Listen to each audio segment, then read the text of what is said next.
this is something that just we'll start with this because here. Did y'all see this? Make your own by far to own the libs. I think it's kind of what the guy was saying yesterday. We covered it about what's it called? View botting. You know, having organic viewership growth, which I've had.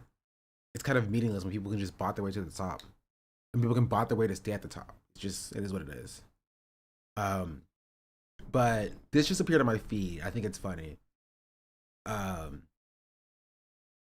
Because I won't say I'm a Ryan Grimm hater. I just think that Ryan Grimm gets away with too much stuff. Short form content is the wave. I mean, maybe, but I'm not playing a freaking Clipper. They keep emailing me. Stop emailing me. They're like, Sean, do you want to join freaking Clippy? And I'm like, no, I do not want to pay somebody to spam my clips out there like Mizkif, you know? If I'm gonna do it, I'm gonna pay someone myself, or I'm gonna do it myself. I don't have time to do it myself, so. I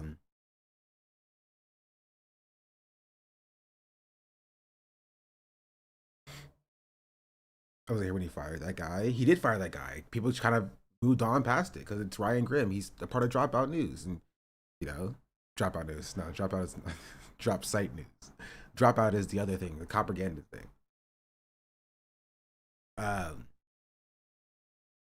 In case people have forgotten, here's how many quote unquote leftists were talking about the Palestinian resistance in the days following October 7th. Sound familiar? This is psychotic. I hate everything Hamas stands for. Theocratic fascism and endless violence. This is why I deplore the cynical Netanyahu strategy of propping up Hamas so there could be no path to Palestinian statehood. He had government implemented that strategy knowing it. Something. Hamas thrives on injustice and occupation, and that you end Hamas the same way you ended the IRA. You would say Hamas are bloodthirsty terrorists who only care about themselves and not the Palestinian people. Okay, well, this is a quote. Y'all making propaganda? Yeah. You end up watching that Rookie episode? I don't watch the Rookie. But yeah, it's just like, this isn't like surprising or unique.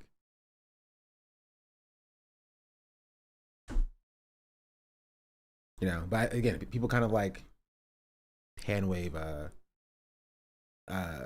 this stuff away. From the second quote. The second quote is not necessarily the case, right? If you believe that Hamas is a valid form of Palestinian resistance who are resisting occupation, right? Thrives on is just a weird way to describe it, no? Right? This is the same talking point like Hamas relishes Israel. Like Hamas loves Israel the same way Israel loves Hamas because they can feed off of each other. So Hamas can stay in power. And that positions Hamas as like a not a legitimate like resistance force, but just a cynical political force utilized to garner itself and maintain itself in power. You know? They say the annoying something who's hurt under the patriarchy, white women versus black men conversation. Why would you bring that here? You think I don't want to freaking see it? Cheering on the end of the IRA too. I thought Americans loved them. It was just this is kind of just how people talked about Hamas after October 7th, like holistically. Like you have to do your I condemn Hamas's. You feel me? You had to get your condemn get your condom hummuses out before you could say anything, kind of thing. Right. And then we kind of just like move past that. Even though like I think it's fair for people to be like, hey, that's a little bit interesting how you were talking about Hamas then versus how you're talking about Hamas now. The 12 condemn Hamases before breakfast, indeed.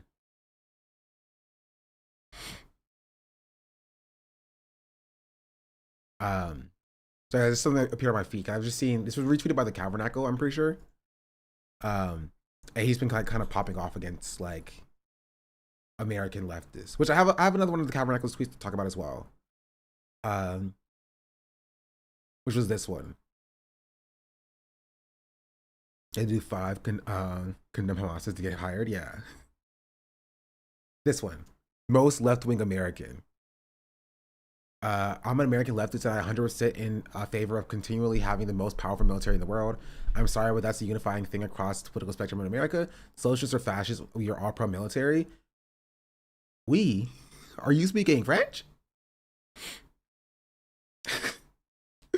We are the only. To be fair, this is Grand Platinum's take as well. We are the only thing keeping Russia and China in check. Being pro-military isn't being pro-war. Yeah, Nintendo Wii.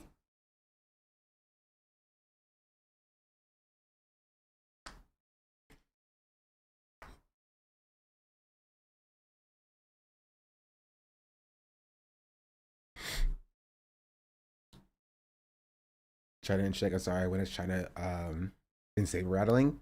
Don't you know? Always.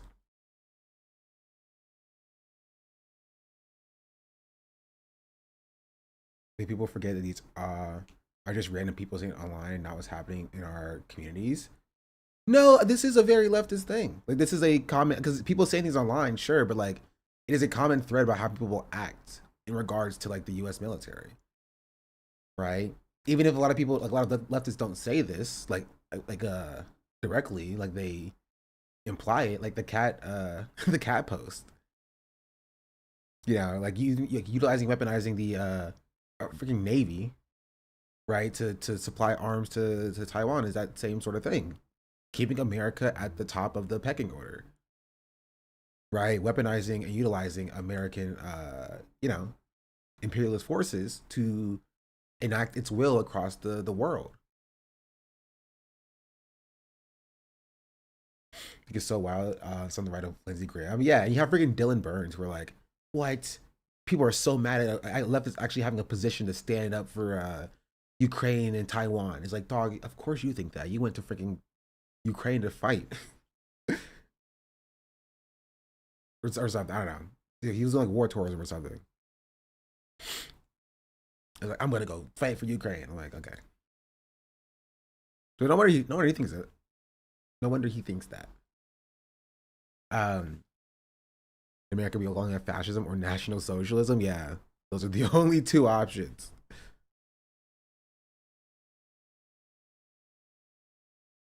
Um,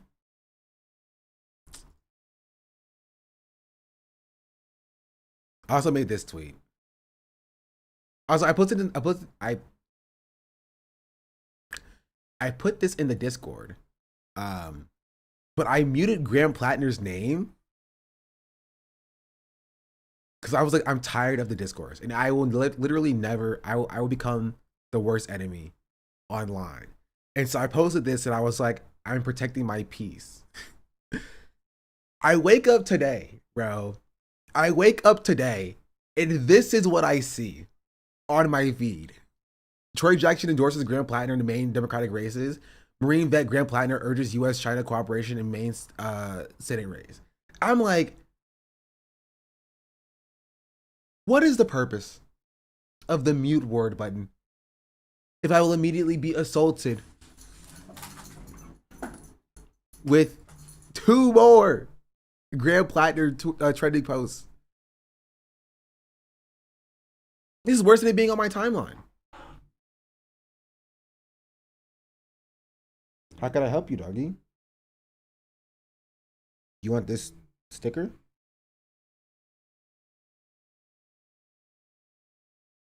All right. Only supposed to do that when you mute Elon. Yeah, I think I have him blocked as well. So I don't know. I think the Graham Plattner conversation is just a bit played out. Excuse me.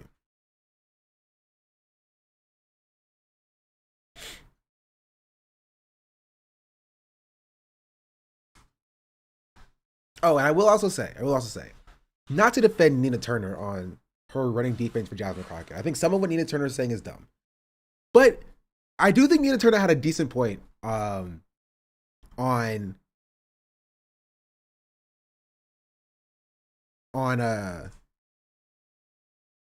how interesting it is that people go so hard for Tallarico, but in the same vein, differently, will like be like, oh, this person is bad for this reason, right?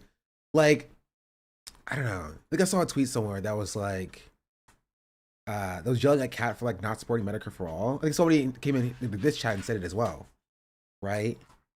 But like, I saw Nina Turner tweet and it was like, wait, she's right. Neither does James Tallarico. You know what I mean? Like, Tallarico, like, very famously was like, when asked about Medicare for all, he was like, I support Medicare for y'all. And it was just like, that's not Medicare for all. Just say you support Medicare for all. And the funniest part is Jasmine Crockett does support Medicare for all. Nina follows you? Yeah, a lot of people follow me. This is the thing that he said, which is like, it's very silly, right? Just say you support Medicare for all. You know what I mean? Like, it's popular progressive policy. Just say you support Medicare for all. But like, it's hard for people to want healthcare for their constituents. They think Medicare for all is a scary word, a scary term. Unfollowing, that's crazy. But no, it's just like, I do think Nina's been riding a bit too hard for Jasmine Crockett, because she is a bad candidate, you know. How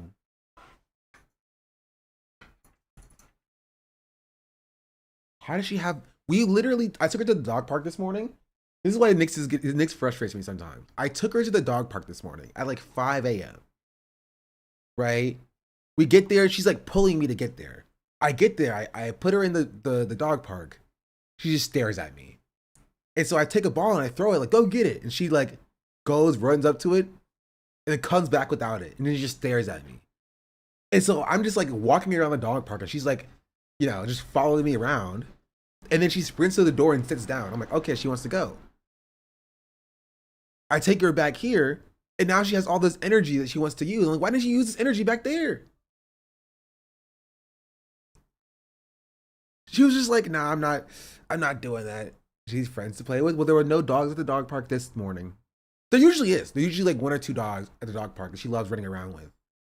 But not this morning, I guess. So it's just, and I brought a little ball. I bought her some new stuff. I bought her some new squeaky toys, and then I bought her some like, I bought her like a rope ball. She loves these ropes. She didn't want to play with it at the park. Has she met Kaya? No. I think Kaya would eat her. You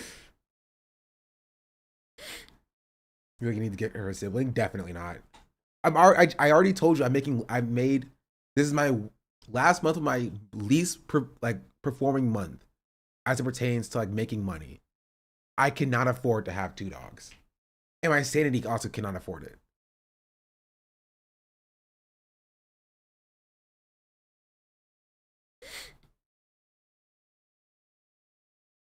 But I kept pet cat for her. She would eat the cat. Go for three dogs. That will make the problem worse. Is this lock-in month or lock-out month? What's the difference? I mean, I have to lock in. Right? But I'm sorry, chat. I'm sorry for the people who want me to keep streaming. I don't think it's in the cards for me, if I'm being real. I'm not even doing poorly. I'm not even like, but I don't know. I genuinely, I thought about this a lot yesterday. I think my talents are better served elsewhere. It's kind of how I view it.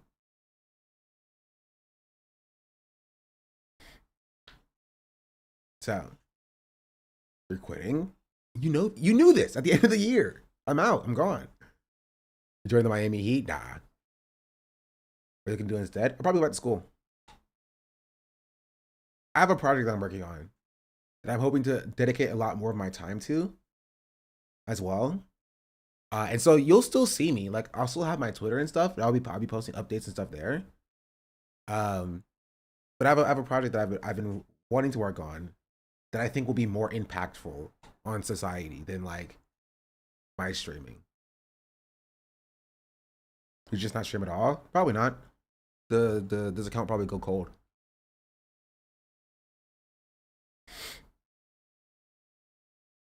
So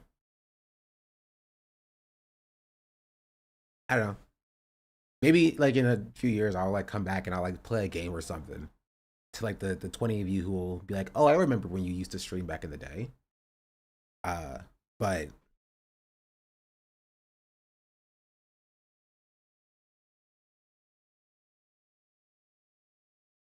just running for our uncontested seats project, it is actually.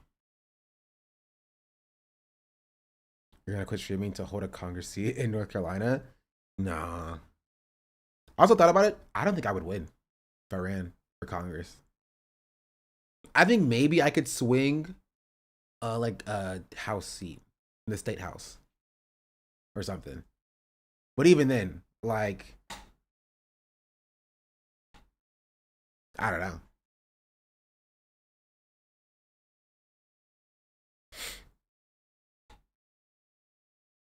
I'm for sure gonna miss you in this space, but it's great that you're pursuing other things. Yeah, I mean, like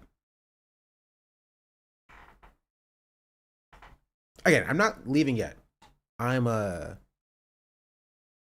I'm still around. I'm still here for now, but maybe something will change if come July, August, September, October, November, December.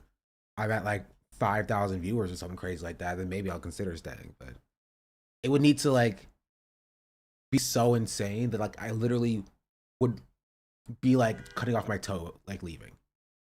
You know what I mean?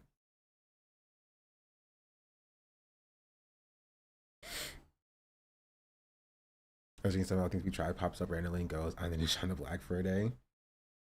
You heard of the viewbots now? No more 2 time variety featured drama streamer? Unfortunately not. I also think that drama is just I'm not like against it, but like I've said what I and this is kind of what I feel about my YouTube channel. People are always asking me to do more video essays, but like I only made video essays when I had something to say. You know? That's why I think that they were so good because I had a lot to say very early on. Which I still have stuff to say, but like not so much where I need to like structure an essay for doing it. And so that's kind of how I feel about like or where I'm getting to with my stream. It's like I've said my piece. How many more times can I try to address the racism in like white leftist spaces? Right? People, it's not like people listen to me. You feel me? You know what I mean? It's not like I'm radically changing the structure of the space that I'm in. Not meaningfully, it feels sometimes. So, yeah, I said my piece. So I'm gonna take it and leave it situation. Did you make like short TikTok videos to give quick perspectives? Probably not. If I stop streaming, I wouldn't be making content at all.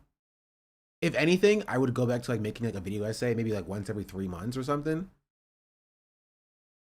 Like, you get like an hour-long video once every 3 months, but like I wouldn't be making content. Okay, this is the only thing I really feel fulfilled doing. Like I didn't feel fulfilled making uh freaking TikTok videos. And like my YouTube videos were like they were okay. But then I realized that I could make, get the same amount of views by making a cut up freaking stream highlight. And I was just like, well, why do I do this in the first place? I'll be honest, I enjoy the space and contributions to larger space. Thanks, Brett. I'm stopping eventually though. I'm not. I don't plan on being like a Ludwig or like a Pokimane, right? Where like I'm streaming for like 7 to 8 years or something like that. You know what I mean? I just that's not a. If Israel ceases to exist, we did stream. Okay, that's fair. I'll say that. If sometime after I finish streaming, Israel dissolves as an apartheid state, I'll come back and I'll stream for a day.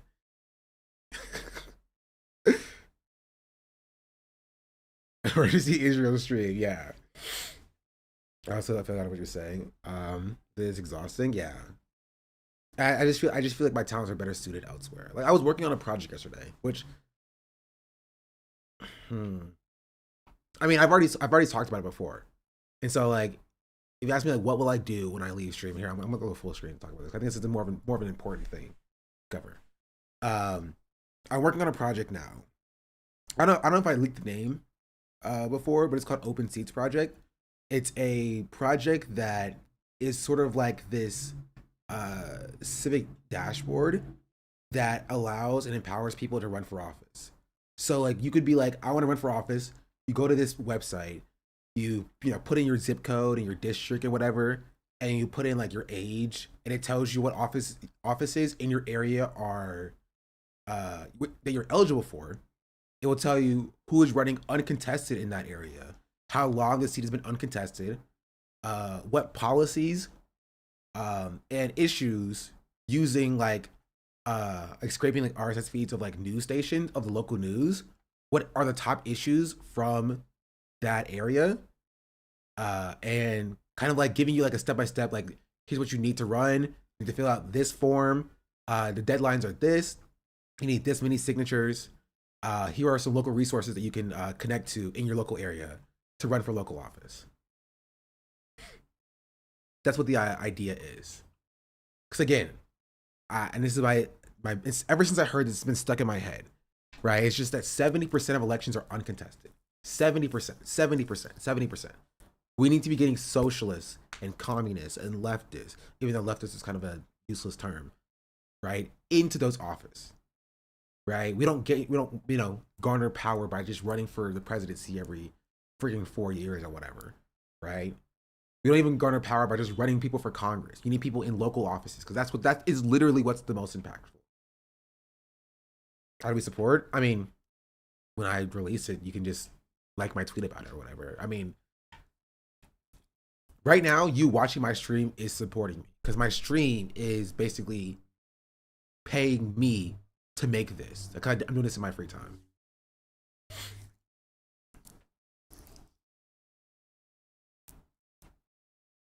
So, I don't know. I'm working on it right now. But the one black to copy one GOP uncontested. Yes, actually, it's exactly like that. I think that was in North Carolina too.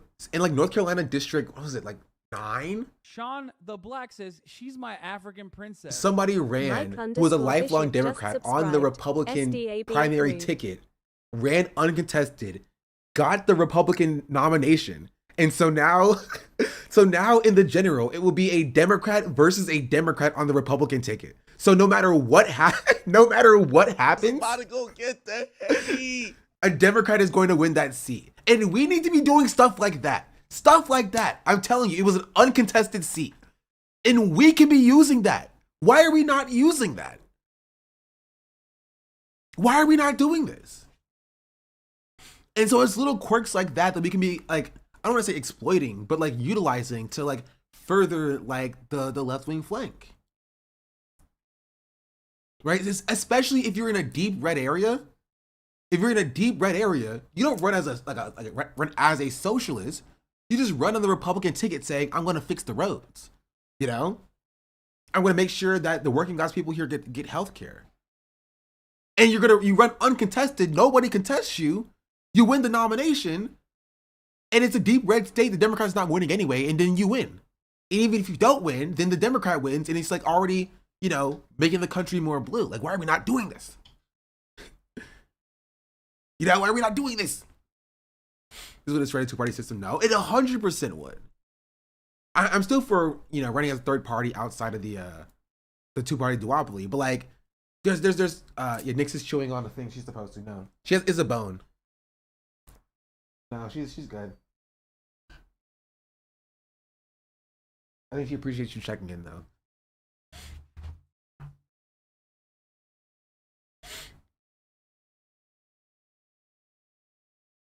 It was such a funny thing that I saw. Ladibu but Uno Reverse go from being Republican to Democrat. Yeah. Like a Trisha Cotham, but like reverse. But I'm telling you, uncontested seats are right there. They're ripe for the taking.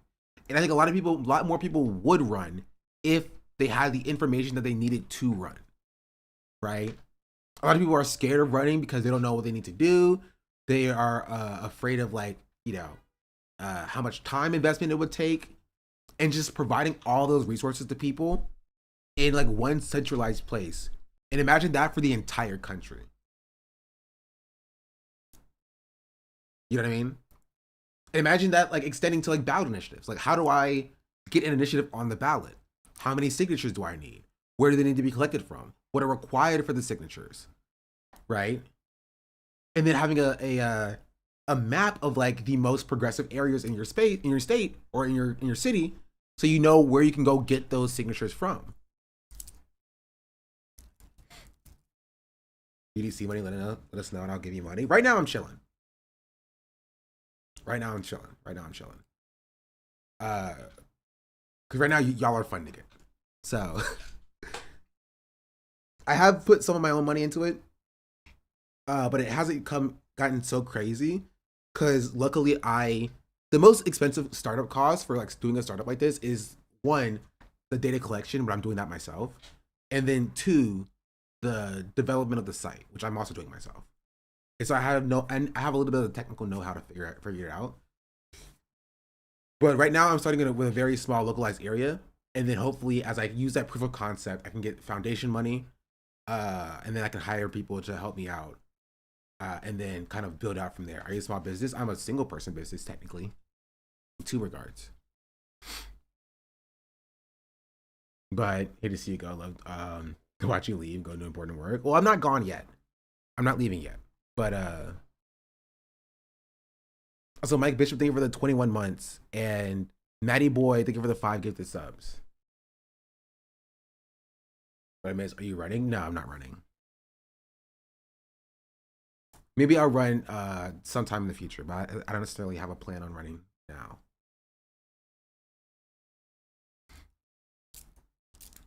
The 5K from Kamala would be nice. All right, right about now, wasn't it like 50K or something?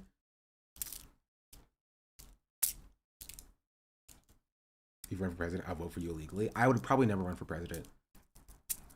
I think genuinely, I think running for president is an ego move. I'm a firm believer of the most consequential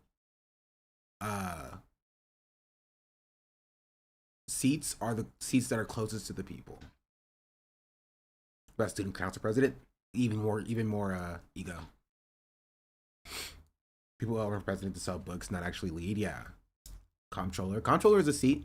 It is a thing. Senate, mayor, governor. As low down as you can go.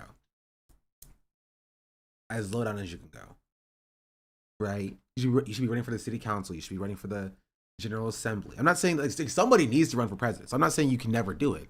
But I'm saying like I think a lot of people are like, I'm gonna run for Congress as my first ever race. I'm gonna run for. I'm like, and that's what they get. Like that's how they make a lot of mistakes, you know, and they fumble a lot because they don't have that practice. Like Zoran Mamdani was in the General Assembly before he ran for mayor. Right? He got practice in speaking in public. He got practice in crafting policy. Right? He got practice in garnering power, like legitimately garnering power. Right? You get the Fettermans when you when you rush for that high seat without being ready for it. It's focusing more on local, the better. You can actually swing local stuff as an individual, especially as an org. Yeah. Right? Because you have to think about it like this. The policies that are passed by Congress and the president are enforced by local office. Right?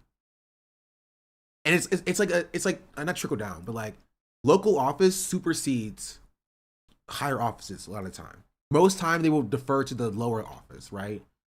In lieu of federal regulation and federal law, they will like default to what the states say. That's like states' rights. And in lieu of a state law, they will default to what the local office says, right? And the local districts or the county say, right? And it will just keep defaulting lower and lower and lower, right?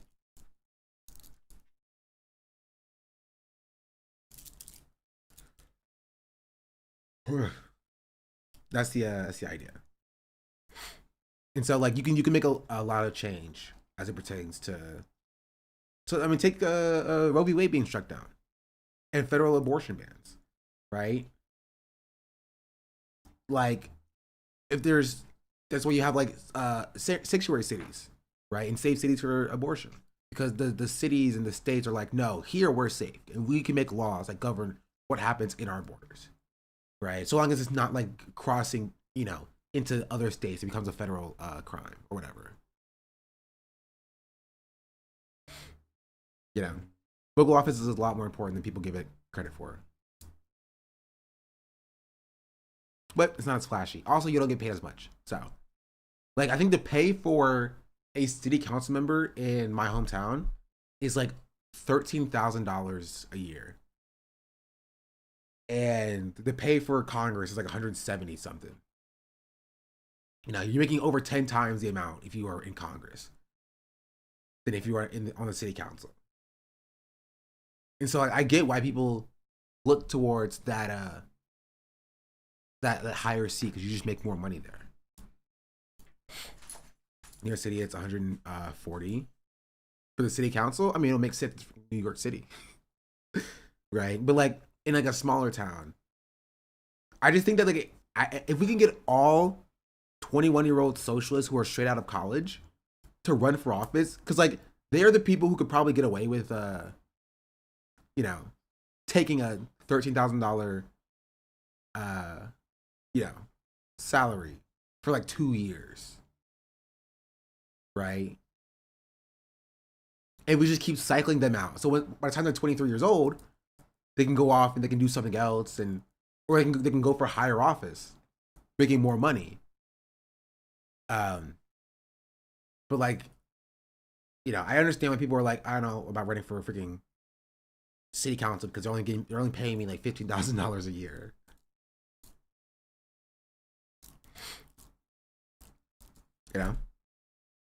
Ever thought of running myself?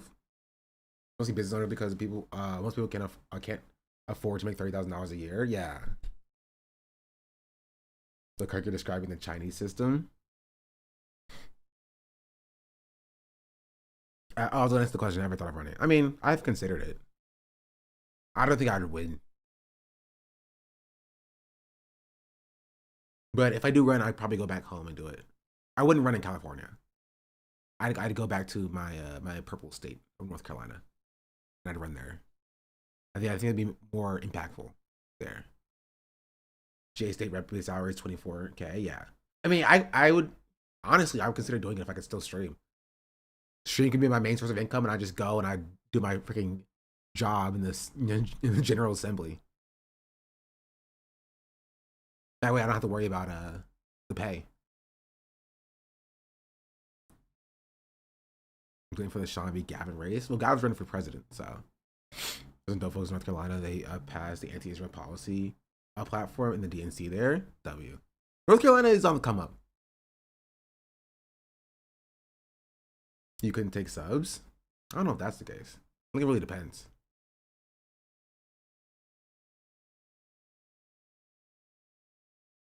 I mean, maybe.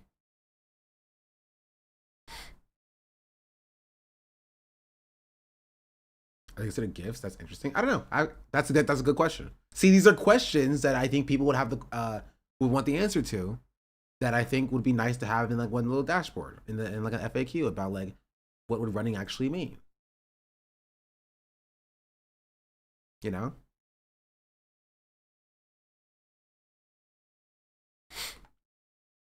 As Cat, well, Cat's running for Congress, a little bit different. I think there's different laws that govern state elections, because North Carolina elections are governed by the North Carolina State Board of Elections, right? It's different than what covers the national laws.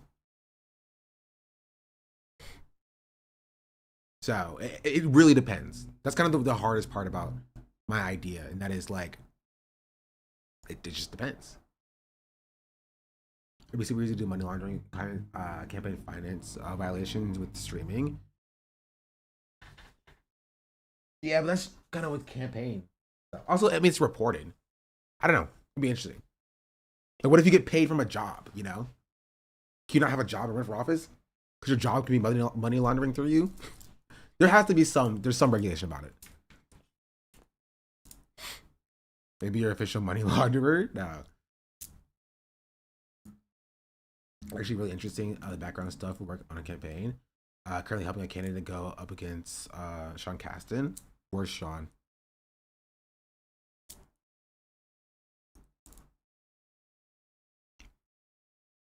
Anyway, somebody used to work with at Chick-fil-A is actually running. I got a call. My mom got a call from him.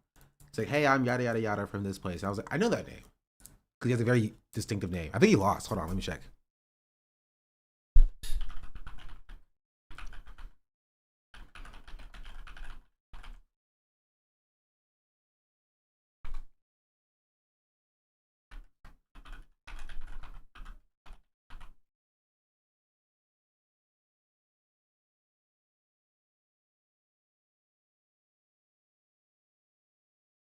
Huh. Oh. Wait.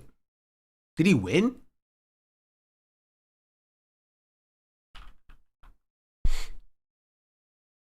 Oh. Primary.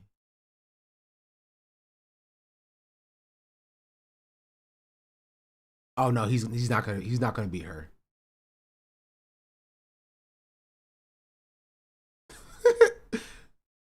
What? Okay, this is so interesting. Anti-immigrant rhetoric. One of the Democrats was questioned about anti-immigrant rhetoric. Racist comments? What?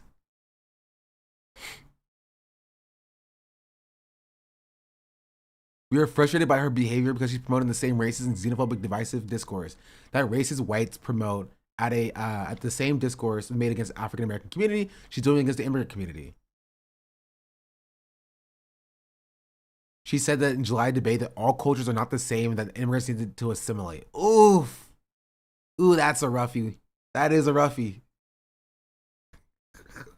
that is a roughie.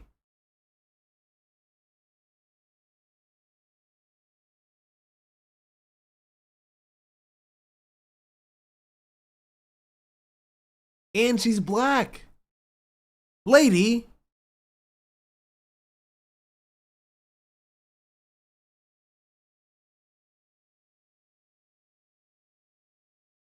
Yeah, she ran for 7 terms. Get her out of there. Can I run against her? Maybe I'll run against her. Hold on.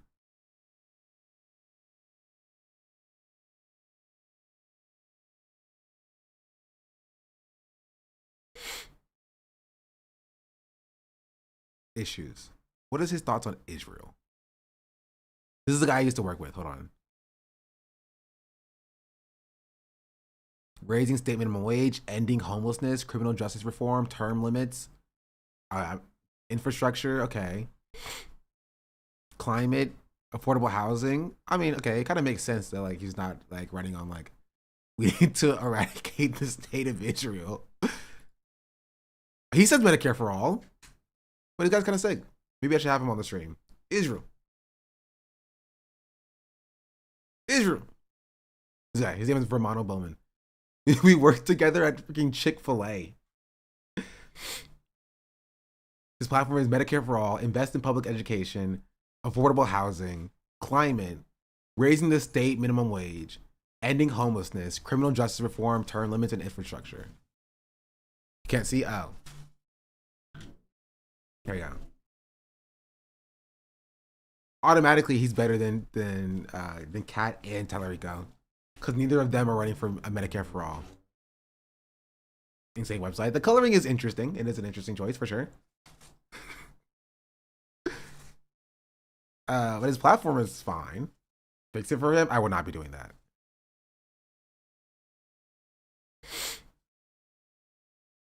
Is that even centered? No, it's technically centered. This isn't centered. This is rough. For sure. But, you know. Oh. That's another part of my website. My website will also be like, it won't be like a Fiverr. I think Fiverr would be cool.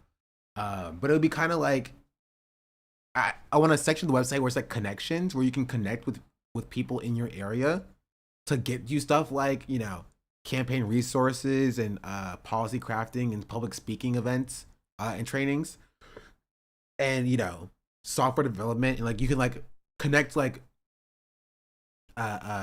software developers and like people who have those skill sets with candidates who are wanting to run in the first place. Make the browser smaller instead of full screen, like what this. What responsive website development?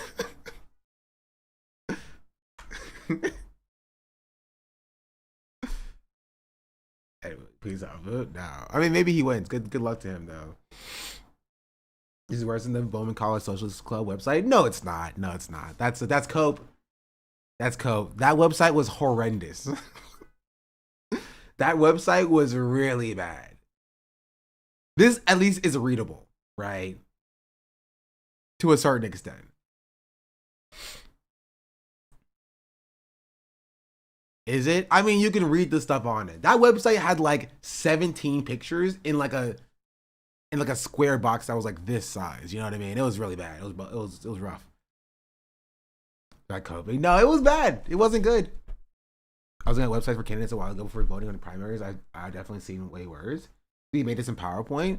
I mean, we can check what he made it in.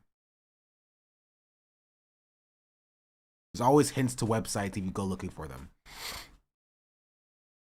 Oh, it's Wix. See? You can always find out. It's just Wix. Oh, Wix? Yeah. I mean, doesn't even know that Wix is I don't know if Wix is Israeli, but like it's not BDS. It is on BDS. L. Maybe he doesn't know. Anyway, I used to work with him. He has Medicare for all though, so I was like, look at this lights up, but it's not even clickable. So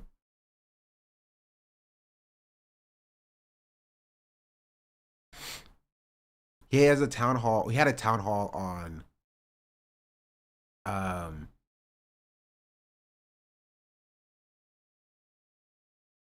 December 10th.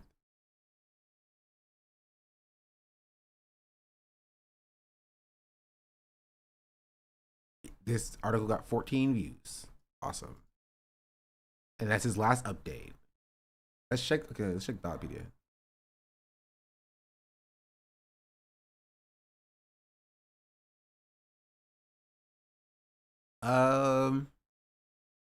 But his biography doesn't include he worked at Chick-fil-A. His career experience includes working as a security analyst and a greenhouse assistant and Chick-fil-A. We worked together. I promise we worked together. Oh no, he got cooked. He got cooked in the primary.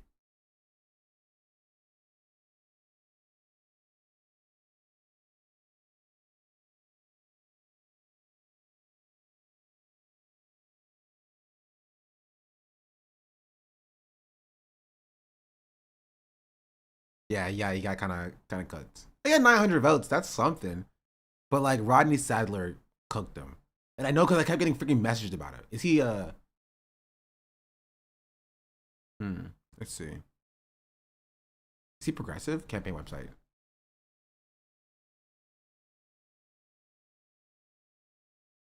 Platform. Healthcare is a right. Okay. Voting rights and NC that works for working families. Okay.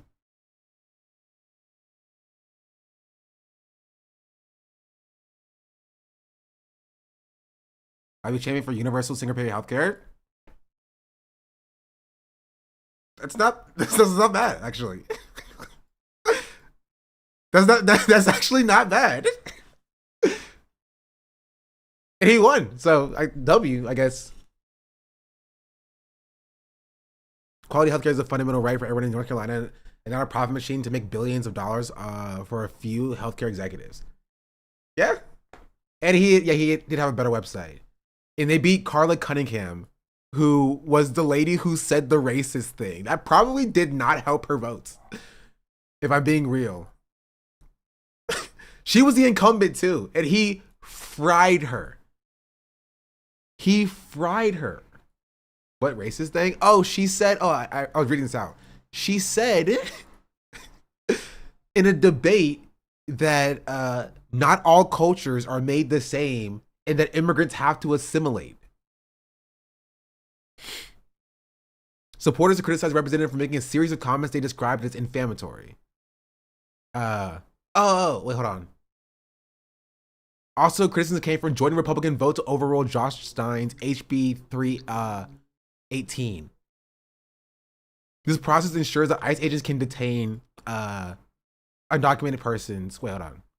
It was created to correct gaps in HB 10 law that came into effect on December 1st, which requires North Carolina sheriffs to cooperate with Immigration and Customs Enforcement. She voted for that. So she voted for allowing ICE or forcing the North Carolina sheriffs to work with ICE. This is exactly what I was saying, Chad.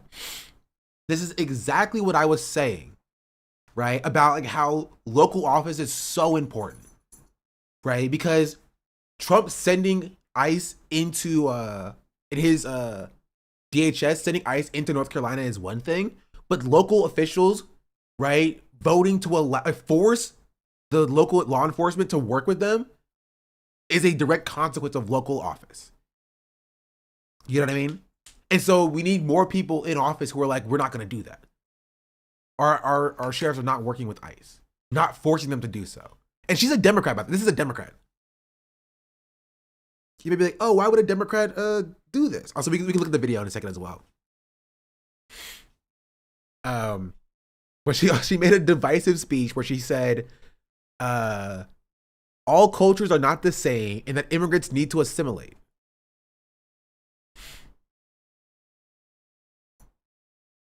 And then it says the pastor who accompanied Cunningham was in charge of reading questions from the audience. The pastor ignored some of them, arguing they were very similar. One of the questions he read was whether he would remove all immigrants from North Carolina, which he responded, I don't support illegal immigrants. I support legal immigrants. I have not voted for a law to remove all immigrants. I'm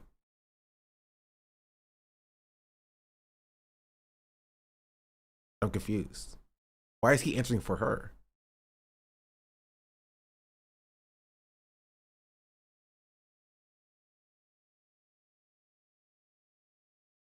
Maybe they meant she asked, or she answered.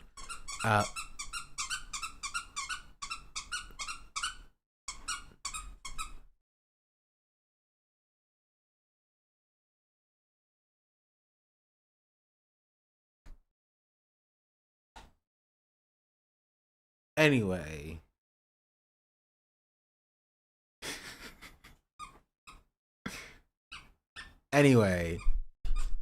Another question was whether the representative considered herself aligned with the Democratic Party. She says, I don't consider myself aligned with any party. I consider myself someone who looks at the information I'm given and sees if it's beneficial to my community and then makes a decision. Okay. Laughter and threats to end the event. Stop. At one point during the town hall, which lasted at least an hour, the audience laughter grew louder, causing the representatives to threaten to end the event early. There were about 20 Latinos there, but people from the white and African-American communities also came. I think 90% of the attendees were supporting us, said Mateo Pascual. The activists mentioned that some of the Latinos carried signs, but they were not allowed to enter with them because it was a religious site. Yeah, no wonder she got cooked in the election, bro. By this guy who seems to be... Yeah, see, when extremists in our General Assembly pass laws to put more guns in our communities and even in our schools, they make us less safe. When they force our local law enforcement to collaborate with Trump administration and disappear our immigrant neighbors overnight, they make us less safe. In North Carolina House, I would defend the right of safety to all of us, so that no one needs to live in fear, and so that our kids can play safely in our neighborhoods. Yeah, this is great. This is a direct counter to Trisha Cotham, to Carla Cunningham. And that's why she lost. She was stoking anti-immigrant fear, right? Actually, I want to see what the rest of her platform was. Because she got cooked. Chat. He got 70% of the vote, and she's the freaking incumbent. Right? So now he's the nominee. And she was in the position for 13 years. Wait, you get $104 a day per diem. Okay, hold on. You get $13,000 a year. Okay, this is interesting. Hold on. How many days do you work? How many days is there? Okay, let me see. How many days does a North Carolina General Assembly member work?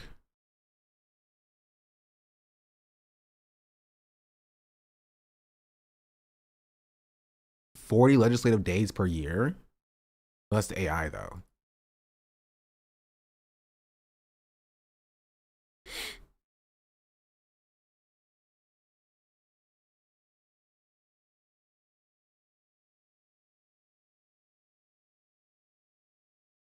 Here. North Carolina General Assembly ceased being a part-time institution. When lawmakers return to Raleigh next week, the House of Representatives will be meeting for the 154th day of 2019. For Senate, it will be number 151. Both bodies have been in session for at least part of every month in 2019. And so in 2019, they were in session for at least 150 days.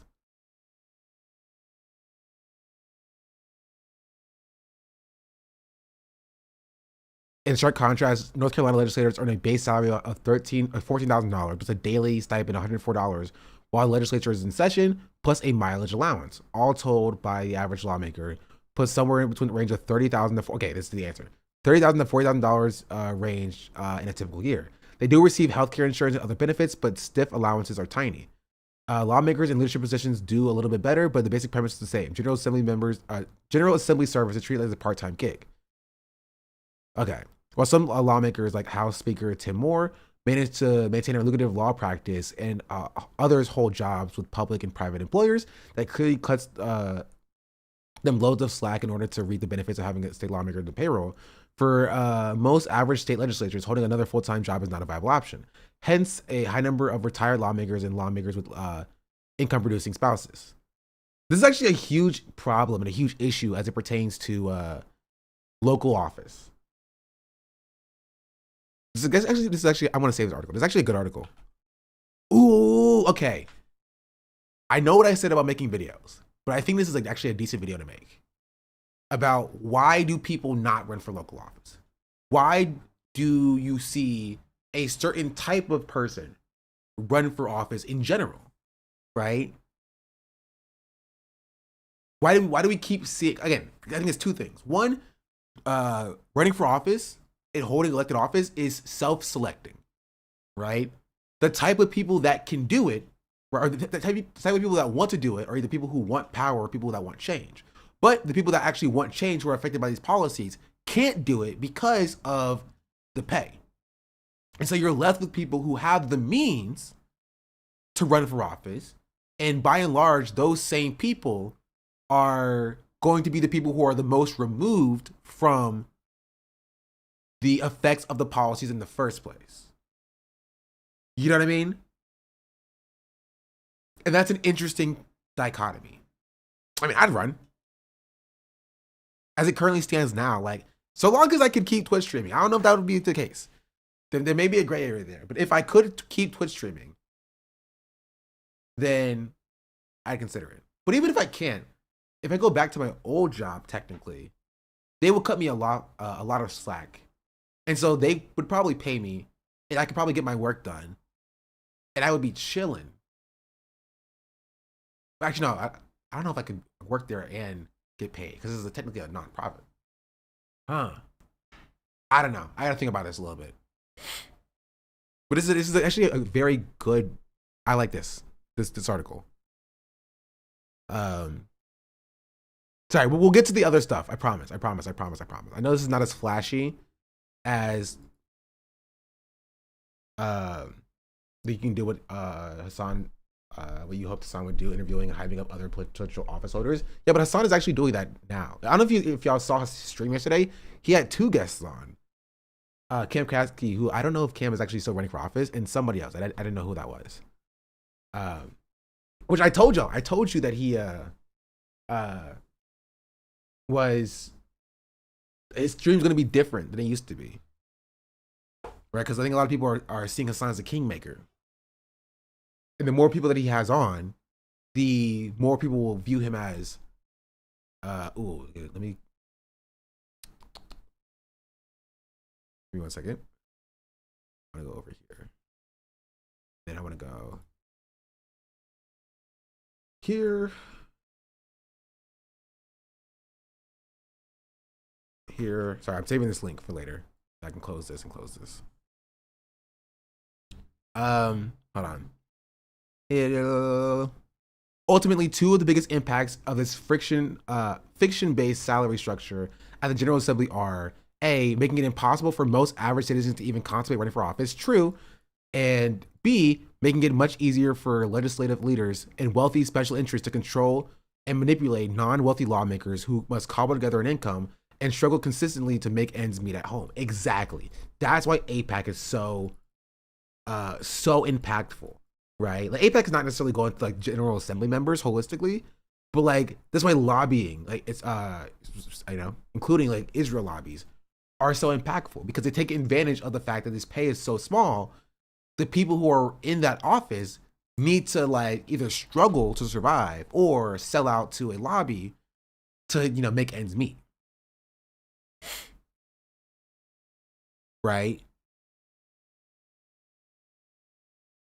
Remember the sad case of Representative Michael Decker, the pathetic character who was actually living part-time in his van, later went to jail after selling his vote for $50,000 of campaign contributions. This situation also produces extra pressure on lawmakers to look for ways to cash in during their time in Raleigh.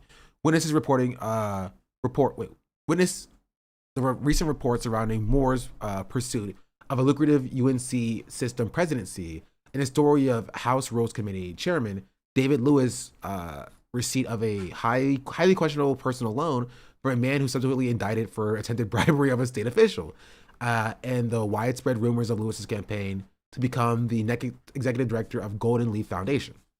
The bottom line, North Carolina is a large and fast-growing state. It makes a great deal of sense that it would need something more than a part-time citizen legislature, and that would it would start paying lawmakers a much higher salary to reflect its reality. However, if we're going to stick to the current regime of compensating lawmakers at rates perilously close to minimum wage, it's long past the time to impose hard term limits on the length of sessions and end the absurdity of maintaining a full-time, part-time legislature. I mean, it's true.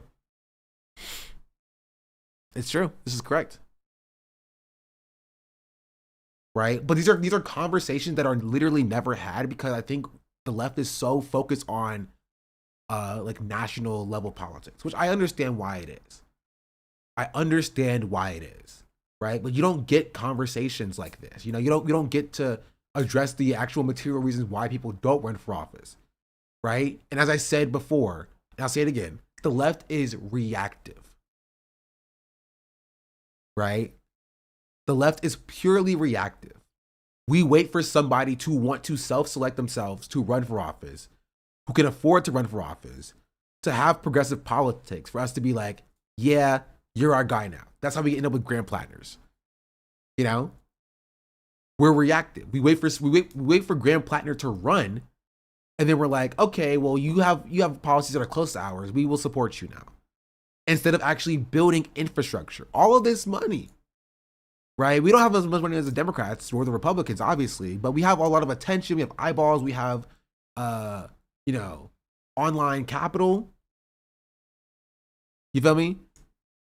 And so we could be, instead of waiting for somebody to like have the correct policies, we could be training people, right? And putting people in these positions to run for office in the first place. Right? And we can be using that infrastructure to provide them support so they don't have to go out of pocket for their campaigns. The record show that I did not mention Revolutionary Vanguard leader Platter today. Hey, it's Supreme Leader to you. He's going to be president one day.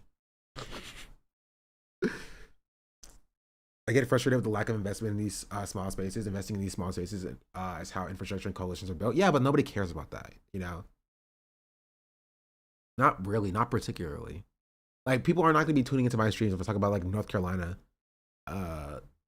state legislature politics. This is a problem that the left has widely, where it's like, if you're not in California, and you're not in New York, maybe Chicago, maybe Philly, right? Then, like, you're kind of cooked. You feel me? You're kind of cooked. You're cooked. Like, you're not... Like, I don't know, it's not seen as important. This is not a problem with like the left holistic, like leftists online. There's a problem with like the nonprofit industrial complex as well. Like I've been in the nonprofit space. I've talked to people at other organizations and stuff, and the way that they talk about like, you know, socialists who live in, you know, rural freaking Texas, or socialists that live in rural Ohio or whatever. Like they're not seen as serious, right? I went to a Southern worker conference, and the most prevailing sentiment I heard there is the fact that like, how do we get people who live in the bi-coast to like take us seriously, right? How do we get these bi-coastal elitists who have all the money and the power and the notoriety to take Southern workers seriously? You know, these are from like adults, like long-term organizers. I have a sticker from it somewhere as well. I don't remember where it is. But it's like, that's exactly what I'm saying, right? Because you go back to these foundations, you go back to these organizations, and they're all run by these bi-coastal elitists, right? These failed children, right, are running these like progressive organizations, essentially. You know, their mommy and daddy, but like are divorced, but they both live in $1 million houses. You feel me? They're the children of like Harvard legacies, right, and Yale legacies and Stanford legacies. But that's not most people. But they are overrepresented when it comes to like organization. That's why, if you ask me why I get so frustrated with like the Adam Mocklers and the Aaron Parnazes, right, and the Dean Withers and the people like that, that's where my frustration comes from. Because in the entirety of every part of our society, we focus so heavily on like the you know, the white male young fail son right perspective. Those people get pushed to the top of the leaderboard. That's what gets so frustrated when we have this hyperfixation on people like even like Graham Plattner, right? Who's ostensibly not like a fail son, I don't think, right? But he has that like that white male perspective that he gets blasted to the top of as a leader of the movement. But nobody cares about the black and brown workers in the South who are organizing.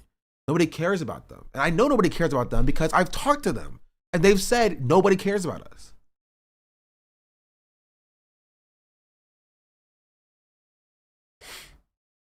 You know? And that's frustrating, right? Because the people that are listened to are the Adam Mocklers, right? Or the Aaron Parnazes whose dads are closing up to Trump. Those are the people who are shoved on CNN. Those are the people who are getting paid by Chorus $8,000 a month. When their entire content is just, oh, Trump this, Trump that, Trump this, Trump that, right? Not actually how do you build power within like the local office.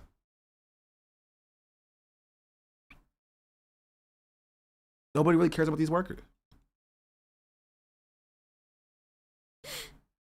Right? And then we surprise and we wonder how every 4 years we don't have any power. We have no emotion. Why are the Democrats not listening to us?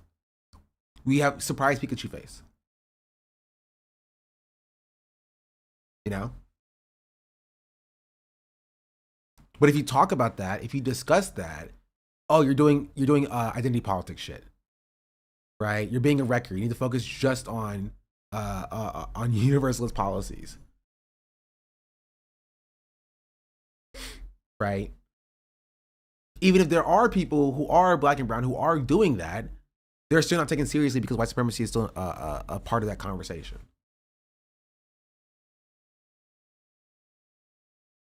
I don't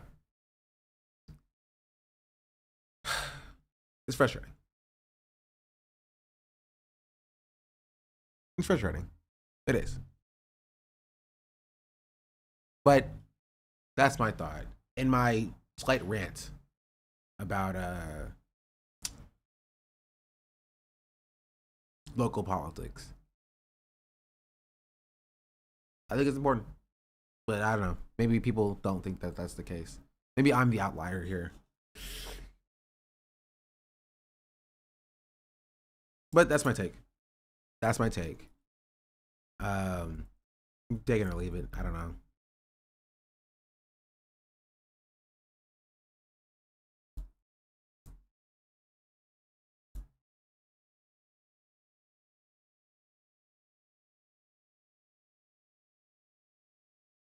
I'm sorry. She voted no on making. Sorry, I'm looking at Trisha Connell. I'm looking at Carla Cunningham's. Oh no, she introduced this bill. Wait, did she? Hold on.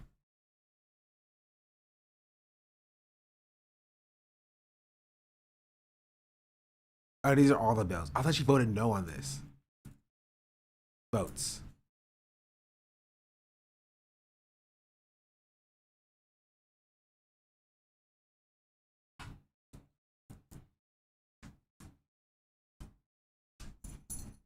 Okay, what did she vote no on? Let's see which one he has on. Okay, confirm. Yada, yada, yada.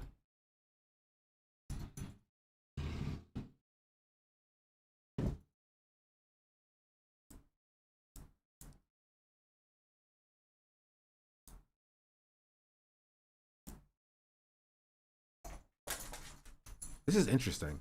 Sorry, I'm down to the deep of like North Carolina General Assembly votes.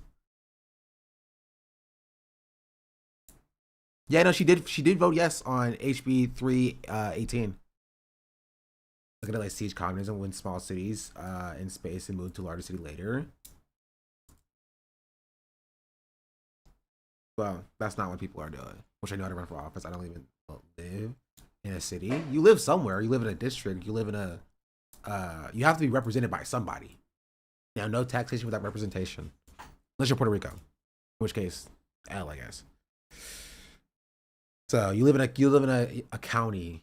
You may live in a town with a town council or something, or DC. That's true. L. Yeah, I live in unincorporated, so I think county level is the smallest. See, you could run for your county and then vote to make your city an incorporated city, an actual city, like draw city lines for it and stuff. That's cool stuff you can do when you actually have power and you are able to utilize it for something. And if you live in DC, you could run for office and then get elected and then vote for DC statehood or independence. If you think about it, think about that, huh? DC as an independent nation inside of the US. Nobody will see it coming. Nobody will see it coming. So I need your resources. Project is the best I've heard of. Thank you. It's a lot to work on for sure. I don't know. I guess my frustration just comes from the fact that like, yeah, if I just talked about Ethan Klein every day, all day, maybe I could afford to do it. But the fact that I talk about things that I think are important is just like, yeah, I'm finding an uphill battle here, chief seat of U.S. political seats and offices, so many little names. This is true. With your perspective on getting regular poor people into office is extremely difficult but necessary. Yeah, there has to be something we can do to fix that. There has to be something we can do to fix that. I don't know. There has to be something. There has to be something.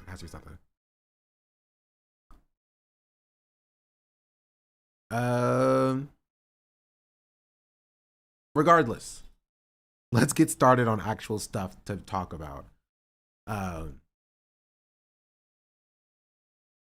Because if I'm being real, nobody really cares to hear me talk about freaking local politics.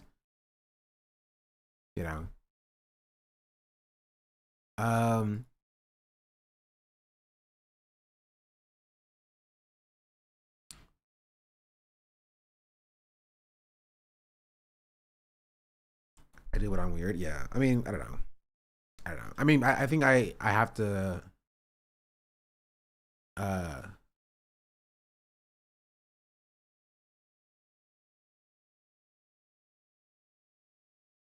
Hold on.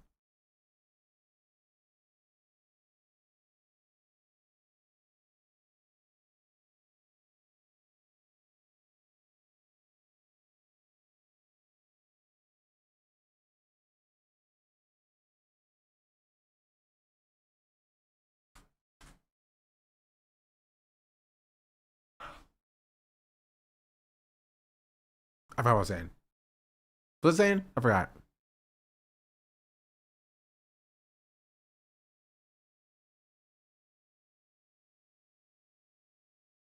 It counts as culture. Would you watch the video for the shot is tricked by Russians for an interview and calls this war a crusade?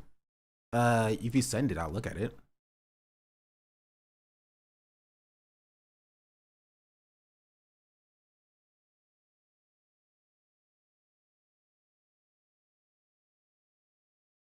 Oh yeah, Theo Von and okay, yeah. We'll talk about that one. Okay, let's start with that. Sorry, you've brought me back to the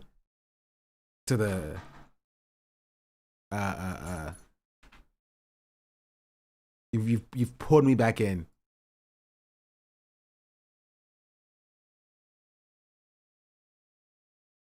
Where's it at? Oh,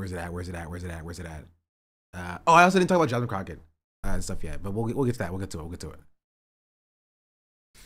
I got frustrated with a songs community that we can't have these conversations. I've been working for over 3 years to have a sidewalk built outside of high since elementary school.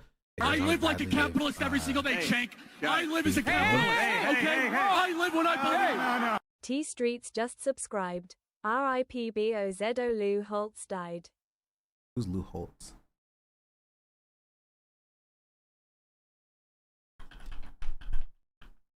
Football coach. Is he a racist?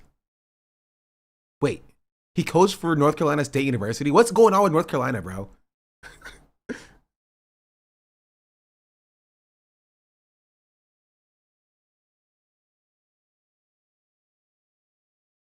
And the Jets as well, I guess. Anyway, let's start with this. You haven't took all the vibes with you? True. Thank you for the 30 months though. I appreciate that. Let's start with this, and we'll continue on. I'll be fine. Yeah. Quick question. Like, Yeah. are you from Nashville? I'm from Louisiana. Oh, trigger warning for like just an insane thing. You have no idea how insane this starts. I don't know how it goes in the future, but this starts so insane. Also, shout out all the Sonics cups here. Sonic is goated, but like a little bit insane. I'll be fine. Yeah. Quick question. Like, Yeah. are you from Nashville? I'm from Louisiana. Also, you racist? Am I racist? Uh-huh. I wouldn't say that. Okay, I mean, okay.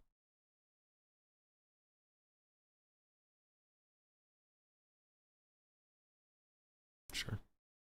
I've had, Ooh. I would say, I don't mind a little racism.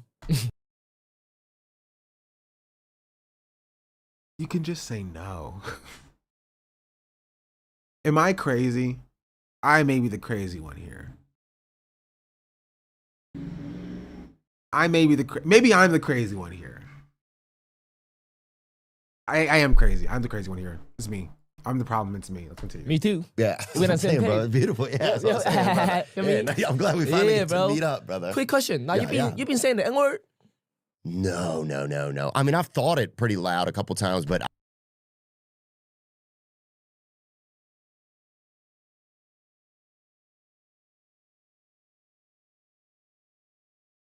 What are we talking about?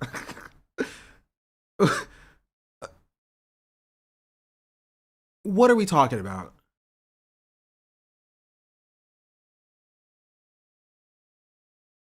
I've heard enough, chat. Let's make this man the governor of Maine. Wait, the senator of Maine. Oh, dang it. I messed my own joke up. Gosh darn, now I think the N-word hard on myself, too. I don't say it. Like, we don't gotta lie. We don't gotta lie right now. Like, No, you we don't definitely have to said it lie. before, right? I have. I don't think I've. I don't remember. I'll tell you this.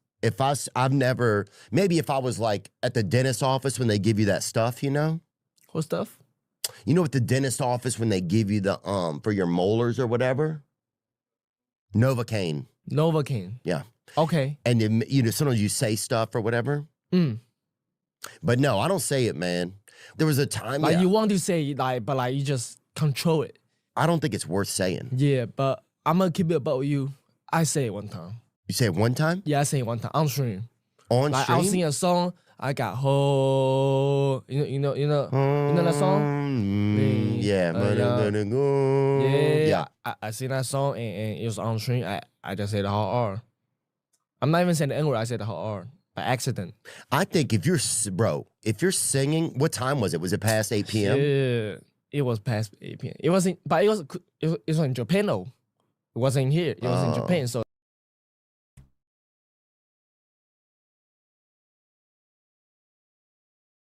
What are we talking about, bro?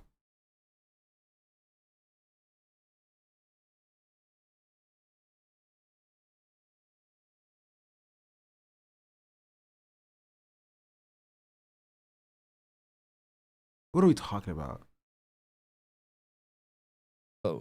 I think if it's a certain time at night, they should have an hour or something where you could sing all it. I can say, nah, it should be one day everybody can say it. That'll be fire.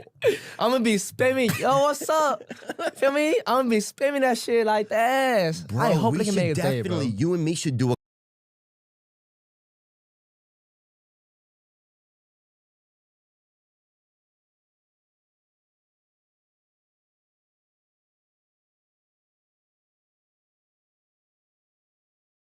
I'm just confused.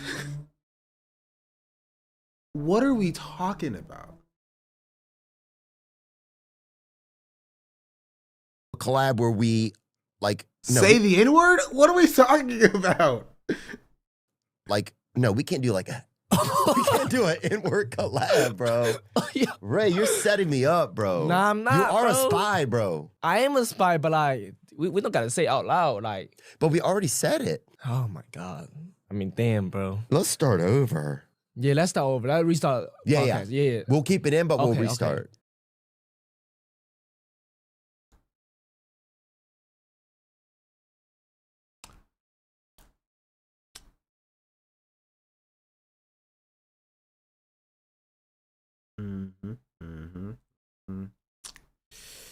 Yep.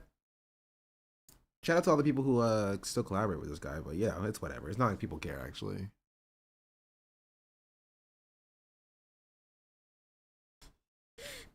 The races of 7 a.m. to 3 p.m. It's like LA parking. There's two teenagers bonding. Nothing wrong here. I just like. It's just so interesting because like, what do we have to do with this, bro? There's not a black person in sight, and all they can think about is just how much they want to say the N-word.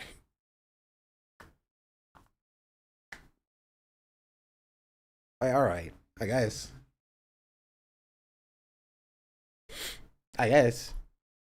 Now my people are so obsessed with black people, they don't even know why they want to say it casually, beyond the fact that a lot of us do. Yeah. Yep, Kai Cenat will never be forgiven for his crimes. Everybody around him is a weirdo. Every single person around him is a weirdo and a loser. So I don't know what that says about Kai himself, but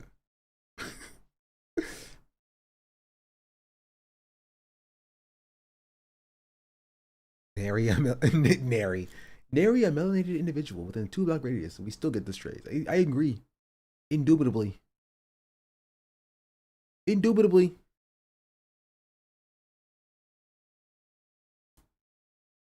Cue the Delroy Lindo clip. That is Delroy Lindo. I had no idea. Oh, it just clicked. The say the word you want to say clip is Delroy Lindo. It looks exactly like him. No, you didn't know that? I did not know that. I did not.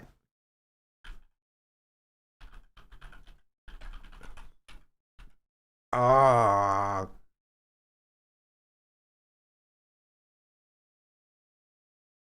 I actually did not. It did not click in my head. I knew when I watched Sinners, I was like, I know this guy from somewhere. Where have I seen him before? Yep, don't get up. Adrian, how are you? Good. Good. Great. Listen, everyone at the network loves you. You're smart, you're articulate. The thing is we like it when you bring a little more heat to the panel. Oh, be the angry black man. God, no. That's an ugly stereotype. Just go with your impulses. People are riled up these days. They want to hear someone saying what they're thinking. That's all. We're all looking for those viral moments. I'll see you out there. It's a great vest. What is I've racism also only? never seen this part. This adds a lot of context to the actual clip itself.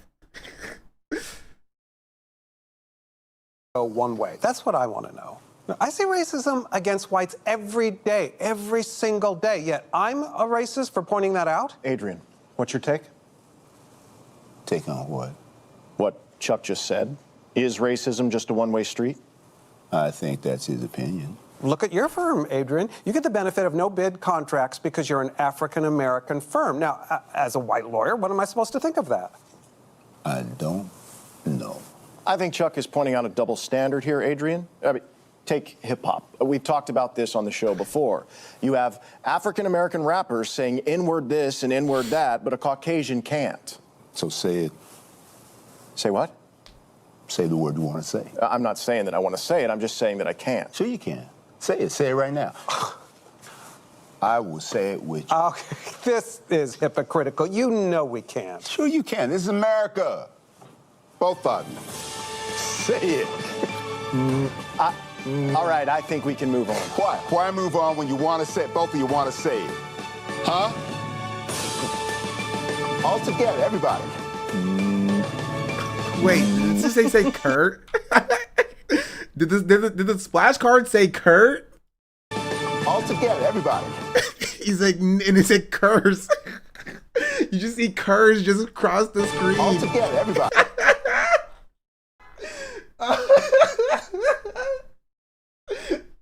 That's so funny. Oh, that's hilarious.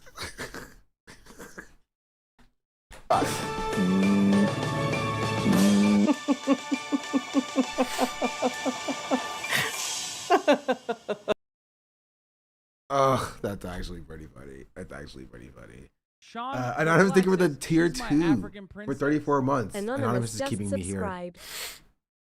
Baby Skyline, as you military ramps up operations in Lebanon. Oh my goodness, bro. Sean's live, click the link. This is true. Hey, U.S.-Iran nuclear deal by March 31st. What? Iran agrees to end enrichment of uranium by June 30th. What are you talking about? What is this? Polymarket. I'm one of the most popular betting apps in the world, and I'm legal. Hey, U.S.-Israel strike on Fordo nuclear facility by March 31st. Yes or no? Let's put you down for 100. Hold on, I thought people used you to bet on sports. Sports, war, tell me the difference, right? Right. This is disgusting. No, it's not disgusting. We're basically a news site. We're accurately predicting what's happening in the world because actual money is at stake. Or because money's at stake, the predictions will be highly unreliable and easily gamed. Iran nuke before 2027? Let's put you down for 200. No. Hey, didn't people get rich off of the Iran strikes? That's crazy. More than 150 accounts, according to the New York Times, placed 4-figure bets accurately predicting the attacks one day prior. And should we just be mad that they're good guessers? This is some of the most horrifying shit I've ever heard. Nuclear weapon detonation by the end of 2027? What? Is that even real? 22% says yes, this is real. This is a real prediction that happened. Okay. Even I could admit this is maybe going too far. Yes. We're going to archive that one, okay? It's just poor taste to be betting on that. Thank you. However, we still have a whole section dedicated to nuclear-related, Iran-related bets. Want to make any? You are evil. Oh, thank you. Yeah. Tom House. It makes me sad, but only because of how accurate it is. Yeah. Speaking of which, I do want to get to a little bit of the Iran war information, but I do want to see this new Drew Gooden video about ESPN and the death of journalism. And there's a FD video on Jasmine Crockett. Which to start with? Huh. I do have thoughts on Jasmine Crockett, indeed. Indeed. NBA's pro-genocide. Is that a surprise to anybody? At least it's more relevant right now. I mean, so's this one about Polymarket and, ESPN sponsoring DraftKings. It's kind of technically relevant, but sure. This is shorter. We'll start with the shorter video. Would you rather become a teacher again or a grifter? I will never be a grifter. In between that is slop tuber. So you have to think? No, I was trying to make sure I made this make sense. I can never be a grifter. I don't have it in me. There's a part of me that's like, man, Candace Owens is bad and here's why. Or better yet, why I left the left. Let me get too many more shady, bad empanada comments in my comment section. I get that. I wish, but I can't do it. I don't have the type of brain. I don't have that in me to lie like that. Is this Ballatra music? Is it Ballatra or Ballatra? Slop tuber is in between because your boy got bills. So when you do start seeing the Candace Owens videos pop up more, if you see me reacting to on streaming, on FD streams, just know your boy's in financial trouble and I just don't want to do the GoFundMe yet.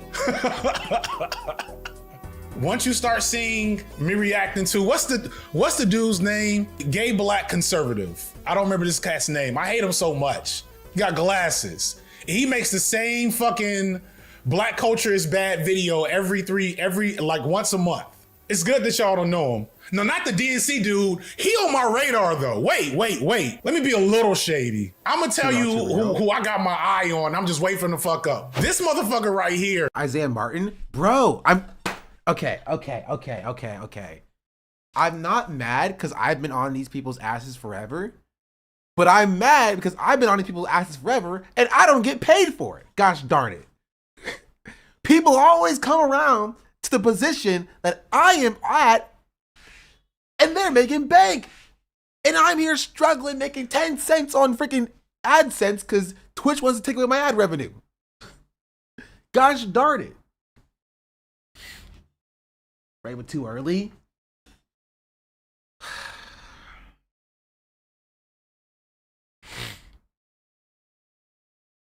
This is a great point. First raised by FD. Stop. I don't know who this dude is, but the way he's been AstroTurf on my feeds the last month, I'm like, yo, sus. Yes. He's been so. Yes, because he's Isaiah Martin. And Isaiah Martin sucks. Do you know who said Isaiah Martin sucked first? Me. I did, because I met the man in Houston at an event in Texas. I know who he's been around. He sucks? Yes. What are the question marks here? Yes. Yes, he does suck. He's like besties with Olivia Juliana. Olivia Juliana was his campaign manager. And I worked with Olivia Juliana. His brother cheated in the election for his like student council president.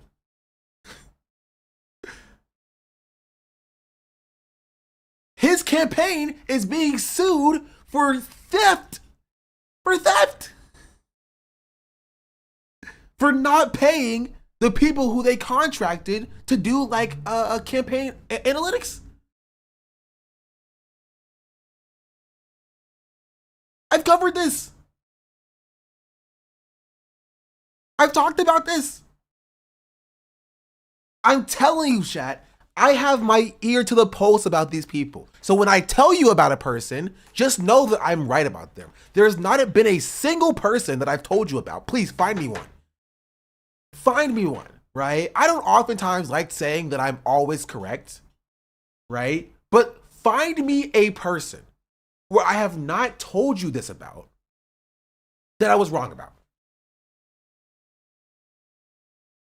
It's a Graham Plattner. Give it a few months. Genuinely. Give it a few months. Wait, what was that? That's a new thing. What was that? What was that? Why was it green? What did that say? It's gone. Super chat from YouTube? Yo! Kari Shaw, 4,500. Thank you for the $20. Yo, Twitch chat, fuck you. You're cheap and poor. Gosh darn it. Shout out you. W YouTube chat. I'm gonna read YouTube chat from now on.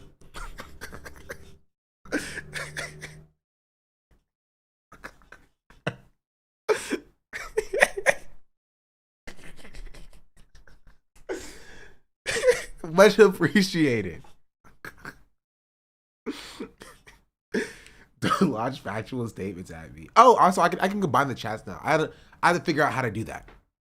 Combine YouTube and Twitch chat. There's a Chatterino thing about it. Let me see. Chatterino, combine chats. Oh. YouTube and Twitch. There's an extension for sure, right?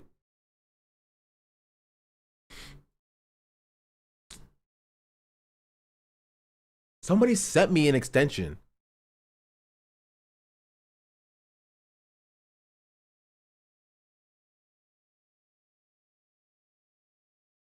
A new way to combine chats with Twitch and YouTube.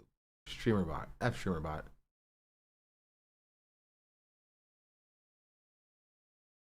I thought there was a Chatterino thing for it. Maybe, I don't know. I'll figure it out. YouTube. You've earned that from me. For giving me $20. I appreciate that though. I'll give you a like heart. Anyway, back to this. AstroTurf on my feet. I'm like, where did you come from, bro? And he's running for Congress. He's running for Congress in Texas. So I'm not gonna hate too bad. But he's literally running as a debate bro. Didn't he? Is he still running? I thought he dropped out.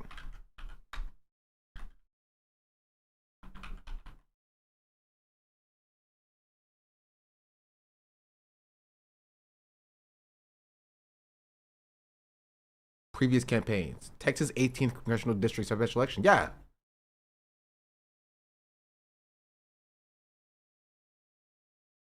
Yeah. He's not running anymore.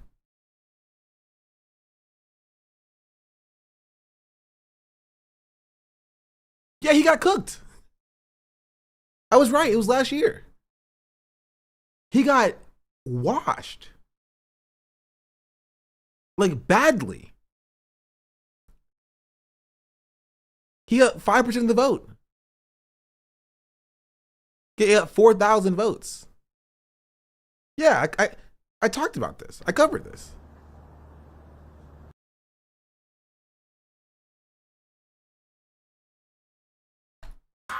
He's a liberal. He's not a conservative. I'm gonna make that clear. He's a liberal. He's not a conservative. He's not doing the shit. I'm not gonna call this man a, but he's.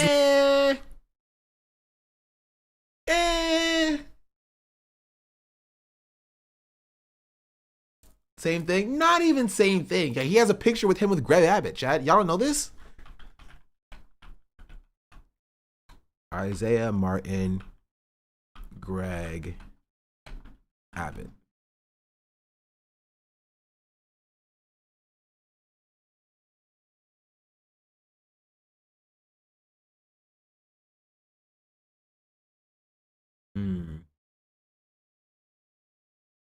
Images. Yeah.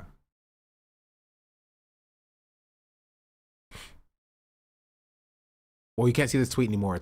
Wait, here it is. Oh, I have him blocked. That's why. I blocked him. I was wondering why I couldn't see it. My name is Isaiah Martin. I'm running to be the next Gen Z member of United States Congress because democracy is only guaranteed if you fight for it. This is him posted up with Greg Abbott at a Republican for Texas House event when he was younger.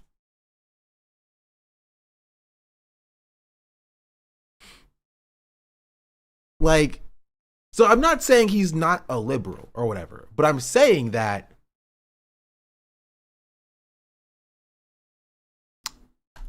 I'm not saying anything. Anyway, let's watch this campaign video.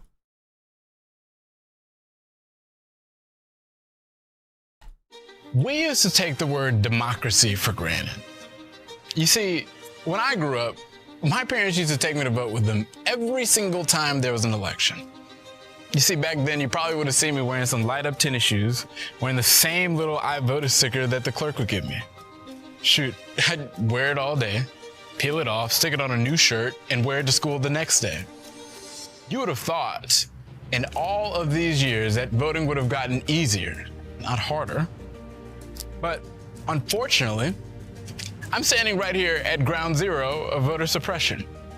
You see, right here in Texas, Greg Abbott and his allies have created laws that have taken polling places away from line cooks working the night shift, They've thrown out mail-in ballots from seniors who can't drive, and they've empowered the state to have the ability to overturn election results. You see, when I was in college, I led the way for our football stadium to be used as a polling site. And just this past year, they introduced a bill to ban polling sites from college campuses. So, trust me when I tell you, the attack on democracy is real. And I don't want you to think for a second that this is just a Texas thing.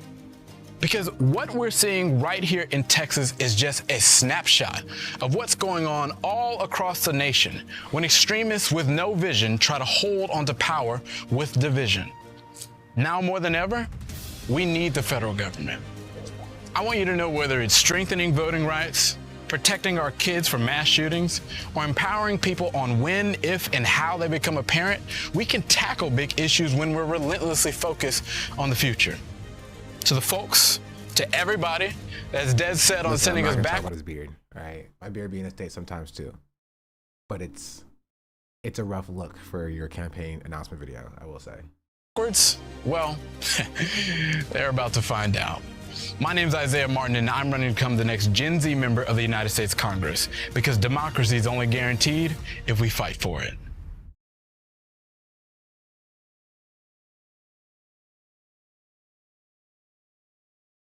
Oh, he actually cut it down for this video. Quick lesson. This is a spine. A lot of politicians can't find theirs right now when we need it most. But they're sort of giving up. That's why I'm running for Congress. Wait. I'm Isaiah Martin. I'll fight. He is running for Congress. What? Trump's never-ending corruption and the lower costs for all Houstonians. As Congresswoman Jackson Lee's senior advisor, she taught me how to fight. So yeah, I do have a spine. Oh, this is October 6th. This happened November 4th. He got cooked. Sorry. Okay, this is before he lost. I'll use it to stand up to Trump. I'm Isaiah Martin, and I approve this message. It's time we all show a little spine. Sorry, I'm being mean. New AMC seating policy. Sorry, put that on the docket. Hold on, I'm being mean. I don't want to be mean. Let's finish this off. Literally running as a debate, bro, and it's the funniest, most off-putting thing. Also, you two think of the tier 1 as well. Much appreciated. So I got my eye on him. I've been trying to find the language to address the proliferation of black liberals, the way I feel like black liberals are being showcased as, like I saw something on TikTok the other day, some young, and it's a lot of black women. I think, oh, hot take, this may have to be a short because I don't know how long I want to talk about this, but I may have to get this take out just to say I called it. I feel like the modern blue MAGA is using the conservative playbook of pushing black women to the front to be their shills for, right now, Israel. Because I keep seeing pro-Israel stuff from black women and black women politicians. It starts with Jasmine Crockett, right? Where they did it with Kamala during the election, but I'm starting to see more, like on Threads and TikTok, more like really overt, unnatural. It's just as unnatural sounding as black women Republicans. Hold up, let me see if I can find it. Let me hold up. Yeah, there we go. Here she goes. How can I defend Israel as a black woman? Oh shit! Did y'all hear that? Yo! Like, is this AI? Am I getting caught up? How can I defend Israel as a black woman? No, this is not AI. This is a question I have been asked so many times since I started openly supporting Israel. I think this is a really silly question. My skin color has nothing to do with how I think or how I come to conclusions. Prag moderate. Hold on.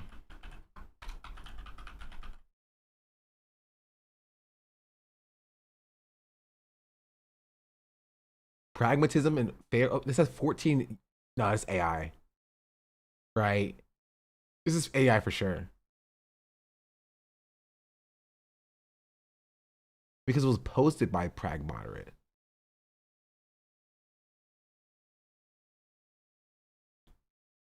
Free Thinker Institute.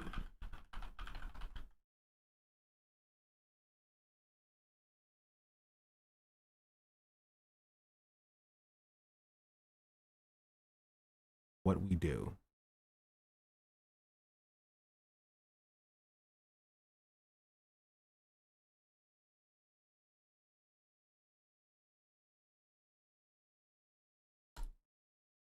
YouTube.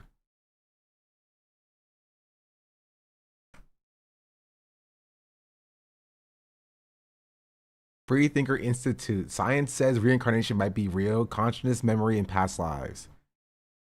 And the next video is were they 2024 elections meddled with? Examining the evidence. Is Trump a bulwark against critical social justice?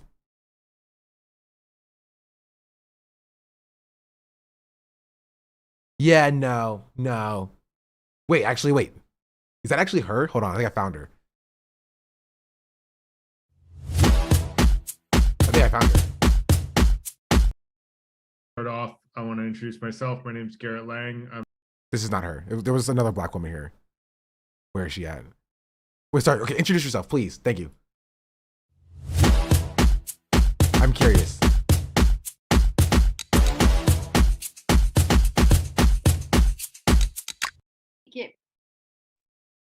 It would make it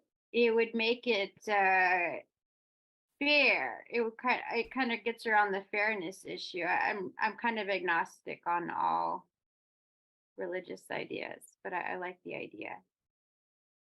We come down. No, this isn't her either. Put on this meat suit, our soul. What is happening here, bro? I'm just trying to find out who this person is. Hold on. I used to be very anti-Israel back in the day, and that belief had. I don't trust any post that is posted on like that is cross posted. I need to see it from her original account.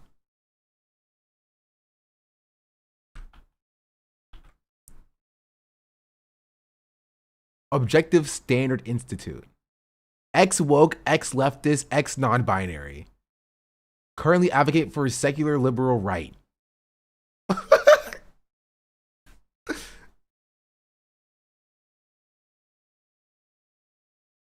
Contributor to Free Black Thought. Dear followers, I am pro-classical true liberalism, individualism, capitalism, and Western civilization. America, Israel, Ukraine. I'm anti-authoritarianism, fascist, communist, socialism, theocratism, monarchism, etc., collectivism, Russia, Palestine, Iran. Just a heads up what to expect. Yeah, I don't think this person's a liberal, to be entirely fair. Let's see, who do they follow?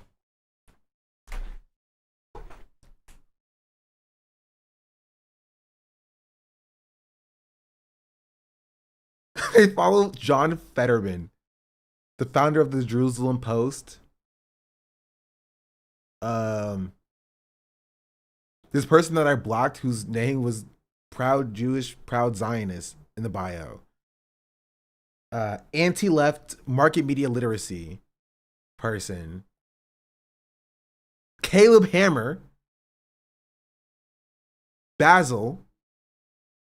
What an interesting group of people here.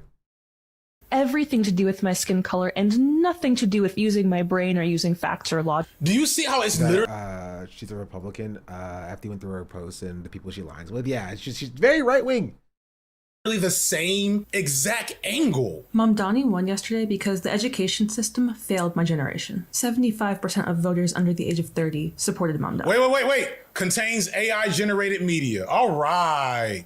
So woo, they really going in with this shit.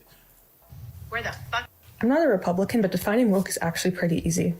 This can't be AI. Everything that exists. Here's a quick update for day 3 of war with Iran, because honestly, there's. And literally, if you have any know, she seems to be a real person. part to play in. I think I've seen her on my timeline one time. I think you're incorrect. She has no motion. Her Why I Left the Left video has 28,000 views. You know, she gets worse YouTube views than I get. But she did make a post saying why I'm not a Republican. Maybe she's anti-Nick Fuentes.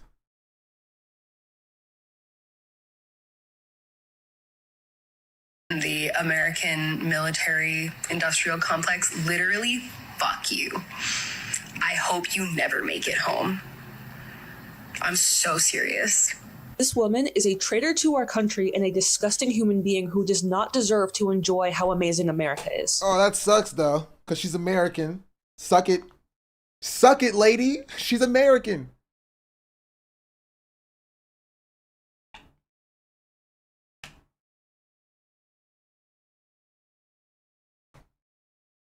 We live in a country where we have freedoms that... I'm really not seeing the AI. Am I tripping? Am I just is it getting that good? No, I think Here's a real. recap of the second day of war with Iran. The U.S. and Israel launched... I think she's real. I think she's real. Should they kicked off with AI? No, I think she's real. I think Kachimona is coping.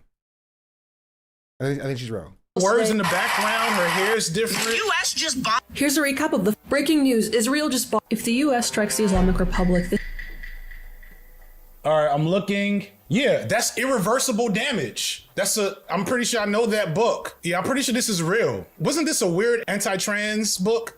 Good Lord, they're getting more sophisticated. So she presented as, what I saw, this is what I saw. The U.S. just bombed Iran to defend Israel. Yep, that's right. While Americans live paycheck to paycheck, our taxpayer dollars ain't going to make our lives better. No.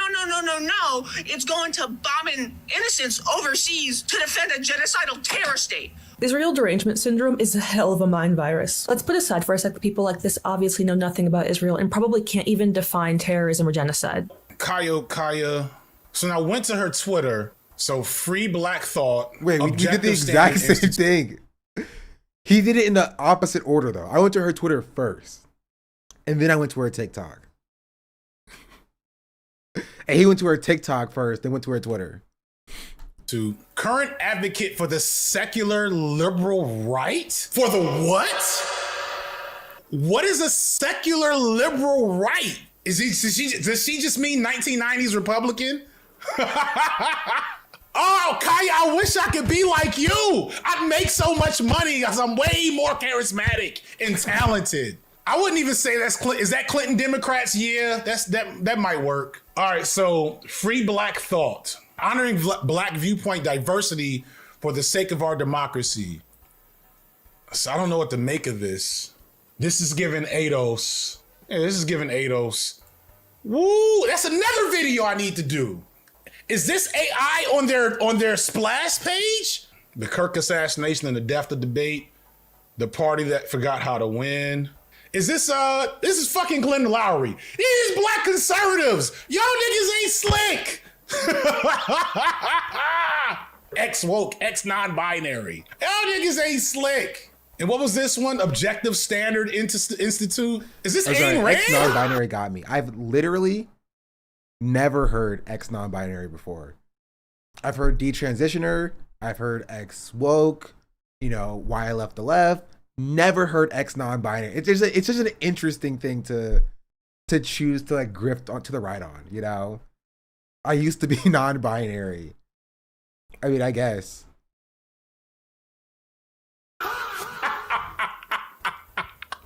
Oh God. Oh, I'm so happy I stumbled on this. So I want to coming back full circle. So first off, this is not a big creator, right? And that's the thing to remember. There is a threat right now with how entrenched the blue MAGA is with black folks in general. It's not hard to play on the reactionary tendencies of black voters right now. It's just not at least from a left-wing stance. I got people in Chicago that are complaining about immigration because of shit they heard that happened, that might have happened because of bus. I mean, yeah, because like what I was talking about with Carla Cunningham in North Carolina, right? She literally lost her primary because she went to the right on immigration. She got cooked in the primary because she joined Republicans to force North Carolina sheriff's departments to work with ICE. So this is just another example of what FT is talking about here, right? Black women being used as a spokesperson for white supremacy. She was in this seat, chat. She was in this seat for 13 years, 7 consecutive terms from 2013. And she lost it because she moved to the right, like Kamala did, on immigration, among other things as well. She lost it to somebody who is more progressive than she is. Rodney Sadler. Right? Who has no electoral experience. But he ran on Medicare for all, like universal single payer healthcare, which is actually better than Medicare for all, holistically. And ran on like keeping ICE out of people's neighborhoods.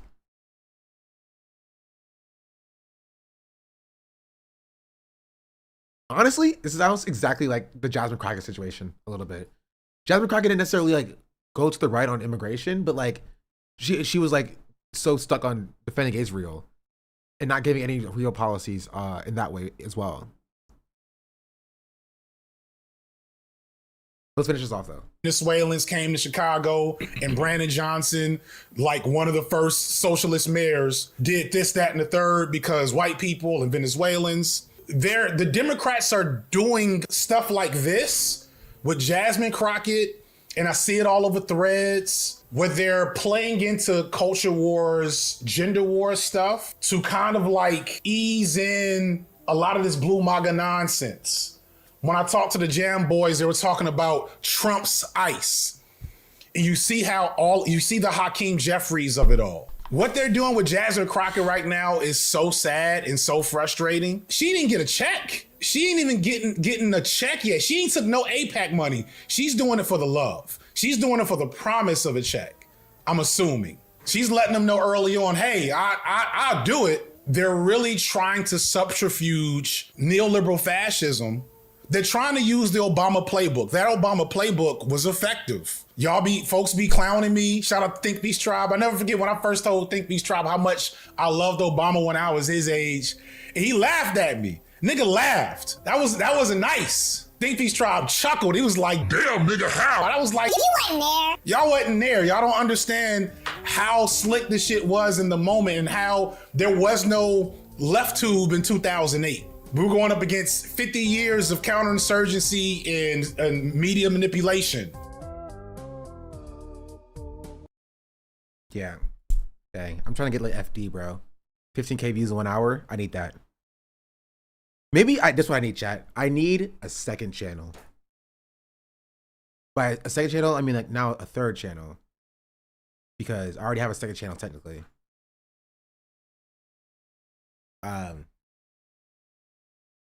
Y'all weren't alive in 08? Okay.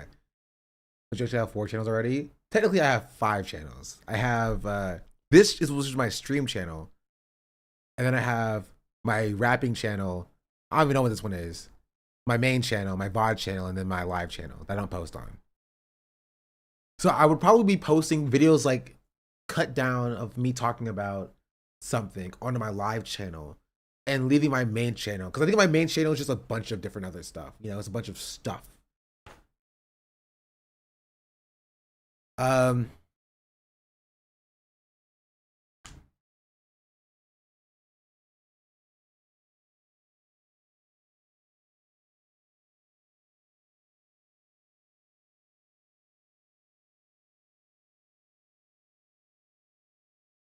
We collab with FD? Sure. On what? Maybe on Deontay Kyle being currently drugged through the mud. Ayo. I said it first though.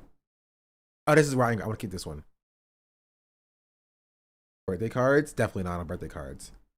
Also Zachary Kirk. Zachary Kirk blocked me for this tweet. I said he made this tweet about like we will support James Talarico. We will fight to save democracy, but we will not forget what he said about Biden. Yada yada yada yada yada. What I'll just read it. What he didn't say about the actions of his online supporters or how his supporters accepted victory. And I said, I thought this guy was dead, and then he blocked me. How was I supposed to know that it was Charlie Kirk? Okay, my bad. I guess my bad. I guess he didn't like that very much. He's just upset he took his spot. You're right. He's just mad I took his spot in chorus. My bad, bro. My bad, bro. Anyway, this is what I wanted to show. Because right now, Deontay Kyle is getting a lot of heat for this.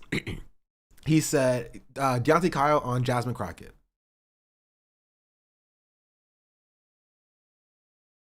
Very jarring to me that within the drop of a hat, as soon as she announced that she was running for Congress, everybody suddenly flipped on her. That is orchestrated. And you are right to have criticisms of people, but what you have to pay attention to, and why I disengaged from the conversation on Threads, is because you have to pay attention to how fast it happened. Because if she did not run for Congress, we would still be in full support of Jasmine Crockett. And a lot of people that don't support Jasmine Crockett are leftists and are also like to hide their racism behind causes. They like to hide their racism behind Free Palestine. It just is what it is. It's just something that they do because they don't support any American causes. I think, listen, hear me out. I understand what he is trying to say, but I don't think Deontay Kyle, I don't know him. I don't necessarily watch his content, so maybe I'm talking out of my ass on this. I don't think he has like the political lexicon to be able to articulate his point in a way that does not come across as like this. You know what I mean? I think he's saying what I say about white leftists. And I'll let it finish, right? I think he's trying to say what I say about white leftists. Now, while we are a very pro-Palestinian, pro-Sudan people, y'all niggas ain't low. You white people not slick. You white leftists specifically, you white liberals specifically are not slick. Y'all like to hide y'all anti-blackness behind a cause. Right. And to be entirely fair, again, this is just a clip. This is a clip. So I'm curious about the original content that this came from. Like, you know what I mean? I'm curious as to like, so I want to look at that as well. But like, I just don't think he articulated himself in a way that's like good, personally. I'm gonna see where it is. Was it Grits and Eggs?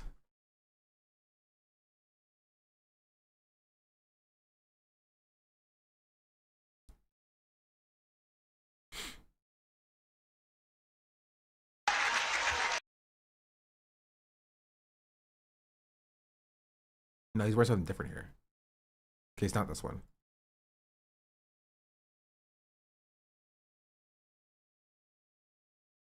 What? Is this an old clip? Am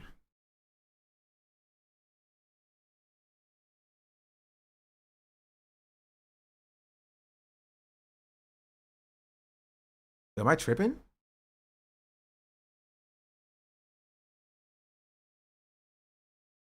Like he didn't upload the full video yet? Okay, but what? Okay, let me just check his TikTok. I think he posts more on TikTok, right?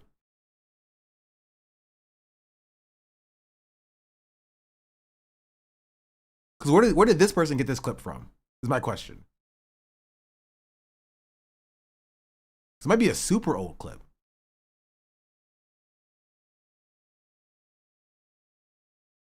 He's wearing a blue "You Matter Every Day" shirt with a blue and orange hat.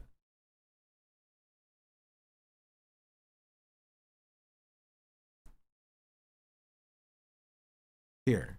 Let me tell you something about me. Yeah, it was freaking January. Picture possibly. No. It's just super old.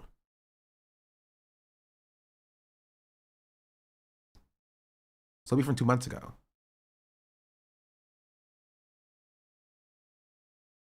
End of the year wrap up.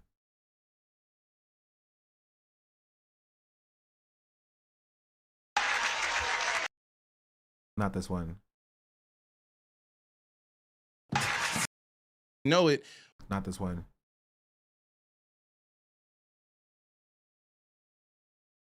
Yeah, man. You know, we back episode 1. Maybe it was a podcast episode, I guess.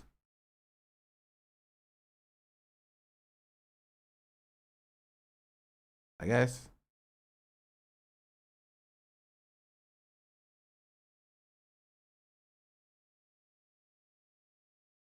Maybe I'm tripping. Oh, here it is. I found it. It was from actually December 17th. Ha ha ha. All right.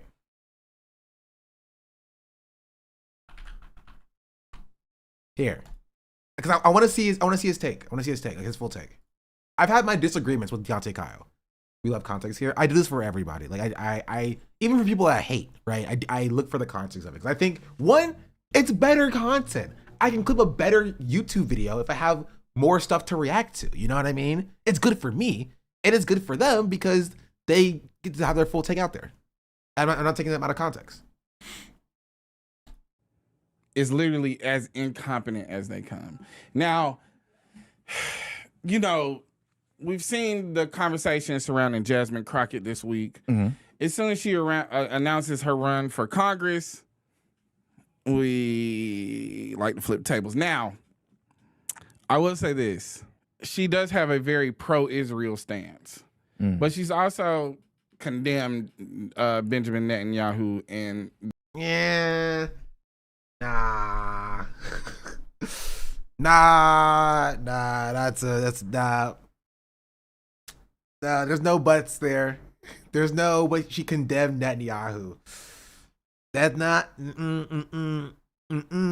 That's not a thing. That's not a thing.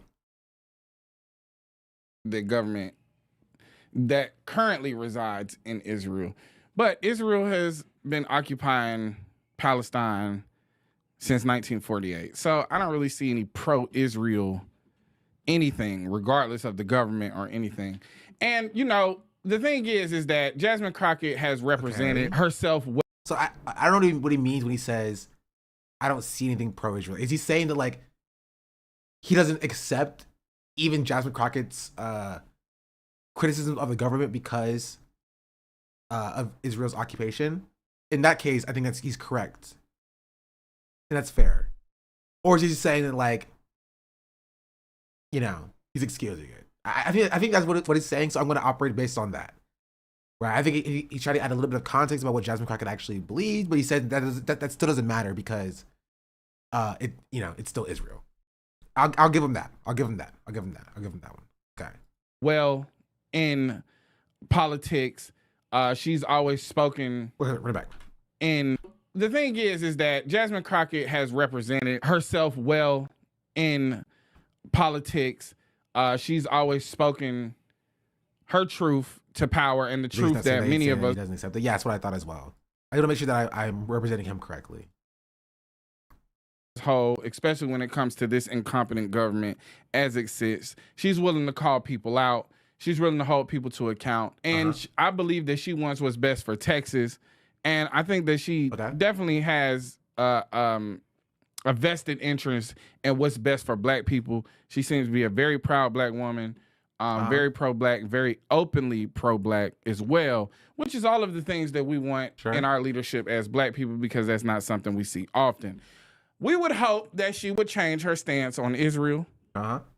But we can't walk and chew bubblegum and say that she still is a better candidate than most people that's going to run for Congress, especially any straight white male that's going to run for Congress under this MAGA regime. So I would say... See, I think this is where he kind of took an L a little bit here, because Tallarico was just a better candidate. I don't think it was a situation where, like, Tallarico was, like, night and day. Like, this was not a situation where it's like it's Andrew Cuomo versus Zohran Mamdani, right?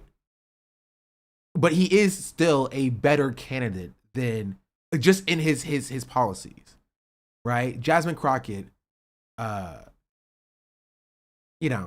this is a case where it would be marginally better. He is marginally better than Jasmine Crockett is.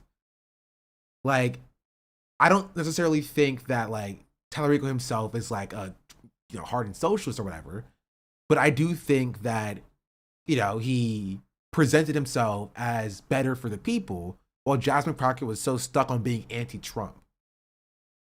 you know? And that was her problem. That was her issue. She was so stuck on being anti-Trump that she got outflanked policy-wise, right? I do think, given a more renewed focus, she would have came to a lot of the conclusions that Tyler Rico came to, right? Like, she is pro Medicare for all. I'm pretty sure. Pretty sure she's pro. Yeah, pretty sure. See.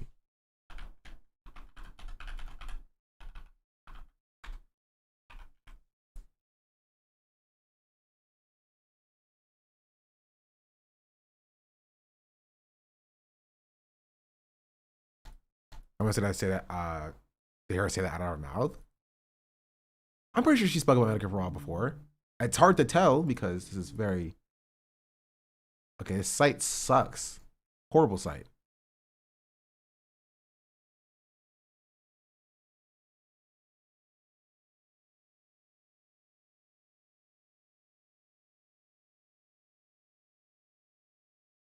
Okay, this is just a Threads post.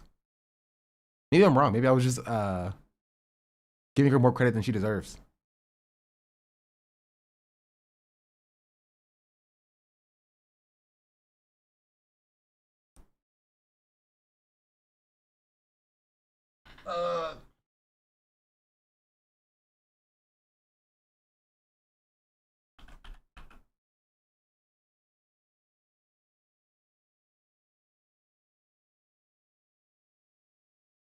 She was a co-sponsor of the Medicare for All Act in 2023. That's what it was. I knew I saw it somewhere.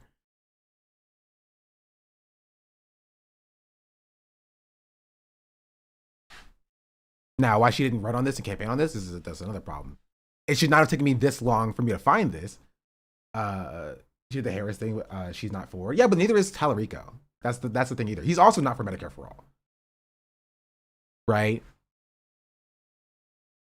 And so that's where we get into like an interesting state here, where it's like he just was able to message better. He says he's better for healthcare.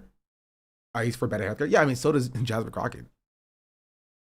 You know, like if we're drawing a line between like them being for Medicare for all being a progressive policy, like it's about messaging. You know what I mean? I haven't said that she was a co-sponsor. Yeah, but again, that's messaging. That's the kind of the point. The point is that she was so focused on being anti-Trump that she failed on messaging. Right?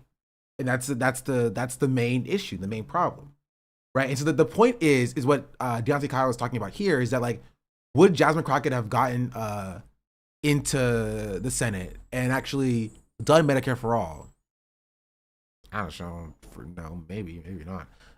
But like, would Tallarico have gotten into the Senate and done Medicare for all?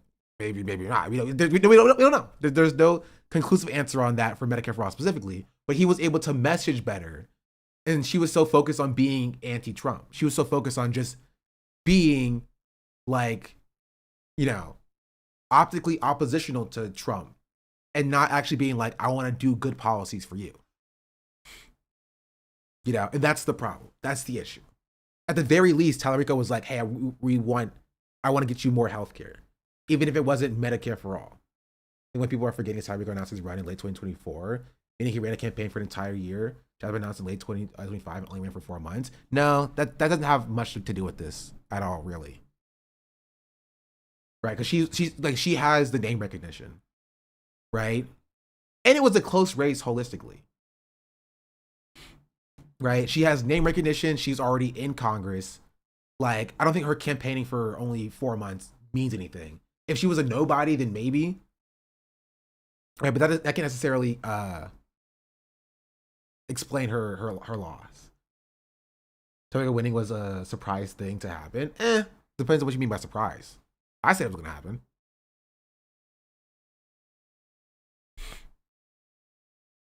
If she campaigned for longer, maybe her messaging would have developed more. If you think this, you don't know Jasmine Crockett. If you genuinely believe this, you don't know Jasmine Crockett. Did you see her campaign announcement video?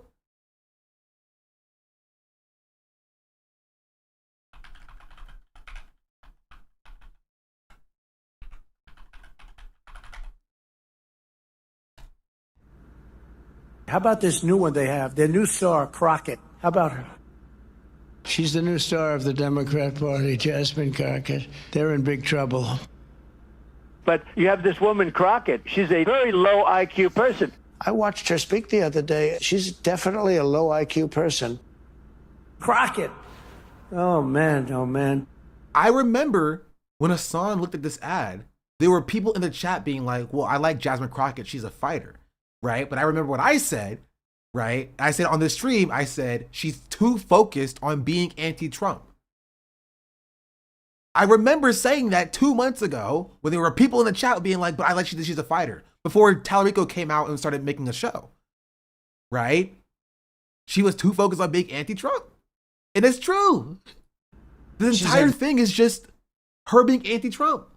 Very low IQ person. And so that's where I don't think Deontay Kyle is entirely incorrect about how people flipped on Jasmine Crockett. I was here from the beginning, right? I think people are too worried about like electability and that like, they didn't feel like Jasmine Crockett could win, so they dropped her. And I think that is a true thing that people on the left do. They will support you until they think that you're going to lose, and then they'll drop you for somebody else. That is a thing that does happen. And so when Jasmine Crockett first announced, they were like, "Oh, she has a lot of motion in Texas, she can win," right? Until Tallarico came, they were like, "Oh no, this guy's gonna win instead," right? But if they would have noticed and acknowledged when this dropped, this has no substance, right? There would be no flip flopping here. You know, there would be no will they, won't they here. Because that's what I said 2 months ago. I said this has no substance. There's no substance here. It's just anti-Trump stuff. Somebody said the other day she's one of the leaders of the party. I said, you got to be kidding. I could probably find my. Now they're going to rely on Crockett. Crockett's going to bring them back.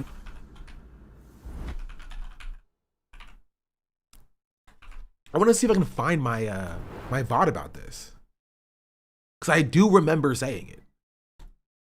This was dropped on December 8th. I want to see my December 8th VOD. December 8th.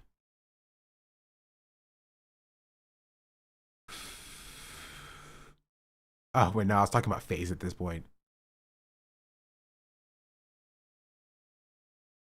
Oh, yeah, see? Here. You can see it in my streams, in my stream titles. You can't take 4 seats. What, is that a... Right? Here, look. Jasmine Crockett, I promise. Let's talk Crockett. So let's go to the first Jasmine Crockett one on the December 9th.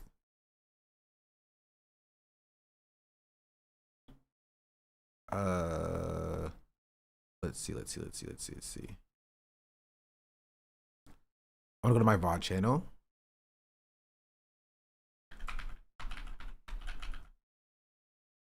Did I save this VOD is the question. Maybe not.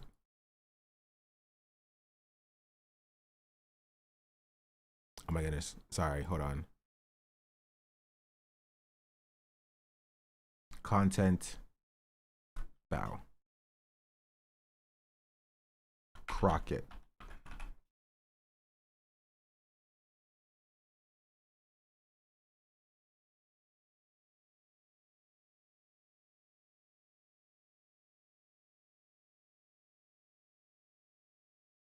Did I not save it? Oh, that's an L for me, bro.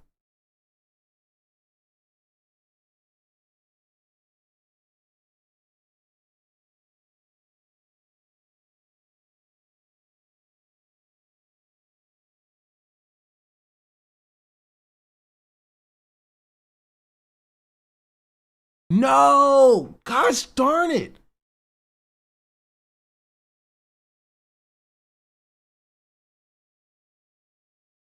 I didn't save it. Okay, that pisses me off. Hold on, wait, I have an idea. What if I go? Do I have a Des one? I don't.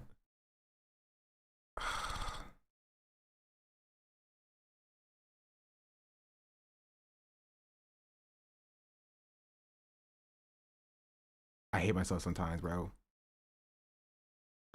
I hate myself sometimes in my lack of saving VODs. I need to automate the process.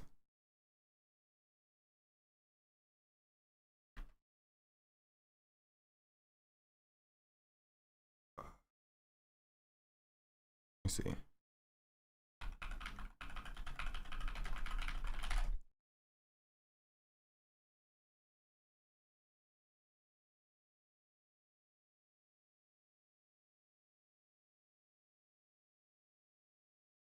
Let's see if Stream Recorder has my VODs.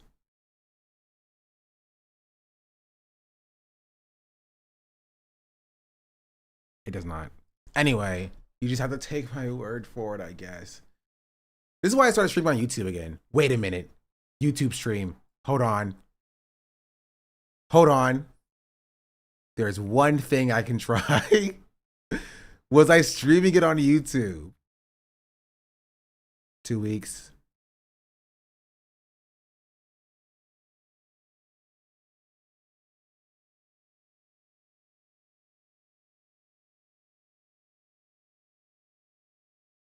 I wasn't.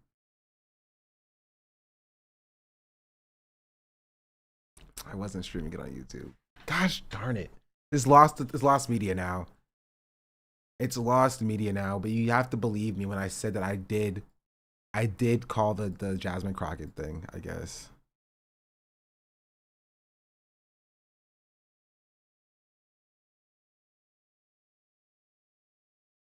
Yeah. See, I'm looking for some clips, but Chad doesn't clip my streams either.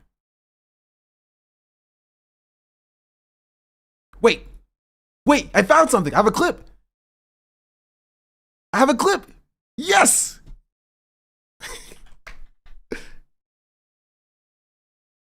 Shout out T Blazian. W. This was December, right after she announced. I posted what did he know, and I posted my old tweet saying I stand on not liking Jasmine Crockett. This has been a consistent thing.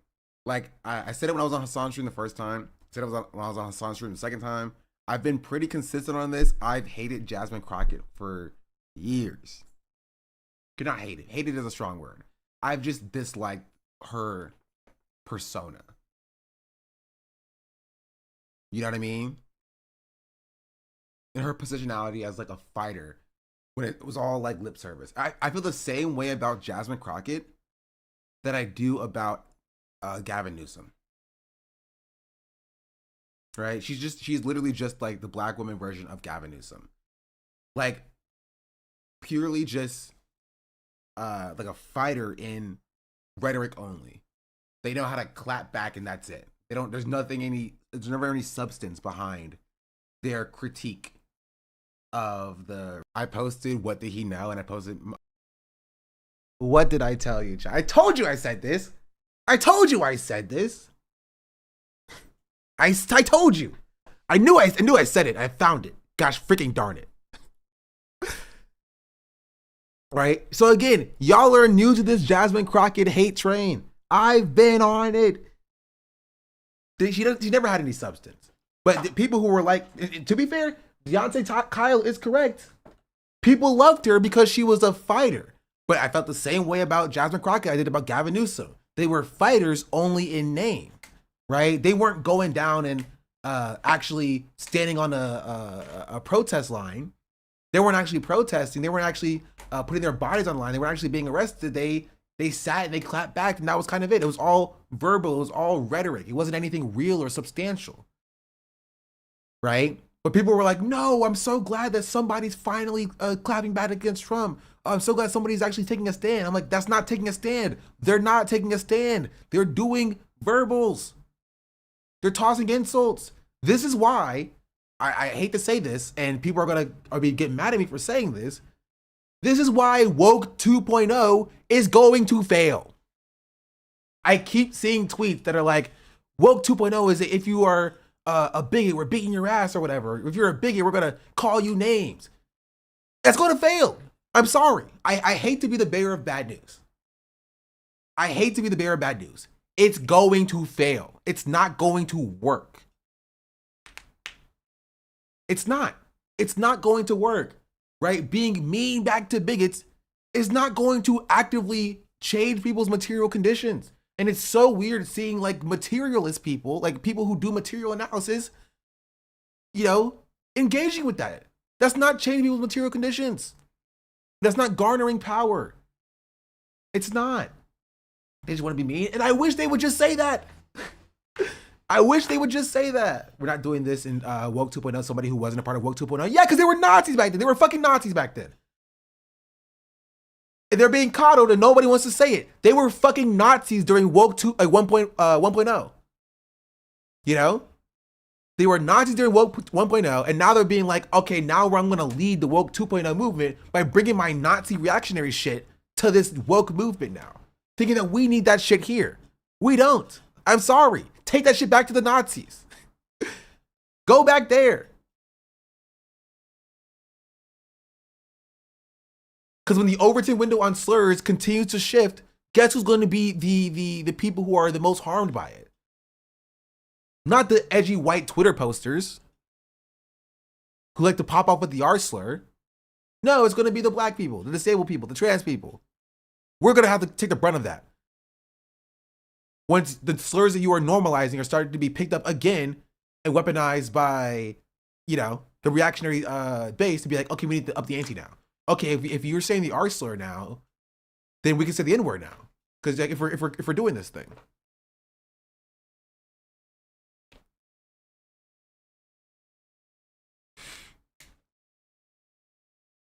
It's just so stupid. It's so dumb, bro. It's so dumb. It's just not effective. It's not effective. Just if you want to be mean, just say it. Just say I want to be a mean person. I want to be a mean person to people. Then just say that. Just stand on that, right? But don't act like you're doing like praxis. Don't act like you're doing praxis.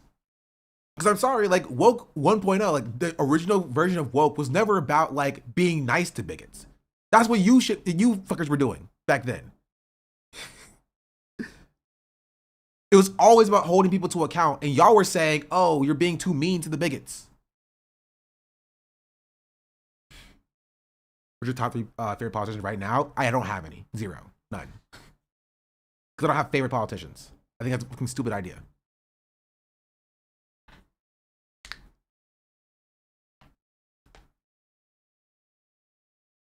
Anyway, that's what I was saying about Jasmine Crockett back then. Which is why my original point to this, why I'm showing you this, is when I tell you something about somebody, believe it. Because I have not yet been wrong about a person. Haven't yet. Please, somebody find me a time where I've actually incorrectly clocked a person as being non-genuine and fake. You don't get why the left is just on Woke 1.0 because they want to be mean and reactionary. That's it. This is a test that you passed, W. I don't have favorites. I have people I want to win. I don't love them. Yeah, I hate the idea of like favorite politicians. I don't necessarily like it.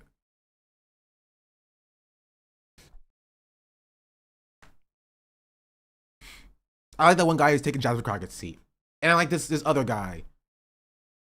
Rodney Sadler.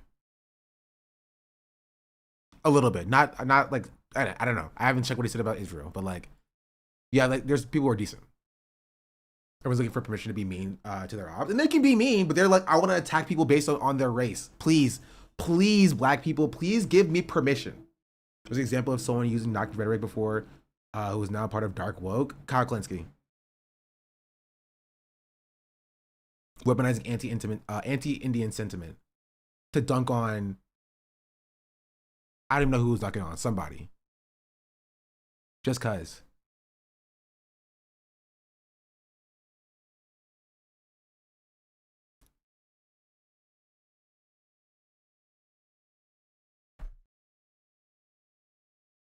And Kyle Klinsky gets a pass, bro. I swear every time Kyle comes up, I just see spams and Hassan shout up like, W Kyle. I'm just like, you people are fucking unprincipled. Unprincipled swine. Who would sell out a black person if it means they get like, you know, 2 more Nazis standing next to them. I swear.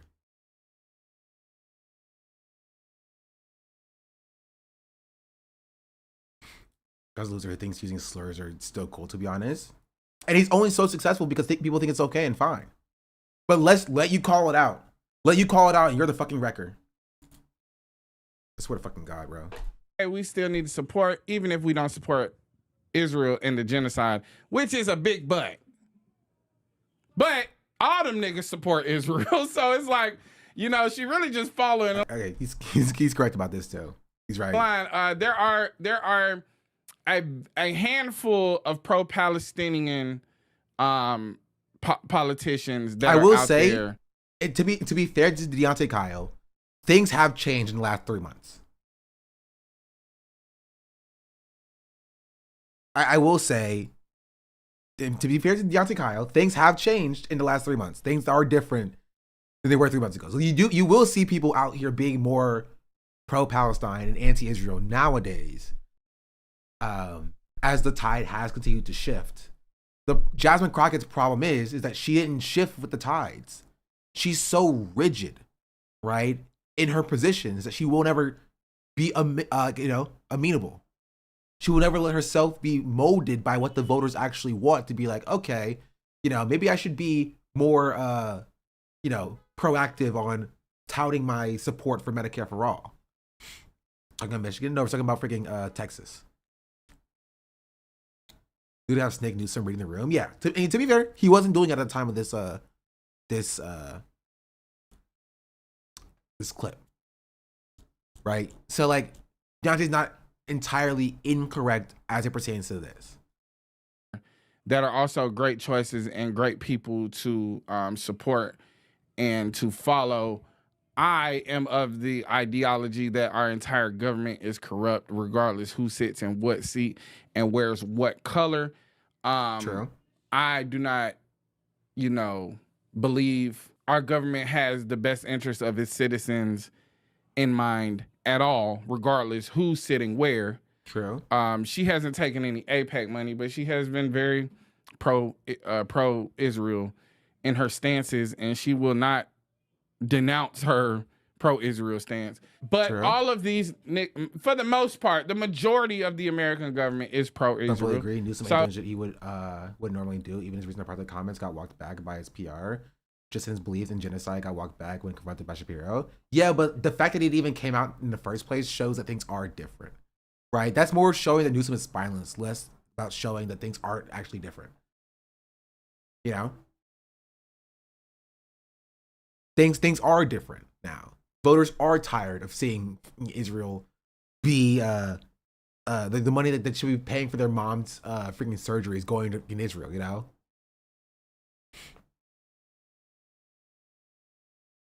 Oh, shout out to niggas like, Mom Donnie. You know what I'm saying? I will say this clip did him dirty. To be entirely fair to Deontay Kyle, where's it at? This clip did him dirty. Did him dirty. Because he's not saying anything wrong here. So far. Like he got clipped. Dami. Shout out to niggas like that. Shout out to them niggas. Shout out to the pro-Palestine niggas. Free Palestine, bruh. Because we are a very pro-Palestine podcast, you know what I'm saying? Pro-Sudan podcast. We're a pro the people. We're a pro all oppressed people, and we want genocide everywhere to stop. So, I'm not going to get in the weeds about that because, again, I don't trust our government. I think that I know our government is corrupt, has been corrupt, and we have been the subjects of that corruption and oppression since we've landed here. So I don't put my faith in any politician to do anything for me at all. But I do still believe in supporting your local politicians so you can affect change where you live. But true.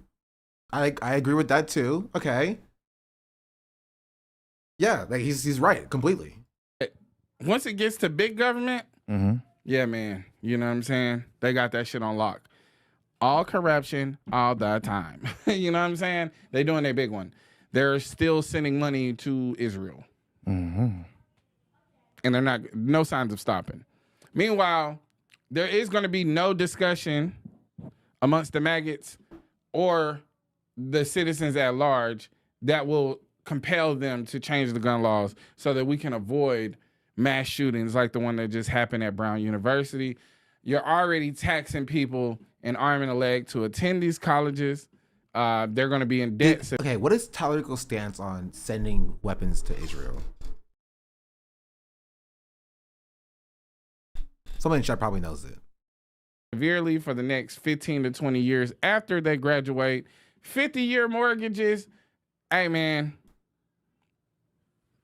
That American pie done spoiled. The American dream is over. A 50-year mortgage is insane. That's what they saying. You know what I'm saying? And the more money we send overseas. Just no offensive arms. He's a defensive weaponry guy, if I recall correctly. He's the defensive weaponry nonsense. Yeah, that's bad. That sucks. Okay, the more that I hear about Tyler Rico, it's just weird that people are writing for him so hard. You know what I mean? Like,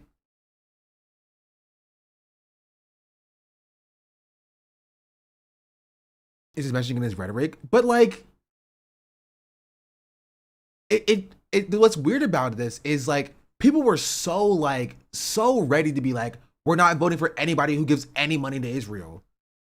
Right after the election cycle with Kamala Harris, you know, like that's what I remember. That's what I thought the thing was. Right, it was like we're not supporting nobody who has any support for Israel. No money's weapons sent to Israel at all. And if you're sending weapons and money to Israel, we're not supporting you. We're only voting for politicians who send nothing to Israel. And now it's like, well, I mean, he wants defensive weapons to be sent, so that's fine. It's like, is it? Is that fine? I'm confused. Then it's like, oh well, he's just better than the alternative. Then it's like this lesser evil voting stuff again.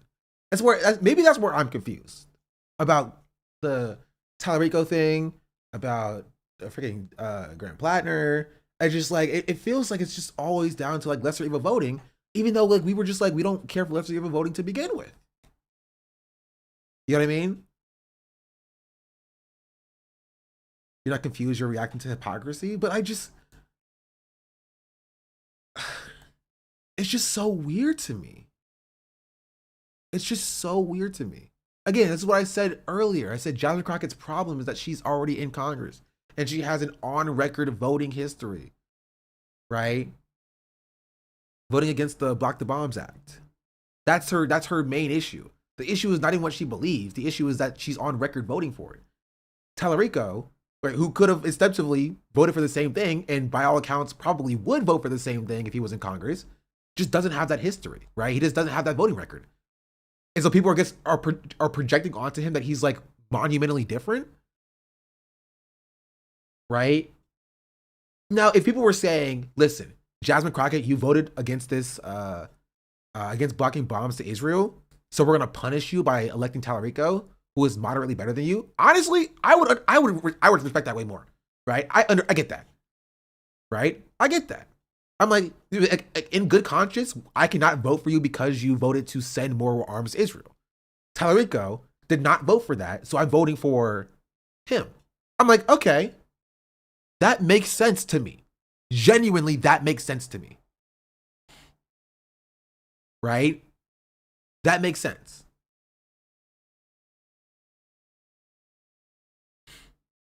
Right? Meshing around Palestine was awful. Yeah, but his wasn't necessarily good either. Like, I feel like the bar has just lowered and lowered and lowered since 2024. You know what I mean?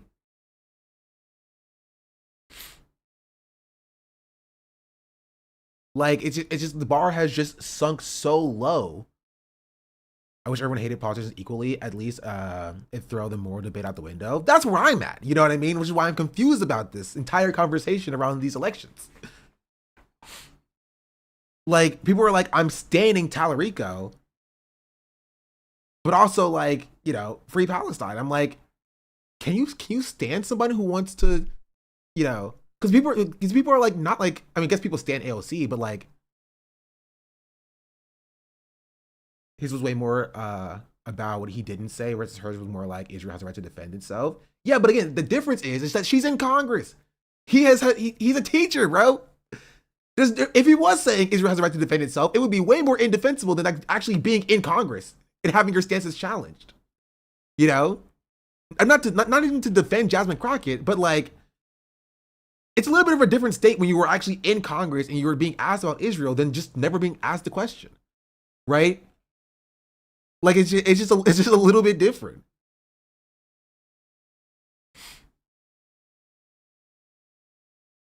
And so again, it would make sense if they were like, yeah, her Israel interests were bad, and he just has he feels like a blank slate on this, right? So therefore we support him. But if people were like standing him, people were like, no, he's our guy, right?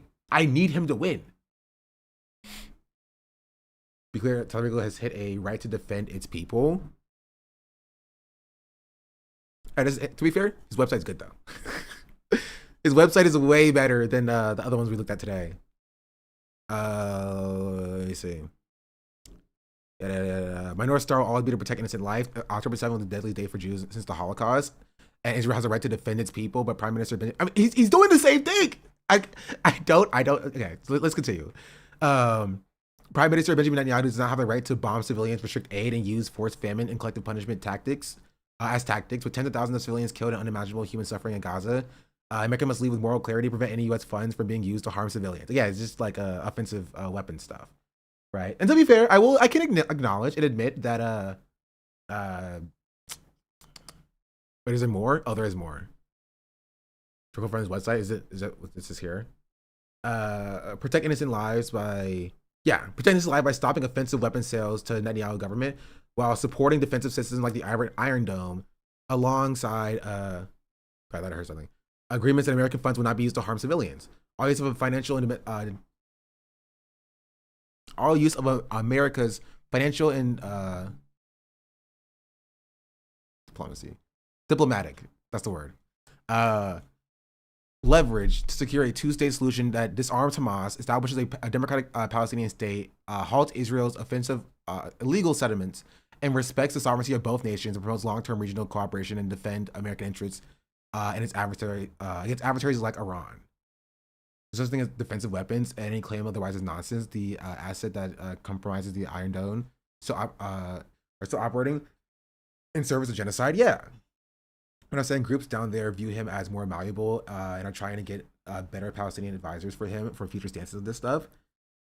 Yeah, but then it just becomes like optics, you know, not like policy.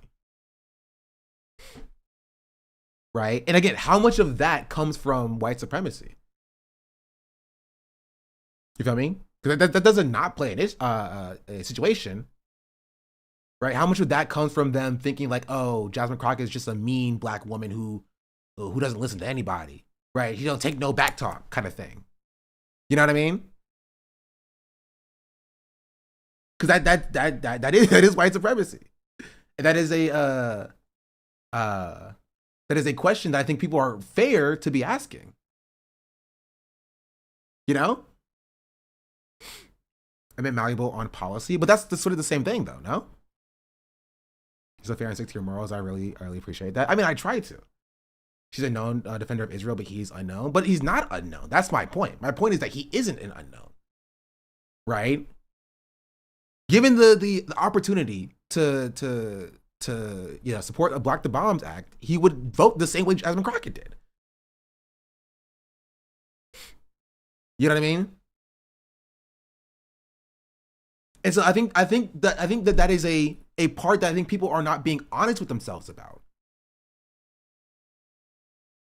Right? It's where they're positioning Tallarico as like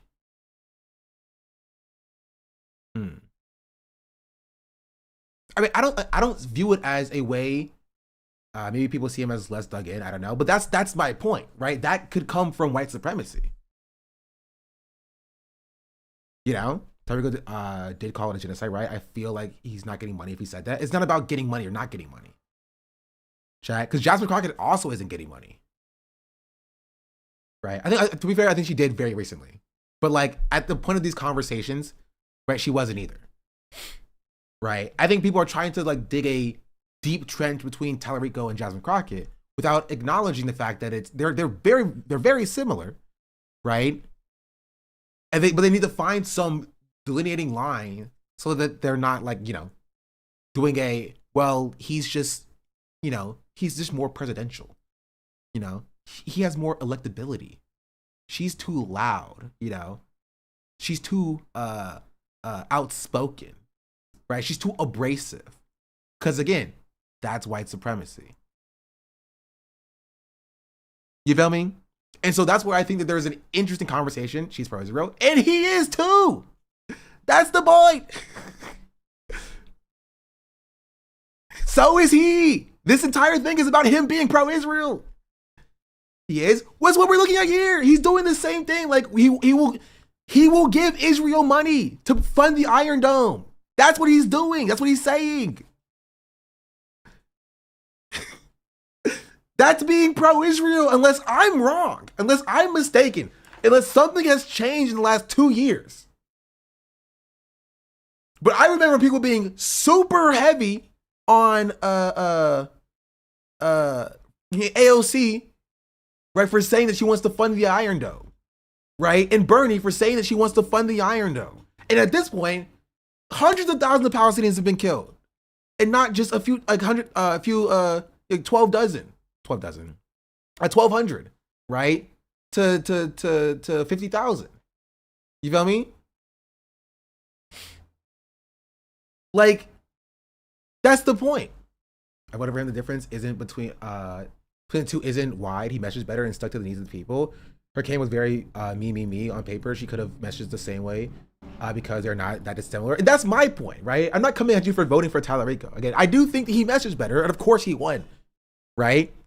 But my point is that people who are trying to position Jasmine Crockett as like, or Tallarico as like meaningfully different than Jasmine Crockett is, right? And I think sometimes some ways that people are doing that can fall into anti-blackness. You know what I mean? I think people positioning Jasmine Crockett as being too abrasive and too loud and too obnoxious and too dug in and the angry black woman, you feel me? In oh so many words, right? I feel like a lot of leftists can fall into anti-blackness when they are doing their criticism of Jasmine Crockett. I think that that's the case. And I think that they are way too willing to give white men a pass for holding the exact same positions. To me, her charisma is what I liked about her. For me, it's the opposite. No, I voted for Tallarico. She's a hardliner for Israel, and she made that known. Sorry. So is he, chatter.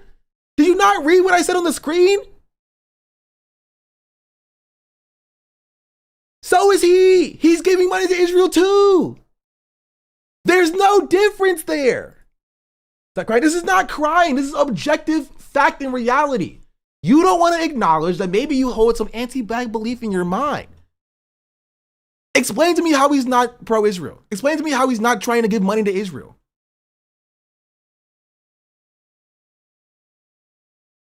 I'm black doesn't matter, chatter.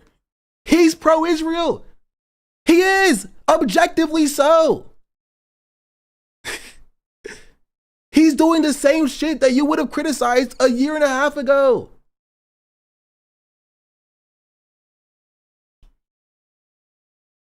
Let's give them defensive weapons, AOC, Bernie. Yeah. Things we criticize from AOC and Bernie and stuff like that. It's just lesser evil thing again. Exactly.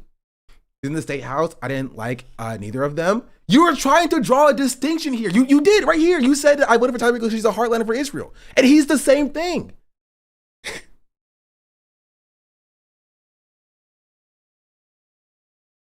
I'm not coming at you for voting for Tallarico. Again, I said it before that I think Tallarico is better. I think he meshes better. She made it known that she's immovable. What is this? What does that mean? Show it to me. Show it to me. Show it to me. Or are you projecting that onto her because you have this perception of black women being stuck in their ways, chatter? That's my point.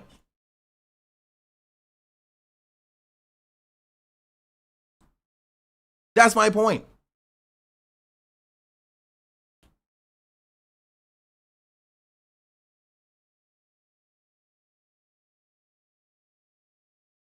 I think the way that people perceive, right, this, you know, this white man as being somebody who's listening to them and really open to their concerns. But they see a black woman and they're like, well, she's stuck in her ways.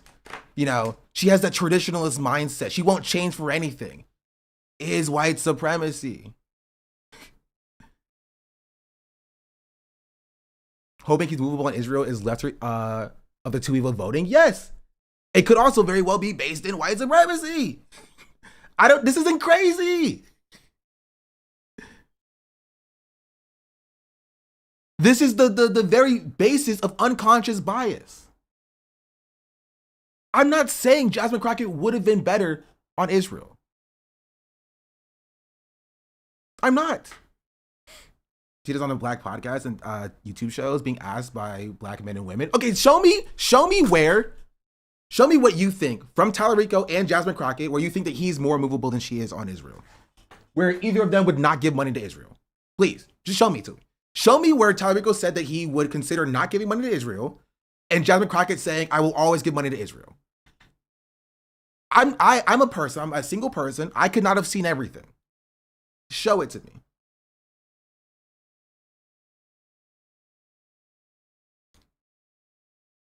Because it sounds like to me, you're seeing a white face and a black face say the exact same fucking thing, and you're like, this guy's more trustworthy.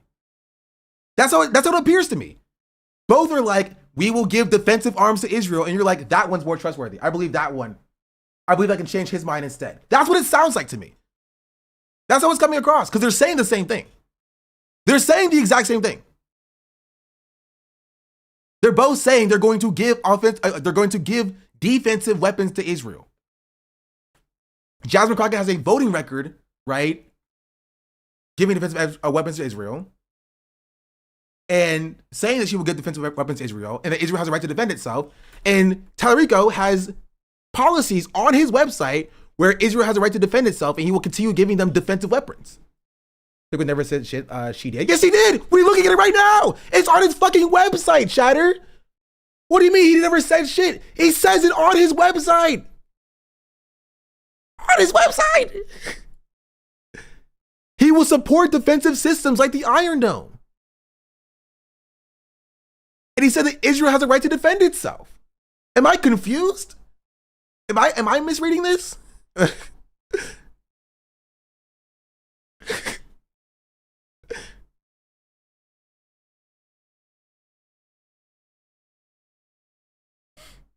There's nothing policy-wise. He's just softer and more sympathetic to Palestinians.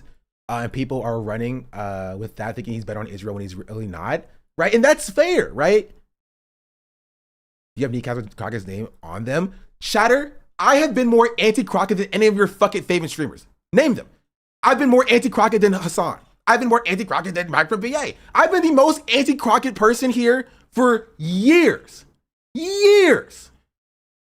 Years. I have receipts of me being anti-Crockett. Years. Years. I'm not even joking. We went back and found it.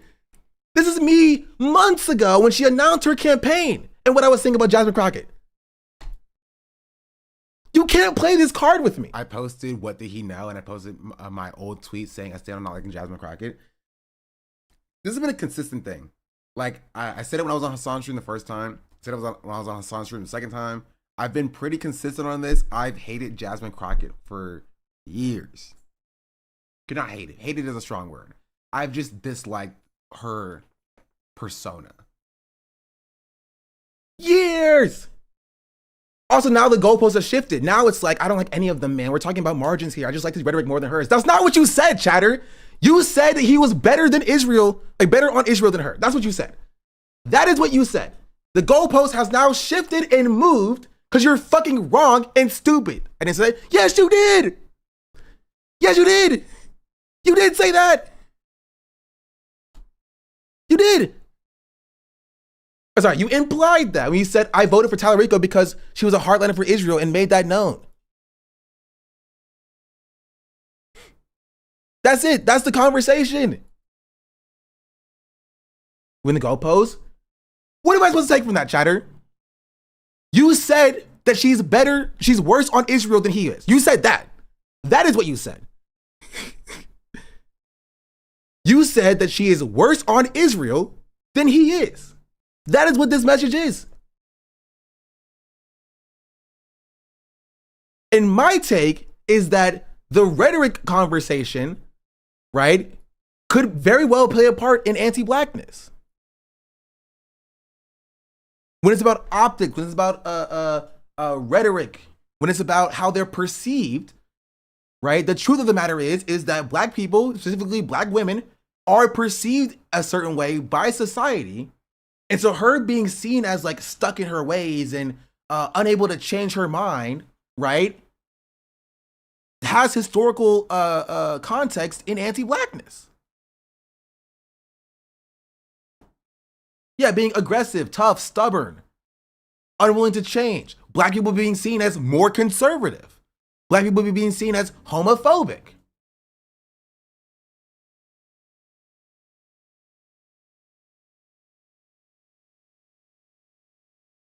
Right? I'm not saying that she's good on Israel, but I'm saying that there is a conversation to be had about how black people and black women are perceived doesn't go away when they're politicians. New progressives are already pushing Tallarico on Israel and Gaza and ICE. Organizers saw little daylight between he and Crockett on those policies, but saw more room to move him than they did with her. Also heard he's being advised on improving on Gaza, right? This is all true, but again, this could also vary. And my point is, because I do analysis here, chatter. I come here for analysis. My point is that their perception of her being unable to be moved and him being more willing to be moved, right, could very well be to her history, right? But it could also be because of how they perceive her as a black woman. That is a part of the conversation. We live in society. White supremacy is pervasive, and that impact, right, is something that we can analyze.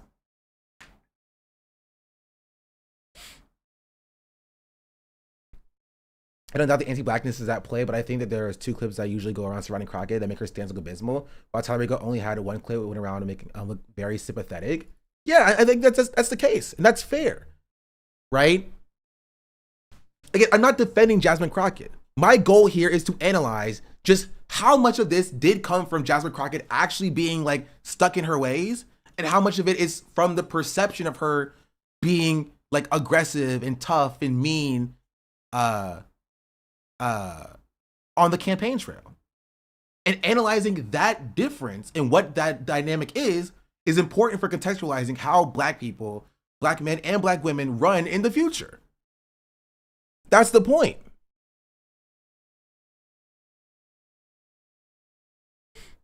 That's it. He's not the person, but he's an interviewer I know by name that asked her, Michael Tracy. Asked her and it wasn't good. She said on the podcast with a black man. I saw an Instagram reel. Her black women, her and black women where she tripled down. I didn't make the stance out of nowhere. I live here and followed and raised more than you. I'm not saying you made the stance out of nowhere. I'm saying that there is a perception of black women that does exist and is real, right? And that does and can very well play a role in how they are perceived. Their policies are the same. Their policies are the same. This guy here, what do you think about Reverend Frederick Douglass Haynes? He's better than Tallarico is, holistically, just objectively so. And honestly, he's better than most leftists in this country. October 8th, he was calling out Israel as an apartheid state. Objectively, just objectively better than most leftists in the country, bro. Holistically. Holistically.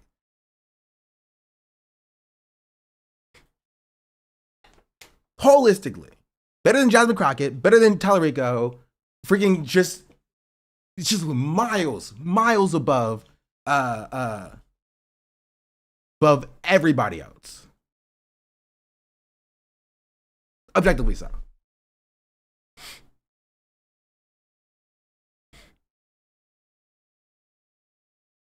Right? Objectively so. Right? But this is my question, right? Do you think if AOC was facing a primary challenge, the same leftists who are against Jasmine Crockett would call for AOC to be primaried?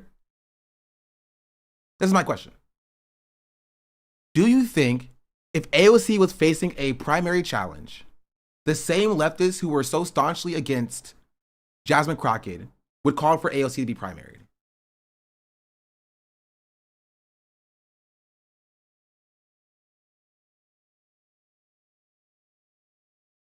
Isn't the primary not gonna lie?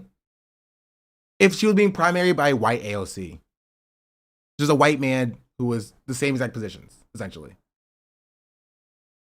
But let this do hate AOC too. Yeah, but like, they're not calling for AOC to be primaried.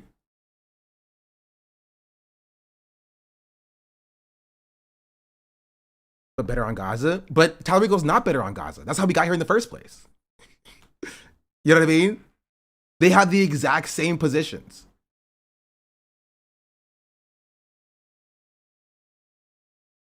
If AOC showed up, to be honest, maybe. Thought he was Tuesday and Crockett wasn't. Like, it's some of that misinfo. I mean, I didn't see Crockett be like against the Tuesday, but they're both for giving like defensive arms to Israel. But they both say Israel has a right to defend itself. Like, this is like, that's the position. Today's news video is great. Is good on this topic. I mean, that's how we got here in the first place. I originally thought that he was better on Gaza until I saw the point where he was doing defensive weapons. The AOC would be given a lot of more charitability and forgiveness for bad take. I mean, she has, because AOC was pulling this line last year too. Bernie Sanders was pulling this line last year too. But Bernie's still a guy, right? Bernie's still a man. Bernie still got people were like, oh man, Bernie, why are you saying we have to give Israel defensive weapons? Why are you still saying Israel has a right to defend itself? You know what I mean? But like, Jasmine Crockett wasn't saying anything different. Again, this is not to defend Jasmine Crockett. Jasmine Crockett can be thrown away in the same way the rest of these people can be thrown away. But I'm not beholden to any of these politicians. Right? But I'm saying that there is some discrepancy, right? When you consider how people position Jasmine Crockett as like, a Netanyahu dick rider or whatever.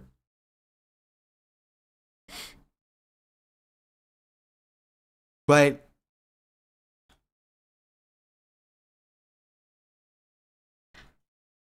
I don't know. And I say that also agreeing that I think Talarico is better than she is. Mostly because I've hated Jasmine Crockett holistically, consistently. Again, I said it when I made a tweet. I've been a real Jasmine Crockett hater. I think Jasmine Crockett is all bark, no bite. I don't think she actually stands for anything.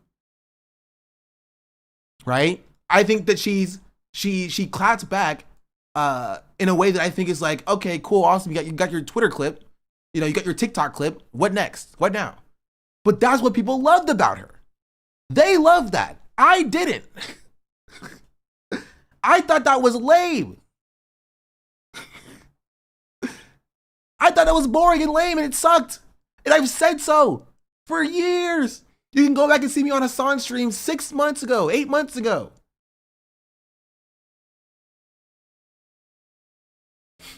Making a good point though, is there a legitimate difference between the two? It's rhetoric and electability. And I think a lot of people don't want to engage with the fact that electability is an inherently racist argument.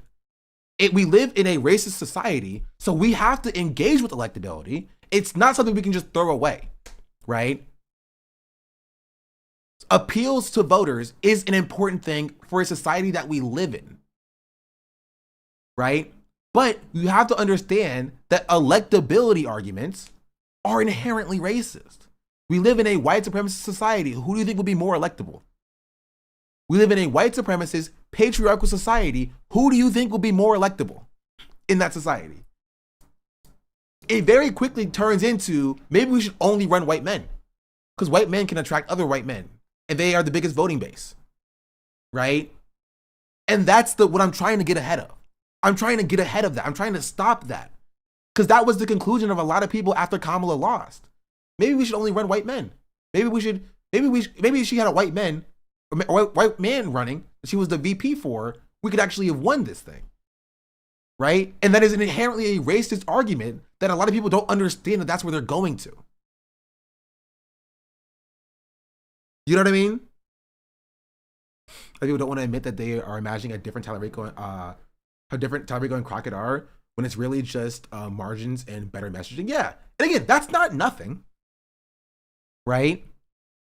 That's not nothing, right? The marginal differences and the better messaging is impactful because we live in that society. I agree, by the way, I didn't vote for any other white man on my ballot. I'm not coming at you specifically, Chiner, right? I hope you know that I don't have beef with you specifically. But I'm just trying to talk about this dynamic and how Black people are engaging with like how we experience society, right? Because that is a very real thing that I think a lot of white leftists are playing into without even caring or acknowledging. It's also not true that there are interviews with from the South where you have a hog who voted for Obama saying instead of slurring the same sentence, people do want change. Yeah, but that's the case as well. Like Ilhan Omar's party barely defender. Rashida Tlaib was censured by her own fucking party like last year. Do we not remember this?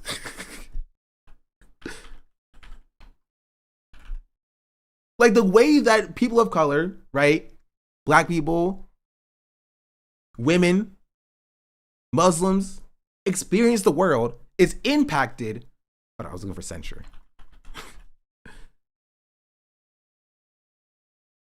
Is impacted by these systems. They're not removed from these systems. Right? Censuring Representative Rashida Tlaib for promoting false narratives regarding October 7, 2023, Hamas' attack on Israel, and calling for the destruction of the state of Israel. Excuse me. Black Muslim women are collected them all. Yeah. Right? And so my point, my role, the reason why I'm still here now, there are way more based in Crockett though, which is why they are attacked by their own party while Crockett is propped up. Not necessarily, like this, being an establishment person does not remove you from your blackness though, right? In the same way that like Black people and women of color can be attacked by their own party if they're further left, right? Does not absolve the people who are like leftists who are doing racism towards the liberal candidate. That still exists. That is a thing that exists.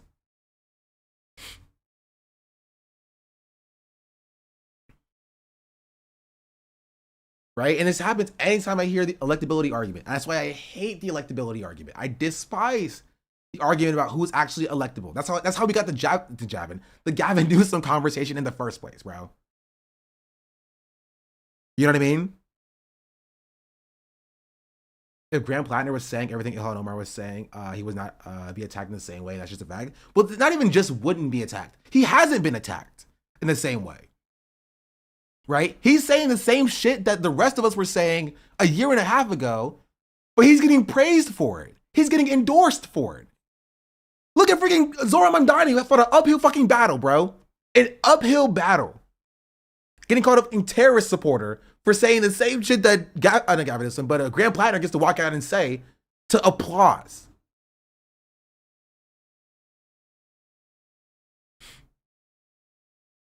You know what I mean? As he said all the same, I thought it was a little less. It's less, but like he gets to come out and say, we need to I don't know what his freaking platform is, bro. Like, do you think that like a normal, regular person of color, a streamer, politician can come out and say, we need to normalize relations to China without being called a Chinese asset? Where Graham Plattner gets to do it and it's just kind of chill. It's kind of fine, You can compare Dr. Abdul and Plattner. They're both running on the same thing, but Plattner is more supported. True. But that's because he's white. And people find a space for white people in the movement. Because they push them to the front. Like it's a protest and it's a police line in front of us,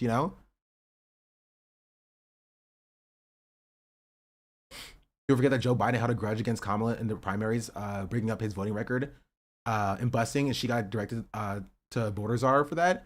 No one talks about that. That's also true.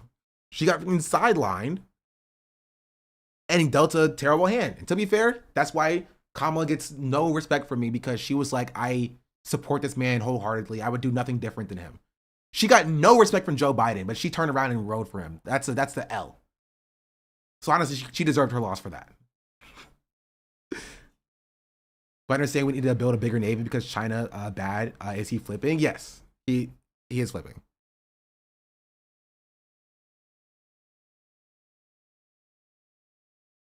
I mean, we can look at the. Hold on, I need to unmute his name if I want to find the tweet that I was looking for. Who has that one Plattner tweet?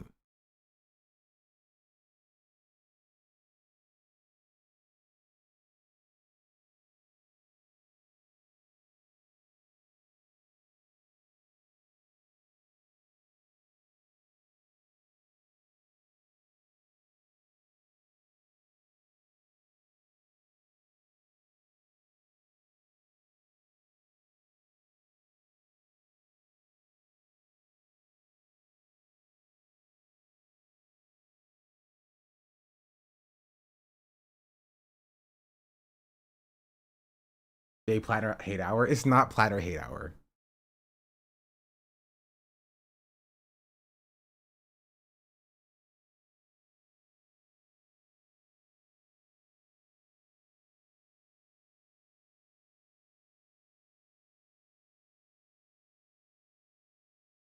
Can it be?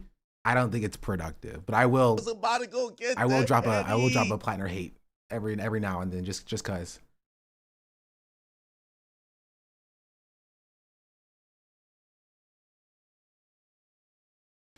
Any blasting. Thank you for the 5 gifted subs. Any discussion? Thank you.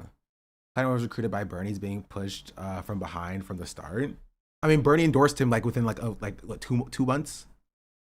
Still had to hold on to that Zohar Mamdani endorsement though. You know, couldn't let that slip too early. Oh, let's see, I have him muted, so I can't even search for his name because I have him muted as a word. Oh, let's see. I'll unmute and I'll just mute him again later.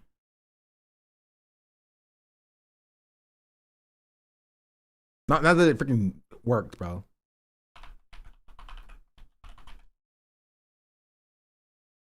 How come Corey Bush didn't get the same push? What do you think?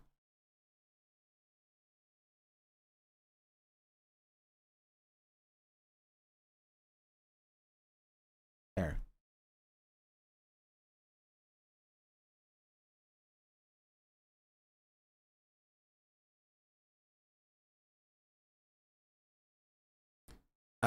Main Senate candidate Graham Plattner on the U.S.-China relations. I think our position towards China should be one of cooperation instead of opposition. Particularly for some of the people, they want to see it a continued multipolar world in which we always have to be some aggressive, almost post-war posture like we had against the Soviet Union. Curious what he thinks the U.S. position toward China should be. Oh, I think our position towards China should be one of cooperation instead of one of opposition. I mean, in many ways, because that's what it is already. We just pretend that it isn't. I mean, I think we pretend that because it's good for the military-industrial complex. Politically, for some people, I think they want to see a continued multipolar world in which we have to always be in some form of aggressive, almost war posture, much like we had against the Soviet Union, which I just see as absurd because China, we rely on many of the cheap goods China builds. China relies on us to buy them. We have a very integrated economy, which we pretend isn't. Curious what he thinks the U.S. position toward China. I mean, he's correct on this. He's right about this. If he ran against Crockett, I'd vote for him. No, I'd agree with that. Like, not necessarily voting for him because he's a Blackwater mercenary, but like I agree that he's better in messaging. Guy's kind of cooking. I hope he doesn't have any crazy skeletons in his closet.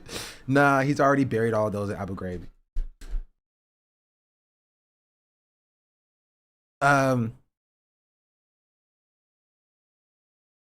got nothing to say today. Yeah. But that's kind of the point. My point is not to say he does sound like Jesse Ventura. I can see that. My point is just to say Plattner's rhetoric in his campaign is largely correct. I do agree that he should be questioned directly on his past. I want to see a real contentious interview with Plattner. He hasn't gotten one yet.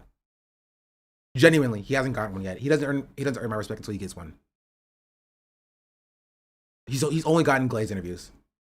Even when bringing up his past, he addressed it in a positive setting with the Pod Save Boys, right? Even if he went on Hassan's stream, I don't necessarily think it'll be contentious. I need to see a real contentious interview with him.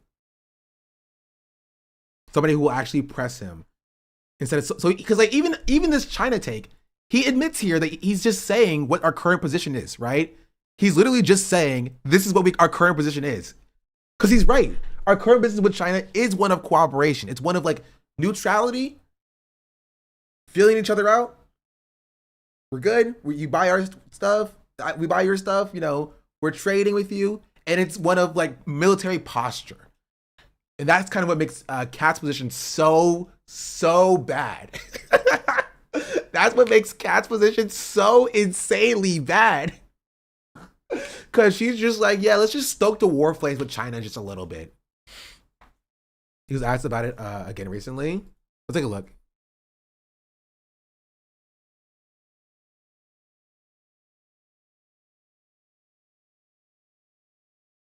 He's a codify into law arms sales to Taiwan now.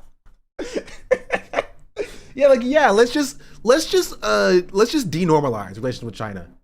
You know what I mean? Let's just antagonize China for literally no reason. It's just like, why? Why would you say that? Even if you believe that you wanted to defend Taiwan if China invades, why would you say, let's preemptively arm Taiwan in case of an invasion? It would be like, again, as I said it before, it would be like saying we need to preemptively arm Ukraine. We need to give Ukraine nukes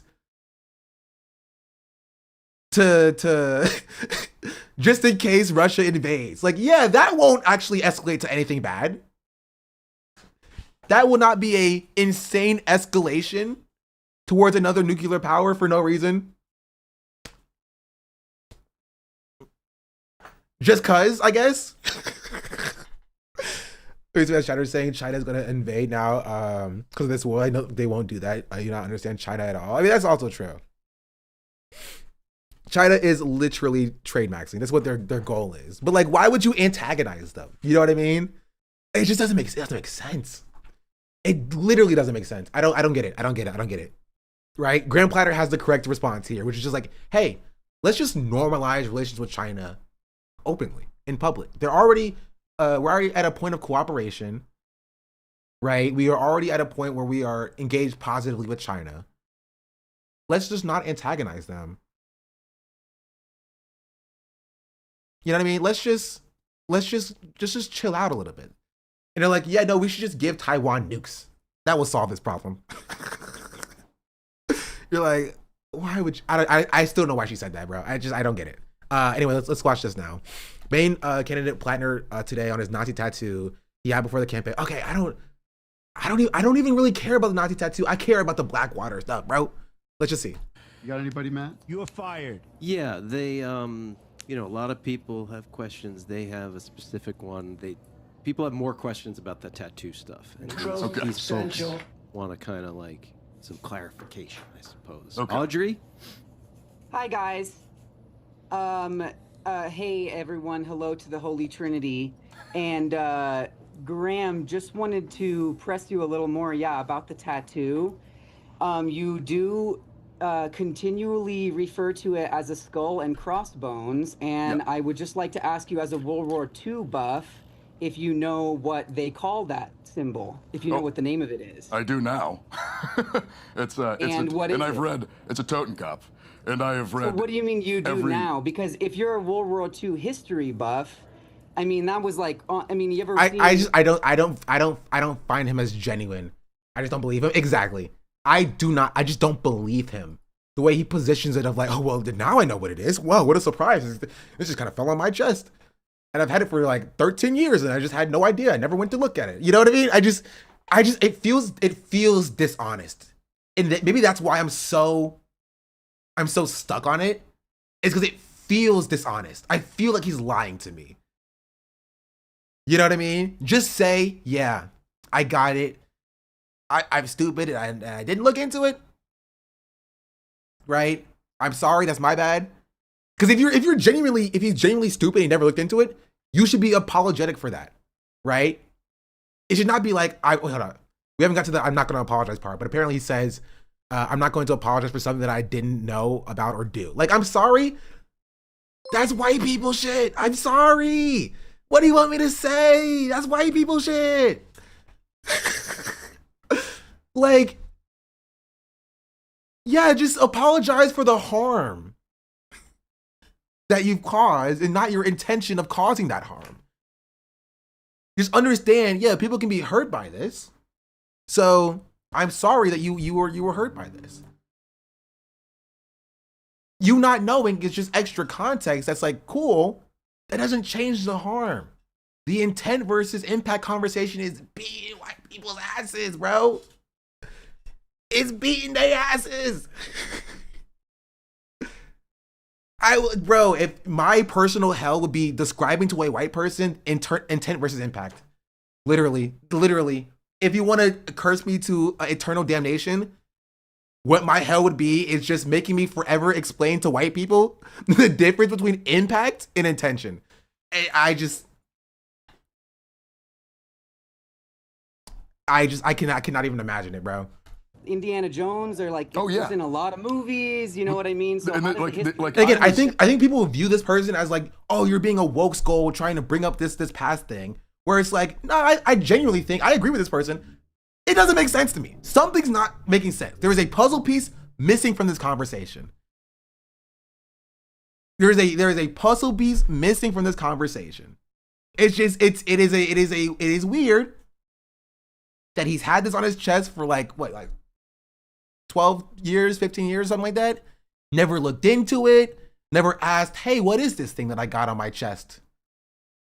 Right? That is weird. It's a weird thing. It's weird. All right. And I'm not going to be gaslit. I am not going to be gaslit into thinking that it's not weird. I'm sorry.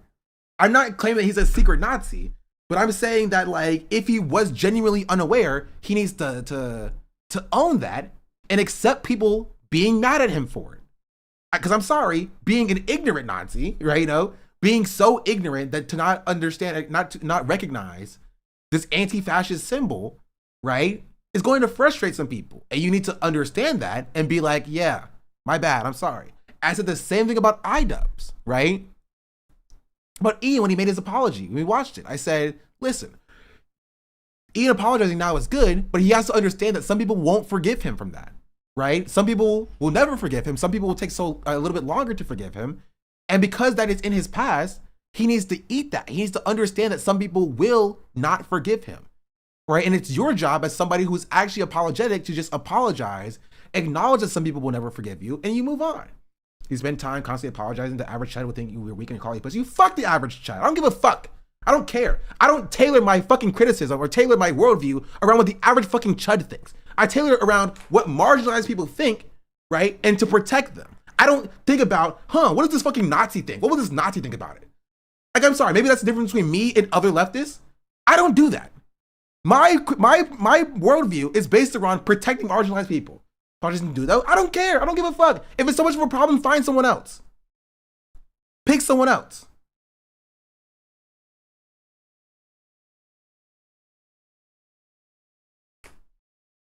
That's it.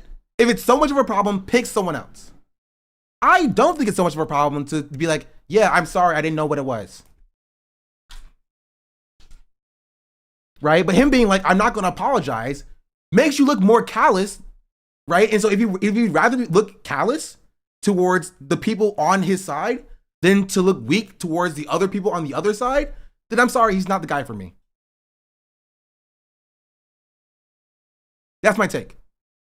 If he's more willing to look callous towards people who care about these things, right? If he's more willing to look like callous to them than to look weak towards the other Nazis, then he's not a guy for me.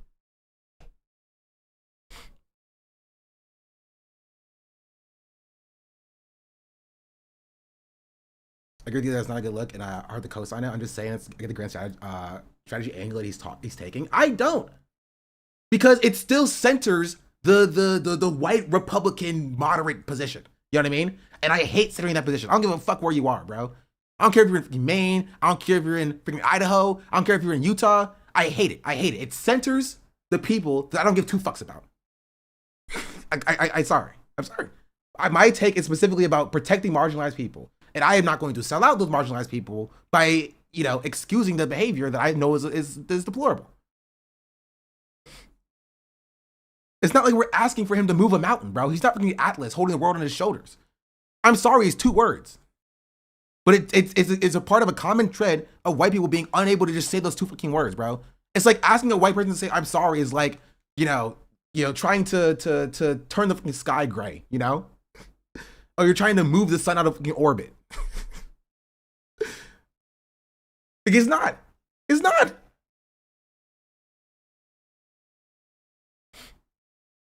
It's not adding up is him not finding out about the tattoo from other people. I am more concerned about him not looking it up. Genuinely. I'm not tatted up if you couldn't tell. But if I got a tattoo, I would look it up. I'm like, oh, what does this mean? Imagine you get a tattoo of like Chinese characters on your arm. At no point are you like, I wonder what this means. I wonder if I can just Google translate this real quick. You know what I mean? At no point in the 12 to 15 fucking years of him having this tattoo would he ever just Google it? I don't know. And if he's that stupid, there are a lot of people who do that, who don't do that. Yeah, and they're not fucking politicians. There are people who do that. Yeah, and they're not politicians. And if they did, I'm sorry, they would be too stupid to run for office. I don't know. Maybe that's ableist of me. Maybe this is me being dark woke. Yeah, if you were too dumb to look up what your tattoo you don't know what it means is on your fucking body for all eternity, maybe you were a little bit too dumb to run for office. Maybe I just wouldn't trust you to not accidentally vote on something you weren't supposed to vote on. You know what I mean? Maybe I wouldn't trust you to actually show when you're supposed to show up for a vote that's actually impactful.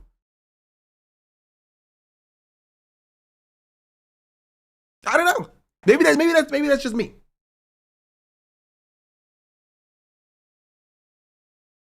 Maybe that's just me. Maybe I'm crazy. Maybe I'm a crazy person for this. Well, you wouldn't change your mind and think that genocide is cool? Yeah.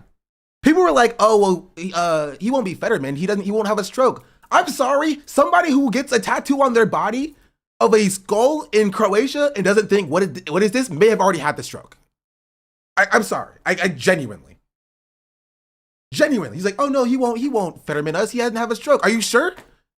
He went for like a decade with a tattoo he didn't know what it was on his body and never thought to question it or look it up or see what it is or ask somebody at all, ever, at any point.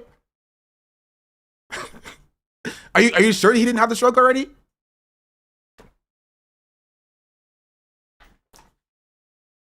Like, what are we talking about here, bro? What are we talking about here? I'll just like I was well aware that they used a similar looking thing.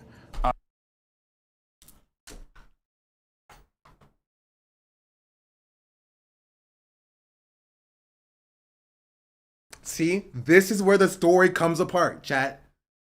This is where the story comes apart. Oh, he didn't know. Oh, he didn't know. Oh, he didn't know. Oh, he didn't know. Huh? That's not what he said. That's not what he said. What did I tell you? I told you it didn't add up. Told you it didn't add up. I told you it did not add up. So now I was like, oh, he kind of knew. Oh, he knew a little bit. And at no point did he want to verify, making sure that wasn't the right one. You know, it's like you're going to get a manji tattoo. You don't want to check, make sure the direction is going the right way. You know what I mean? You don't want to make sure, hey, let's make sure that it's actually not going in the Nazi way and it's going in the Buddhist symbol way. You don't want to double check just to make sure that's the case.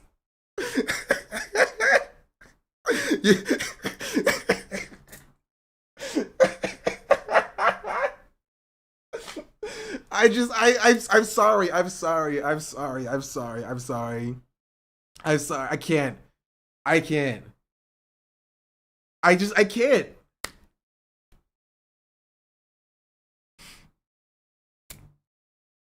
Like, yeah, I got these lightning bolt tattooed on me. I knew the Nazis also used like 2 lightning bolts, but like I didn't check to make sure this wasn't the same one. My bad, I guess. All right, bro. Sure. Sure. Sure, sure, sure, sure, sure, sure, sure, sure, sure, sure, sure. Sure, sure, sure, sure, sure, sure, sure. Okay. Okay. Mm-hmm. Mm-hmm. I'm just a fan of electricity. Oh my goodness, I can't. But then he kind of knew. He knew a little bit. I can't.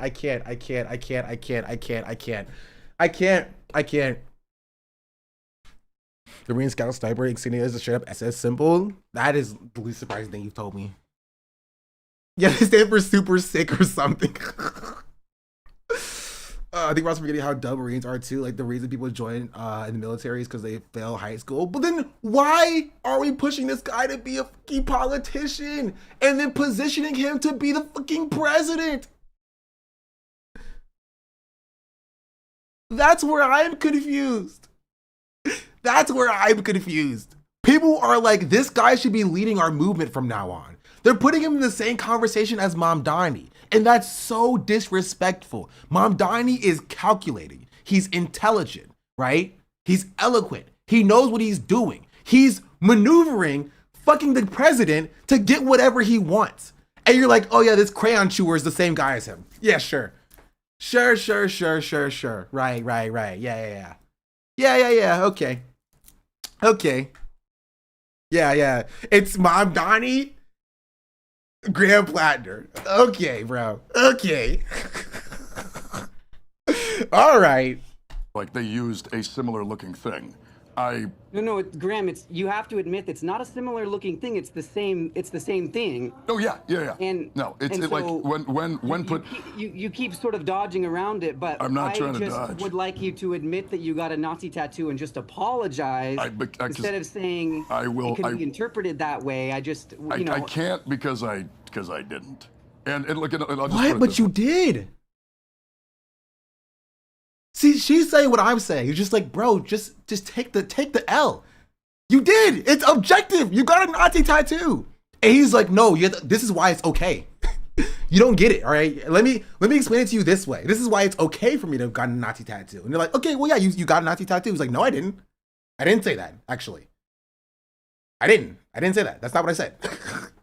It's just like, how can I accept this person as genuine? I can't. Also, there's still like a minute and a half left. Hold on. Because I didn't. And look at I'll just put it this way. Half of my family is Jewish. Oh, thanks, bro. That makes it okay. That makes it okay. I took my shirt off in front of them for 17 years. At the beach, at parties, at events, at weddings. If I thought... Took your shirt off at a wedding? And nobody ever asked him like, hey, what is that tattoo? Bro, if you know people with tattoos, they love talking about them. They love talking about them. There's no like, hey, what is that tattoo? It's like, oh, yeah, I got this one in Croatia. It's I don't know what this says actually. Like, oh, we should look it up. No, don't do that. Let's not look it up, actually. You never was just like, I actually don't know what this one is. 17 years. Never had a conversation. Bro, I get asked about a birthmark. I get asked about a birthmark on my back. Bro. It's just like, well, what is this? What is this? This mark here. Yo, people ask me if I'm at the beach or whatever. I'm at a pool party. Like, well, what is this birthmark on your back? And you're telling me nobody asked about this giant skull and crossbones on your chest? What is the mark on your back? It's shaped like Africa.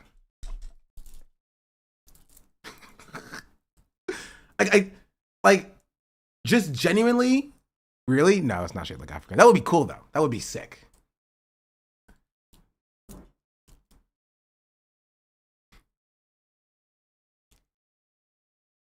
I have a birthmark on my bicep. What is it, Chatter?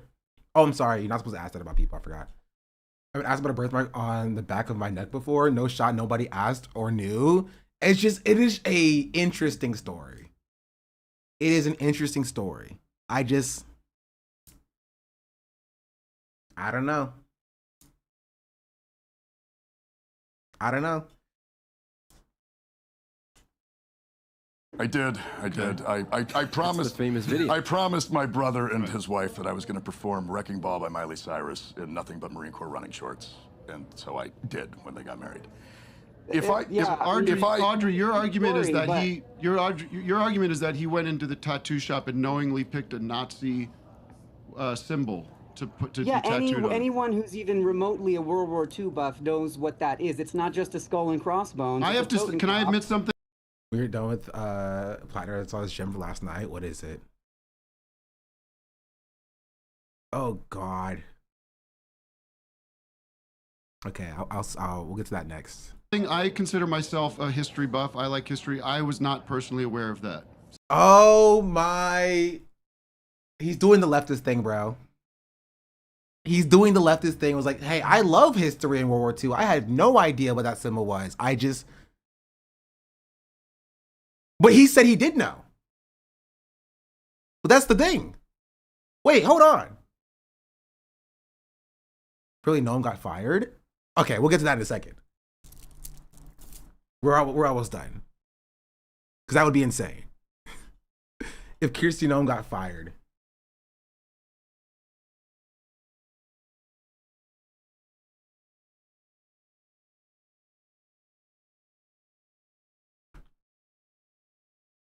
Why is it always Newswire?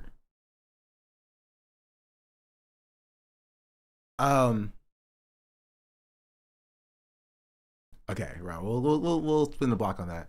Trump also tweeted, "Stop." Is this the Trump tweet or is this a different tweet? Oh, this is the new update about this. Trump fires DHS Secretary Kirsty Noam.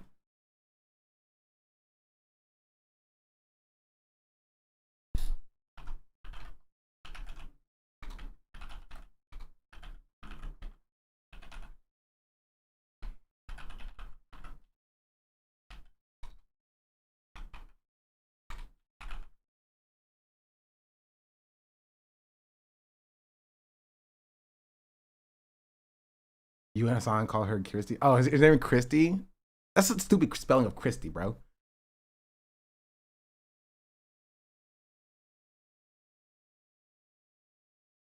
Close all dog parks in the region. Oh, that's a funny one, bro.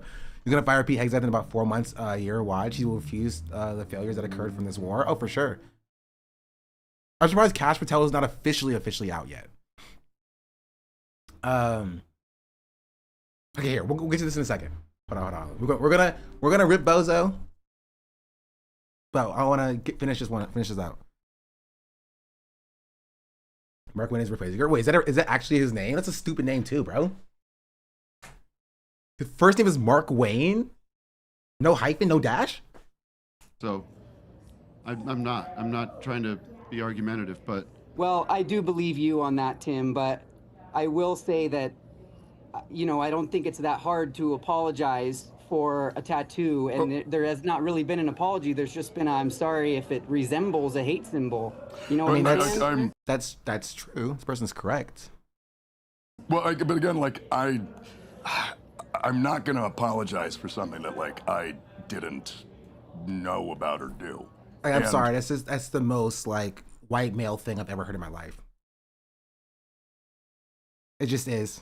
It just is. I'm sorry.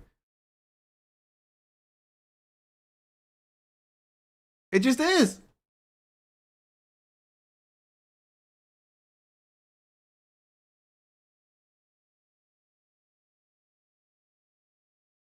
How am I supposed to trust him?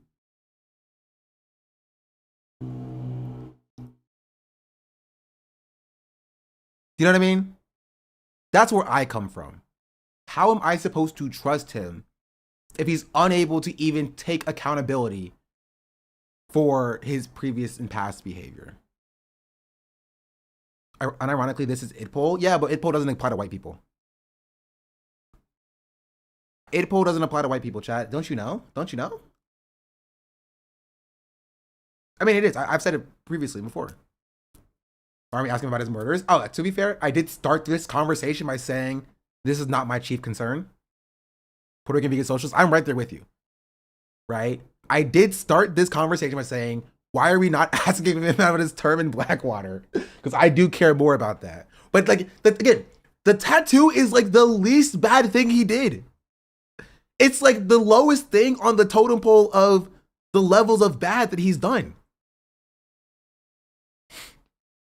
Or the racism Reddit post. But this is one of the. This is just so clear. His tone, yeah, the totem comp of that. My bad. He didn't apologize for that either. I think genuinely, I think people love Plattner so much because he doesn't apologize. I think people are using Plattner as a referendum on like woke 1.0.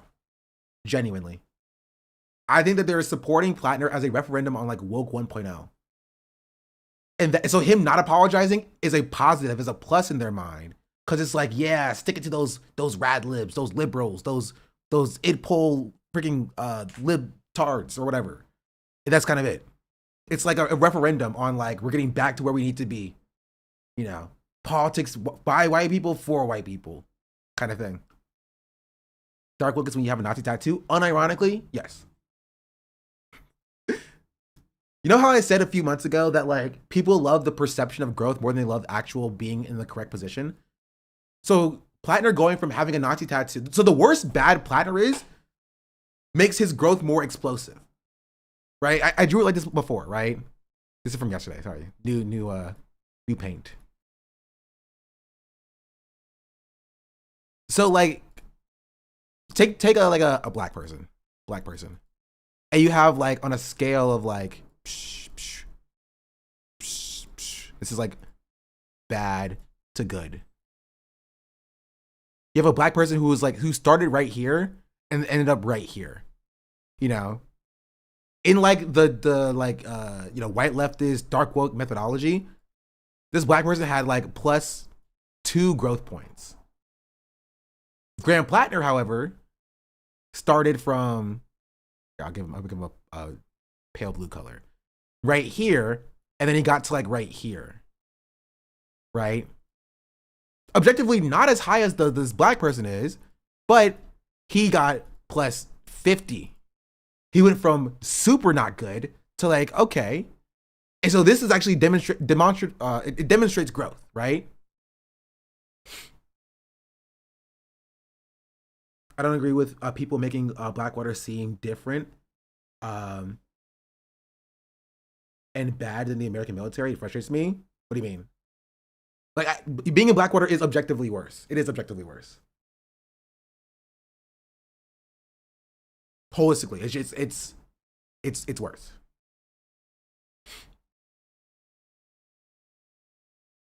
I know I said I didn't want to be a stream, but I thought about doing jail or like this for people in chat. They didn't understand like outside of a whiteboard. Yeah. But that's how they view it, right? It's like, oh, well, if a white person got 50 growth points, that's more than the 50 growth points is more than the 2 growth points of a black person. So therefore, he's a better leftist. He's more left because he's grown so much, right? That's how people position being on the left. That's why we have a situation where like former Nazis get highlighted to the top of the ecosystem, right? This was the Dean Withers conversation. It's like, oh, well, they used to be reactionary, so they know how to talk to reactionaries better, right? So of course they should be the leaders of the movement. And I'm just like, no. They're doing this is literally rewarding the shitty behavior. It's rewarding the being bad. It's incentivizing people to get literally worse so they can grow the more, you know?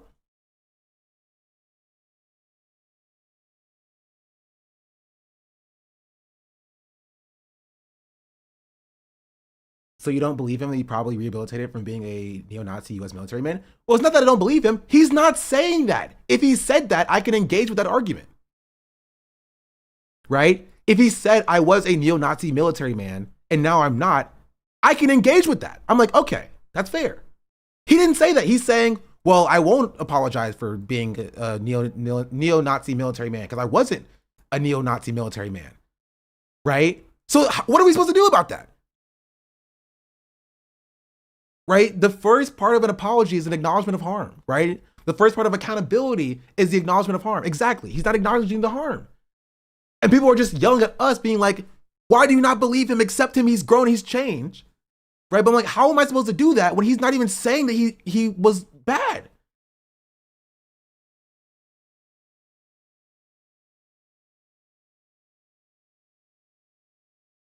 Does that make sense? So now I'm confused. Right? I'm willing to understand and accept people who grow. Right? I would have dropped the Nazi tattoo thing freaking years ago. Not years ago, but like, months ago. If he was like, yeah, I was in the military. In the military, it's a very right-wing space. I got this tattoo because it was like, you know how the military is. And I shouldn't have gotten it. I'm sorry. It's already covered up. But people aren't charitable like you or Hassan. Maybe, but he didn't even give anything to people to be charitable about. Right? People are not asking people to be charitable. You want people to forgive him with no apology. That's what people are wanting.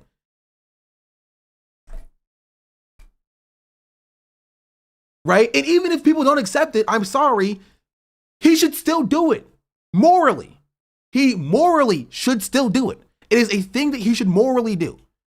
He caused harm, and he should morally apologize for that harm. It doesn't matter if nobody accepts it.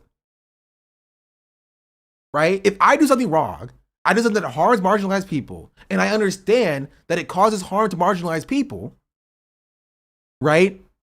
Even if nobody accepts my apology, I would still apologize.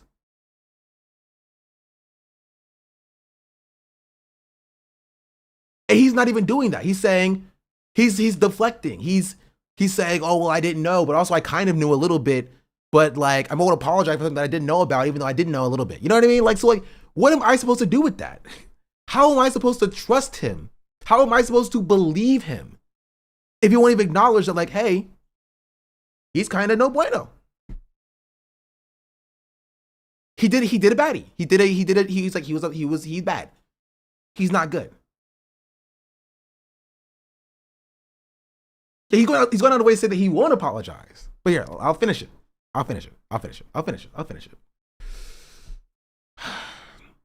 It's either he genuinely believes that he has nothing to apologize for because of lack of intent, or believes that it's politically bad to acknowledge his fault and instead keep pushing through. I agree with you though. And yeah, even if it's the second one, then I'm sorry, he's putting his own political career over the needs of marginalized people. And if that's the case, he should fucking lose. I'm sorry.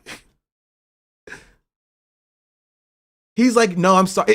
That's white man audacity. He's like, no, I care more about me winning this election than actually fixing the harm. And if that's the case, how am I supposed to believe that when he gets in office, he won't be causing more harm? What else am I supposed to take from that? How am I supposed to believe and trust that when he gets in office, he will protect me from harm? How am I supposed to believe that when he gets in office, he will protect Palestinians from harm? How am I supposed to believe that when he gets in office, he'll protect black people and brown people and trans people and immigrants from harm? How do I believe that he won't just flip-flop at the first sign of things getting a little bit difficult? If he won't even do the very, very first step of accountability, and that is saying, I'm fucking sorry.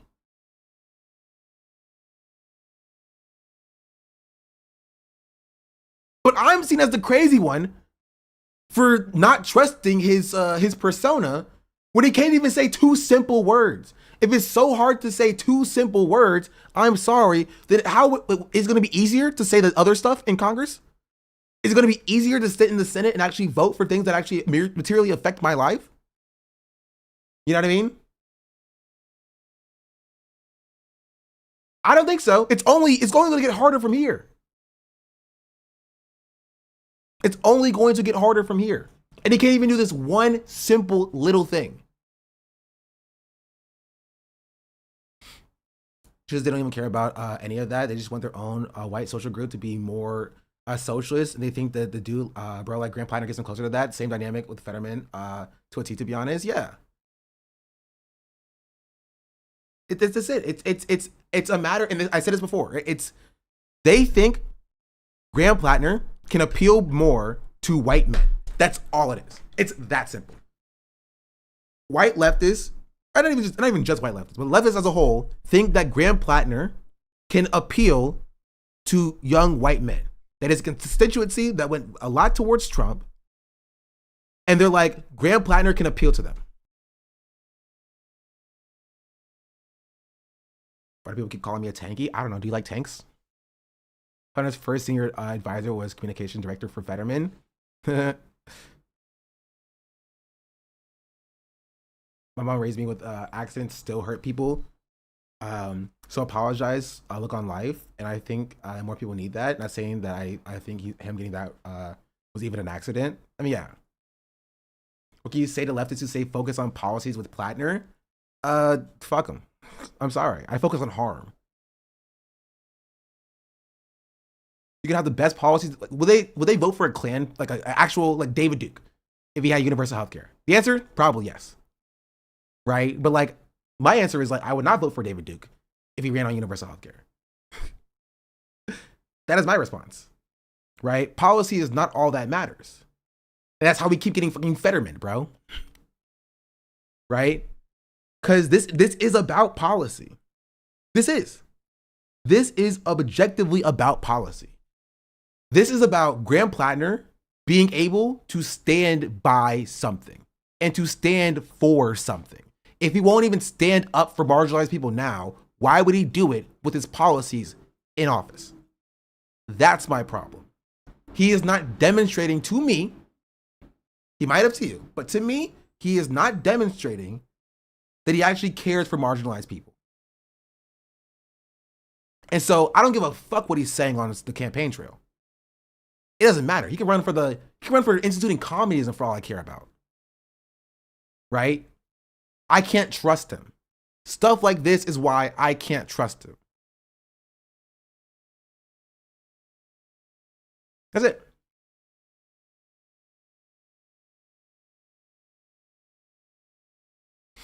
It's funny you'll have Vote Blue no matter who libs who will rally for Graham Plattner but wouldn't take a progressive for anything else. I think libs are split on this. There are some libs who are like, I hate a socialist. Look at his Nazi tattoo, right? They do exist. I can acknowledge that. There are libs who are weaponizing this thing to be like, ha ha ha, we are getting our establishment candidate back, right? But there are liberals who are supporting him, bro. His first public appearance was on Pod Save America. Hutch calls him a Nazi every day. Well, Hutch is okay with Nazis. Hutch is in that same camp. Last question, would you change your mind on him after a Senate session if he was solid and didn't change on this? No, I need to see him like consistently, right? Fetterman didn't change after first day one, you know? Fetterman didn't change after 1 week, right? Maybe my mind will change after a full tenure. I mean, like a 6-year period. I mean, maybe. But I think he should be primaried after 6 years. I don't care what he does.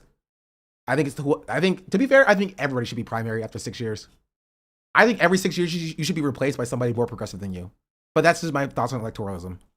So that's not a Graham Plattner thing. I just think that like I think AOC should be replaced by somebody more progressive than she is. You know, theoretically speaking, in like an ideal theoretical world, I think Bernie Sanders should be replaced with somebody more progressive than he is. I think you should run progressive candidates for every election. I don't care if it's a shoe-in election. I don't care what it is. I don't care if it's you run somebody for every election.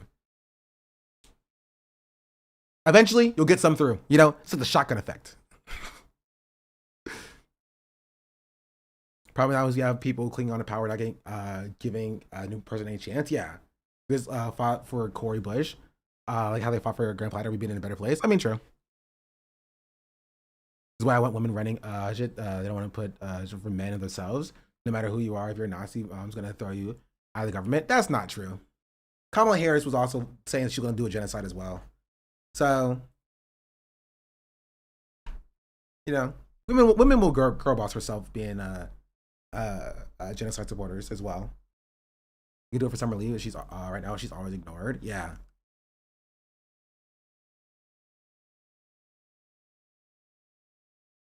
I get it for you. It's empty word, but even if he is winning in a good position, it means that next person you want to win, you have to go in that direction.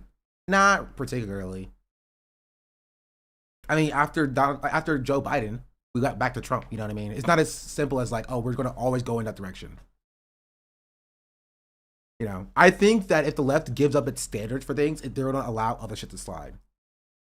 You know, if we let Graham Plattner slide without apologizing for the harm that he's caused, what's stopping that? Like, we have another person who doesn't have to apologize for being a Klan member, or another person doesn't have to apologize for being in the IDF, or another person doesn't have to apologize for something else. You know what I mean? It's always like, oh, well, he says Medicare for all, therefore you just get to do whatever you want to. You don't have to look at the harm that they've caused. I don't necessarily agree with that. I'm worried that they're just letting anyone say that they're a leftist. I don't think Graham Plattner even says he's a leftist. That's the funniest part.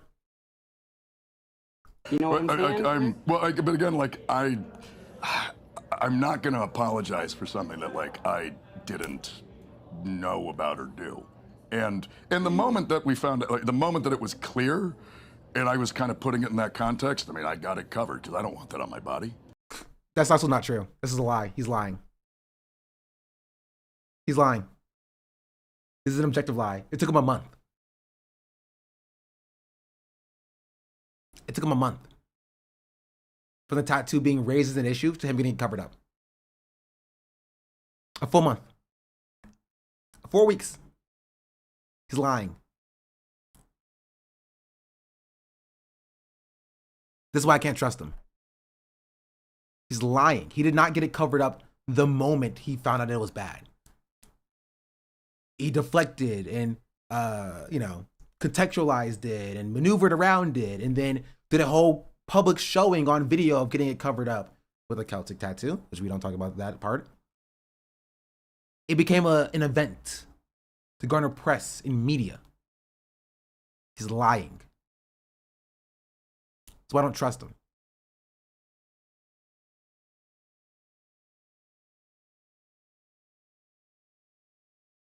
He's lying. He's lying. Any apology he makes is completely invalid, even though he's not apologizing, because he's lying about it. Didn't he also not get it covered up until he was running? That's what he's saying. He said he didn't know about it until he ran and other people mentioned it.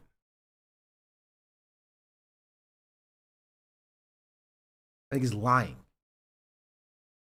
What's the significance of this Celtic tattoo? Nazis love Celtic shit as well. I'm sorry. He's making the tattoo a bigger problem when it could have been done with him with just apologizing. Yeah, but again, he's gonna win anyway. And so people are using this as a referendum on like, see, never apologize for anything. Which I think that the left is gonna take the wrong lesson for this.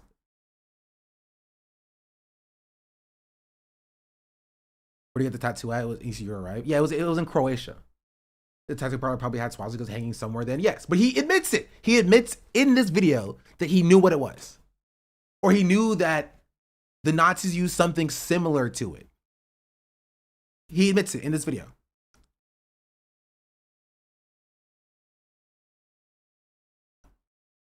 His argument is that he doesn't have a friend or a family member that didn't clock it years ago, and none of them watched War Dogs. He said he has half his family is Jewish, and they had no idea for 17 years.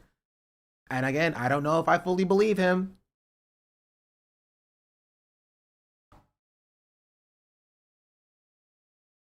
How do you know it was similar and also not know it was the same? The story doesn't make sense to me. The story doesn't make sense to me. I'm sorry. There are a lot of red flags. I think people are looking past the red flags because Graham Plattner is Graham Plattner. I know I said this was not going to be Grand Platter Hour, but gosh darn it. What do you want me to say about this? You want me to lie and say that I believe him or something? Because he's so very left or whatever? I don't believe him. I think he's lying. I think he's a liar. You had it for 18 years, bro. Yeah, I know, exactly. Yeah, And I think he's spoken on it, yeah. and you can decide to not believe him, Okay. and we can move on. You can decide to Okay. not believe him is basically where we're at. Is All that right. fair? Cheers, you guys. Okay, bye. for Thank you. Thank you for Thanks for feeling calling in. the comfort. Thank Big you fan for. of the show. Do love you guys. Do I love know. you guys. I thank you appreciate for it. Hey, controversy feeling. creates Thank you for conversation. speaking your mind. Yeah. You know, what can you do? But you didn't put it on there for racist reasons, right? Like that. Oh, that makes it okay. I'm sorry, bro. Fuck him. I don't know. Every time I get a little bit to the point of like, you know, he's gonna win. We'll see where he goes. Every time I get a little bit closer to being like, you know what? We'll just see. It immediately it's just fuck him. Every time I hear him talk, it's fuck him. It's fuck him. I'm sorry.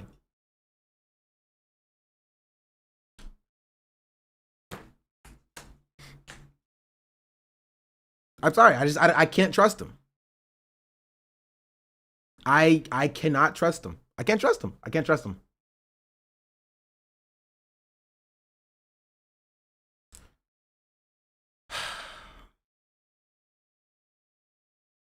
This 1 hour of Grand Platinum made me not like him at all from being indifferent. It's just such a bad answer. And he doesn't even care to try to get better at it. You know what I mean? It's to the point where he's just like, if you don't like my Nazi tattoo, fuck you. You know, I'm just like, okay. You know what I mean? We're at that point. And then it's always a bunch of white people being like, well, if you don't believe him, that's just on you. I'm sorry. And just like, I'm sorry. And again, I might remind you, the Nazi tattoo is literally the third most offensive thing that he's done in his life.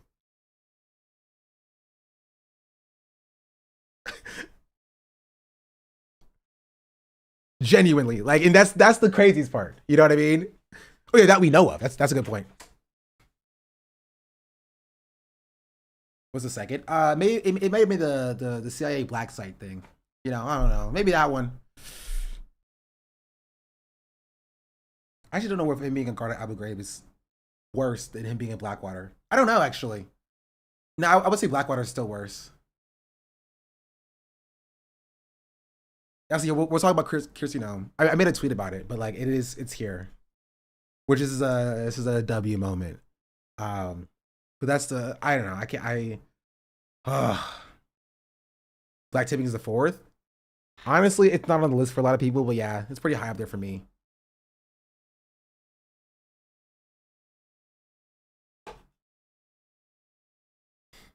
Is it Abu Ghraib? He's way worse than Blackwater.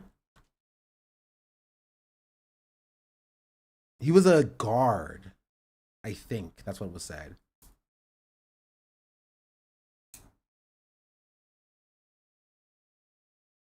I'm pretty sure.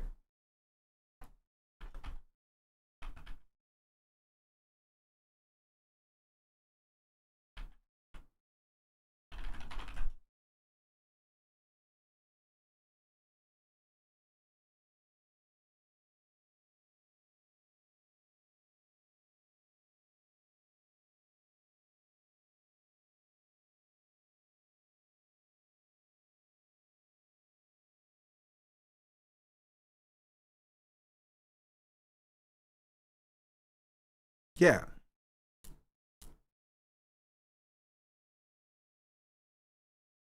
I see what y'all are saying. I just don't get what his plan is here. Just flip as soon as he voted in. No, I don't think he's a grifter. I don't think Grand Platinum, I think he's stupid. Right? I don't think he's like evil malicious. Right? I think he's fucking dumb and he'll get in and do fucking dumb shit. That's it. I think he is now. No, I don't think he's like, I don't think his goal is like, I'm going to get in as a Democrat and then run Republican or pass Republican laws or something. You know what I mean? I think he's fucking stupid And I think he's malicious in the tune of like he doesn't care about marginalized people. I think he's gonna get in and he's gonna like be like, you know, I think he'll pass decent policies, like progressive policies, but then he's gonna come to like there's gonna be some issue. I don't know what it is. Mark my words on this, chat. I don't know what the issue is gonna be, but there's gonna be some issue, some bill that is passed that he's going to vote yes on, some Republican bill. And people are gonna be like, why did he do this? Why was that the case? And I don't know what it is yet. I don't know what it is yet. The tarot cards has not find me what it is yet. But it's something. It's something. And people are gonna be like, why does that happen? What is going on here? I have a great thing. Verified. I've only seen it from this account. Let me see if I can find it. I did see it from another place as well.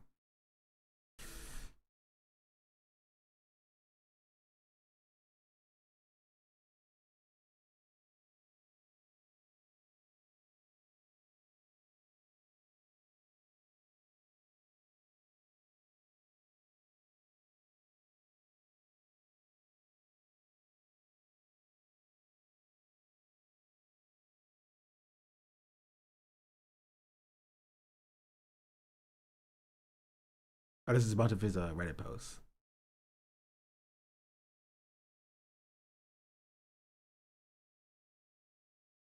And it's so hard to find anything about this man. I don't know. Check and look as well.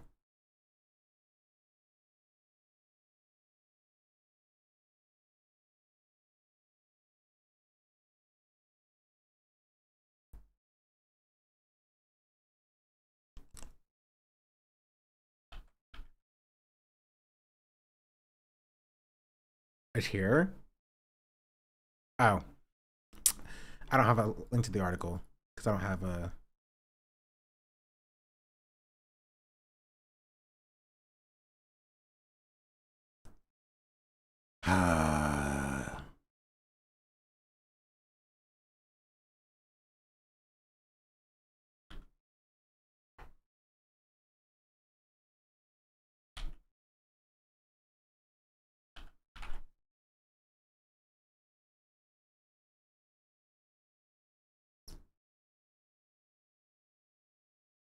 Thank you.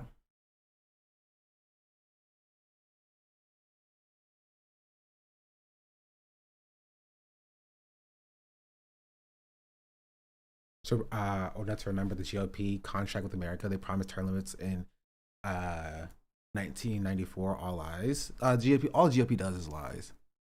Also, we'll get to Jason Shedlock, the president of the Southern Maine Labor Council, was also involved in this search and was only a member of the group speaking on record. What we're looking for is someone who understands that solidarity is not a spectator's sport, but action word. Shedlock says the platter was a real deal. That doesn't necessarily answer the question.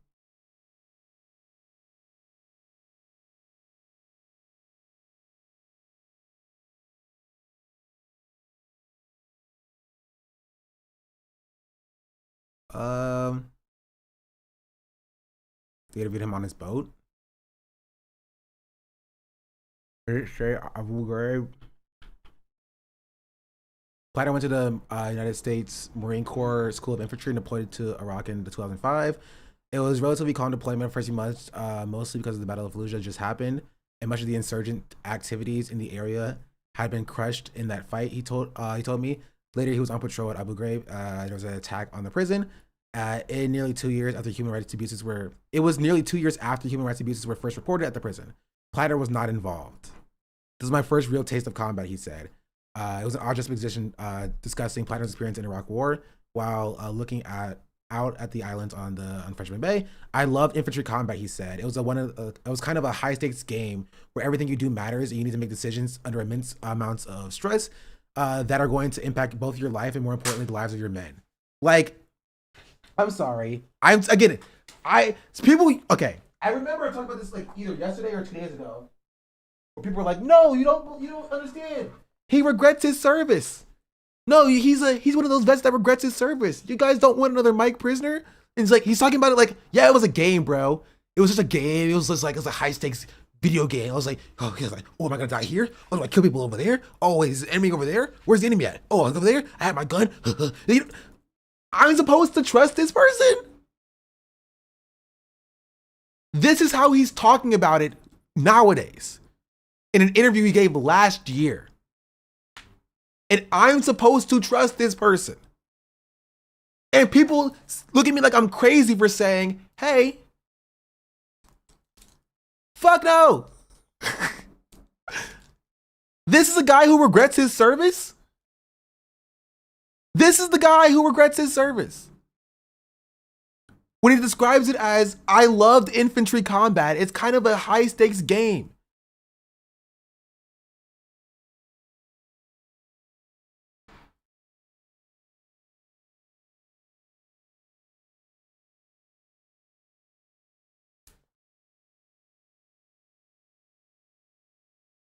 I said this when we saw his campaign video where he was like, I've been in the Marines. I know how to identify the enemy. What's his freaking name? What's his freaking name? What's his freaking name?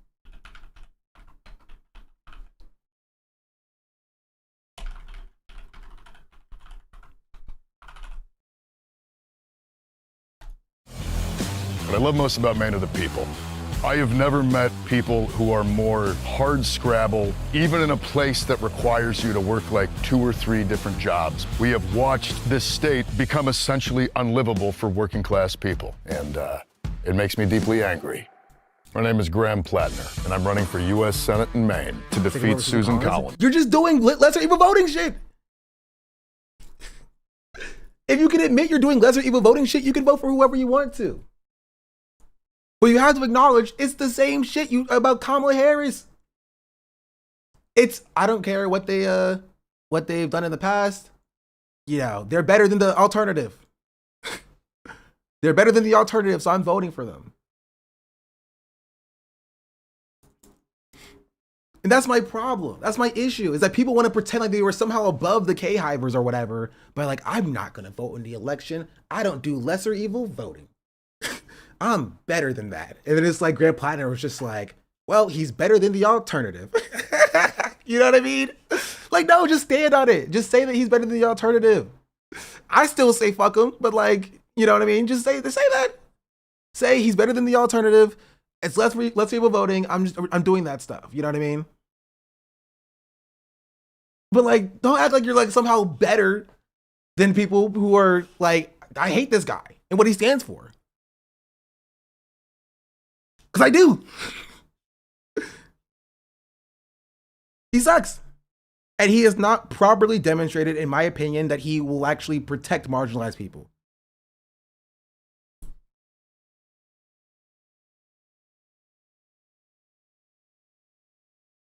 That's it. This is the exact same liberal smears. Oh, you have criticism on Platter. You must be want Mills to win. It's verbatim coconut posting. Yeah, and I hate it. I hate it so much. I hate it so much. I agree about your opinion on not apologizing, but isn't it the objective of voting? Didn't we all vote for better or lesser evil or the less worse? I mean, in society. I mean, sure, but like, don't act like, again, I'm not saying you're wrong for doing lesser evil voting. I'm just saying, don't act like you're better than other people who are also doing lesser evil voting.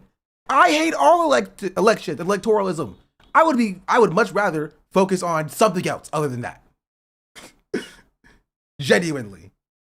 I would, please, anything else. But if we are going to talk about electoralism, right, let's address electoralism as it exists, right? If you're going to do lesser evil voting, then do lesser evil voting, right? But like somehow positioning Plattner as like different when it's the same thing, right? He's better than the alternative. That's fine. That's okay. But you can't do that and then like, you know, dunk on people who are also doing that in a different way.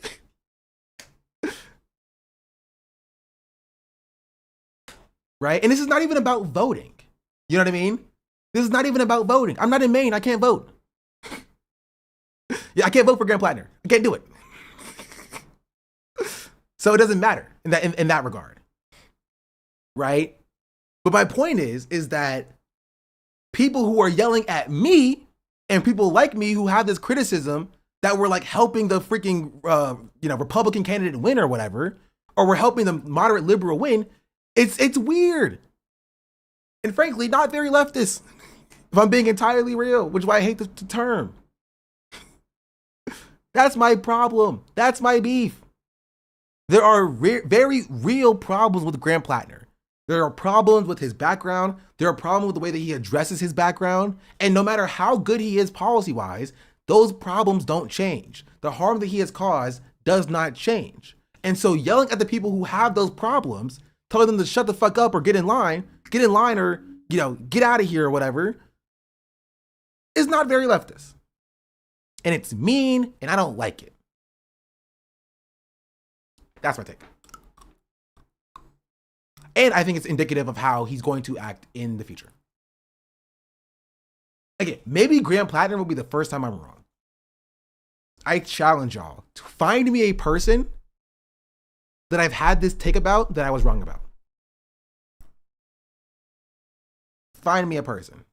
Find me a person. Find me a person.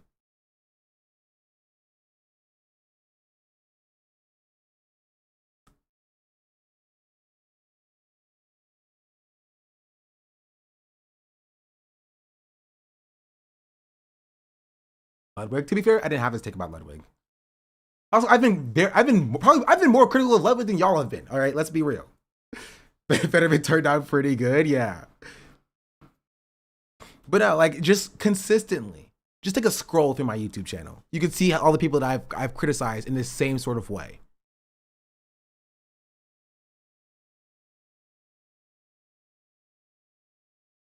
Right? Mike Israetel, Ethan Klein, Mizkiff, Ethan Klein again, and then again, and then again.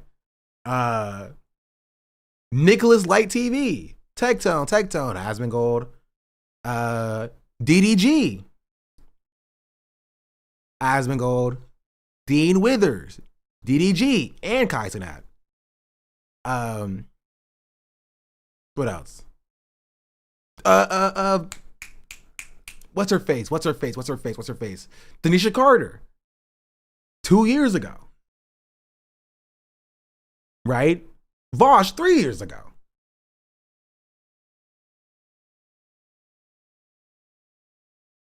Freaking, who else is there? There's more.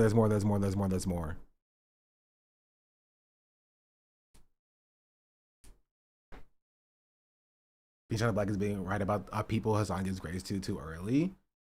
Eric Prince is, to be fair, Eric Prince was like he was already a bad person when I covered him. The FaZe Boys, Rakai, and Ray, Atrioc, Linus,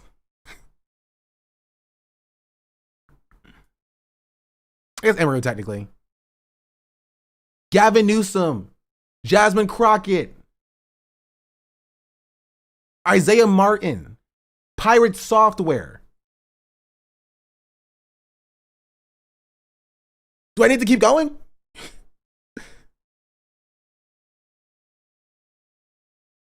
I probably could keep going. I go to my tweets and see who I talked about before. I said Atrioc. Right? Dean Withers. I don't know if I said Dean Withers already. Who else? I mean, I wouldn't say Fan. I mean, I was right on Fan, but like, I know Hassan Biker. I mean, I've criticized Hassan too. Atrioc. I said Atrioc. I know there's more probably. There's more.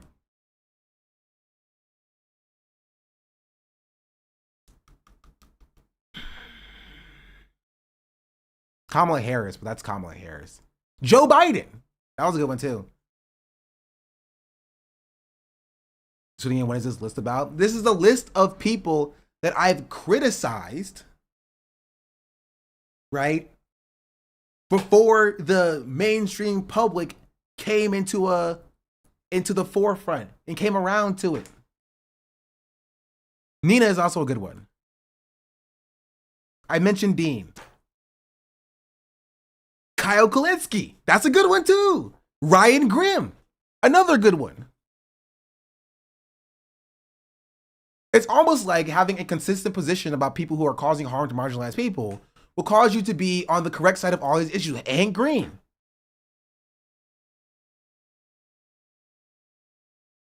What did Ryan Grimm do? I can't keep up with it. Ryan Grimm has a lot of things that he did bad. It could be the his take on DEI and affirmative action that was bad and sucks. It could be him firing a journalist who slightly criticized him, allegedly. I don't know his takes on COVID, but probably that too. It can be him being criticized recently on his take on Hamas after October 7th. Klinsky's bad. Kyle Klinsky is like the progenitor of this like dark woke shit, which is just say slurs and be bigoted, but to reactionaries. Therefore, it's good. Glenn Greenwald. To be fair, I didn't talk about Glenn Greenwald. Glenn Greenwald and Jimmy Dore found their fall offs before I started streaming. So like, I probably would have been right about them too, but you know, they weren't around here at the time. To be entirely fair.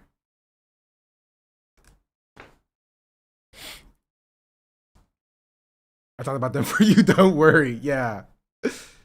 Miss Klinsky with Klippenstein and got scared. Nah, I think Clint Klippenstein's fine. He's okay. I have no problem with Clint Klippenstein. I was right about Fetty Man. Always his brain was emptying, filled up by anything.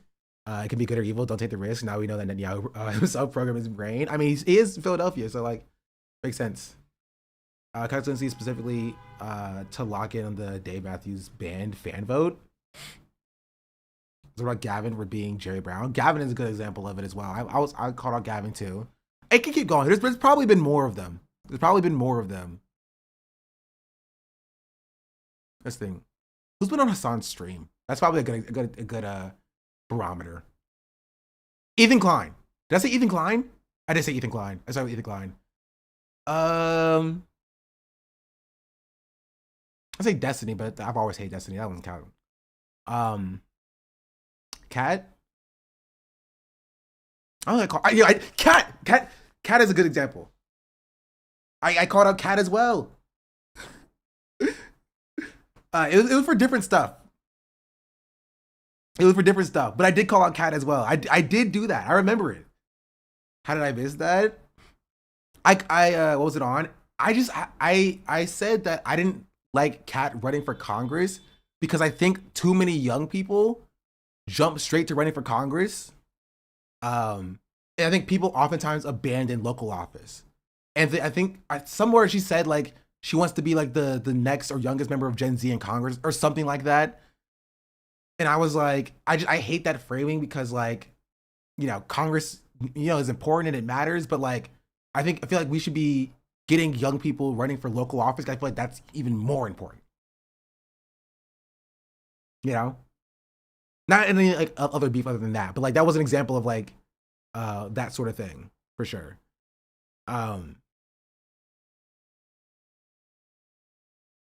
Should you just go to local offices? I think it'll be more. I think local offices are more impactful holistically. But I do understand why people run for Congress. I get it. You're right about Kamala. To be fair, I think I said that already, but I was right about Kamala as well. Very early, extremely early. The superstructure of the DNC, if we consider that one a thing as well. But, you know, Rakai, I did say Ron, and I did say, I said the Phase Boys. That includes like Ron, Lacey, Jason. Jason's the darling child of a lot of people in the space. But like, you know. So him doing the blackface thing, not necessarily crazy. The entirety of the streaming ecosystem, if we call it that as well. You're right about chorus creators. We just didn't have a name for it yet. Yeah, I said created for Kamala. Remember that tweet I had? Hold on.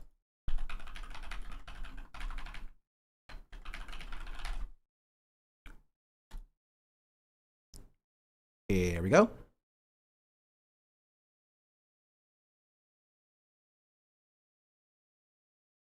This is my response to Phil DeFranco. Any creator for Kamala that refuses to use their DNC access to speak up for Palestinian liberation can fuck right off. You all care about your press access and such a cool opportunity than actually speaking truth to power. If you all joined the uncommitted movement and used that access to protest, then maybe Kamala would have pledged to safeguard Palestinian lives. We wouldn't be here in the first place. This was February 5th of last year. And now we have Chorus, who are the same people, basically. Right, and I'm gonna be real. I won't name any names, but there are people who I think are getting a lot of a pass. Not Hassan, I will say. People feel like you're talking about Hassan. It's actually not Hassan, but I think there are people who are a part of Creators for Kamala who didn't do what I was saying here, and I think that's kind of an L. They felt that access was like a cool opportunity and it was super sick, and they didn't use that access to actually speak truth to power, and I think that was an L, and that's a bad thing. It wasn't Austin's show either.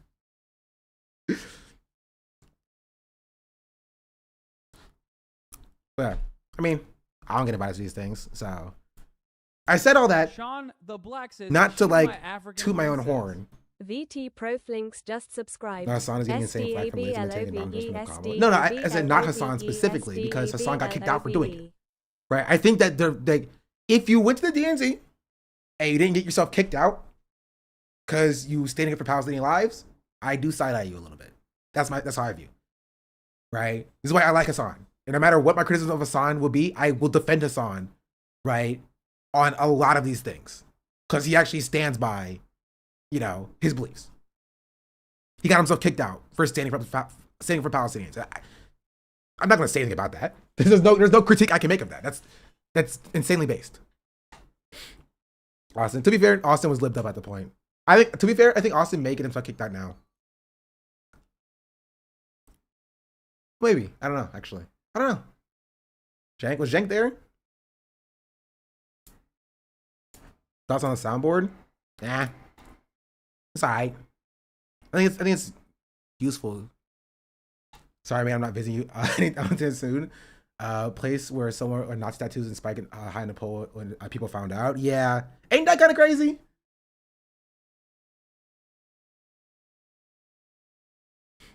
I was before speaking out behind Olivia Giuliani is one of the funniest things I've seen. That was funny. That was hilarious. I will give a W on that. That's my thoughts on Plattner and that entire conversation. I promise my streams are not just gonna be an hour of Plattner at the end of them. I promise. Okay. I promise. I watched Curtis Connor and he used the Fa sound. I'm super convinced he's a Hassan head. Chatter. Curtis Connor and Hassan have kissed on stream before. Like, yeah. Curtis Connor loves Hassan. I don't believe you. No, they have. That was the whole thing. What are your thoughts on Matt Bernstein? I think he's good.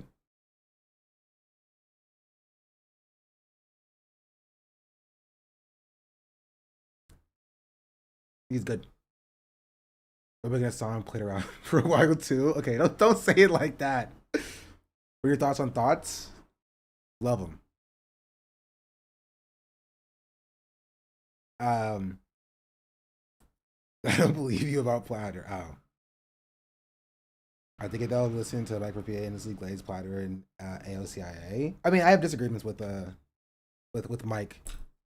I do have agreements with Mike though. I'm not like a Mike hater or whatever. This is actually not what I was thinking of. This was one. Oh, it wasn't on stream. You know, the numb stuff, yeah, being replaced. Yeah, we're covering that next. But I'm very firm on anti-Plattner. That's one thing I just will not move on. Yeah, this was Curtis Connor's this was 5 months ago. Hassan Taylor did not like this 5 months ago. Oh, these are just all the pictures. Oh.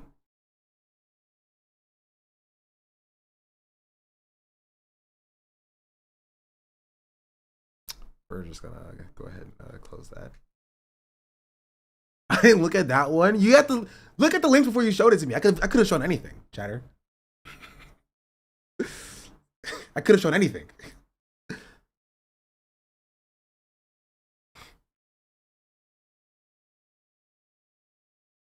Anyway, yeah, that's my thoughts on Plattner. I don't trust him. And people are acting like I don't trust him for no reason. People are acting like there's no reason not to trust Graham Plattner. I'm sorry, there's a lot of reasons to not trust Graham Plattner. There's a whole suite of reasons to not trust Graham Plattner. And if Graham Plattner actually wants me to trust him, he can come on my stream and talk to me about it. I got 5. I got 5 on it. That's it. Or go to a contentious stream, a contentious broadcast. I have not seen him on a contentious broadcast yet.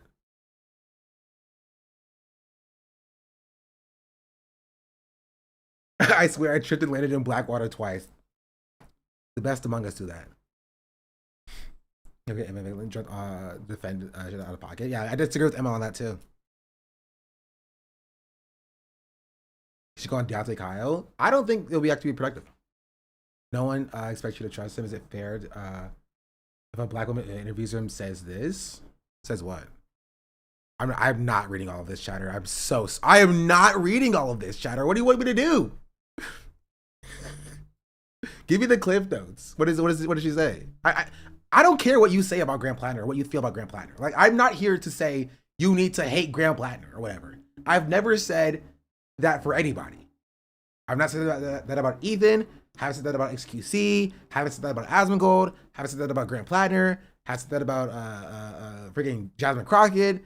I'm only here saying what I analyze from what I see in front of me. And from what I see, Graham Plattner has not genuinely demonstrated actual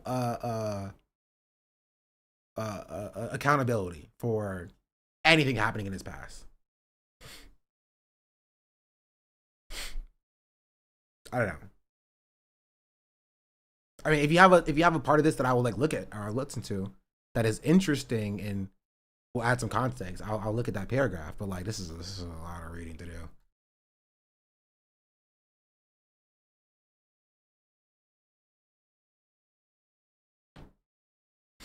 Does he still think black people don't tip? Yes, probably. He also has not apologized for that either. So, I'm glad he won, but I don't think I trust him yet. Did he win? Did the primary happen? Am I tripping?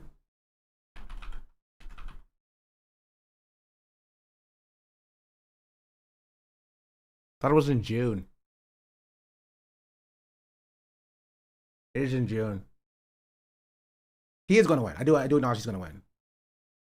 Oh, he's up 20 points. Yeah, I know he's going to win. Which is why he doesn't need my glaze, you know? I don't live in Maine. I can't vote in Maine. I don't think I have a lot of overlap with people in Maine. He doesn't need my glaze.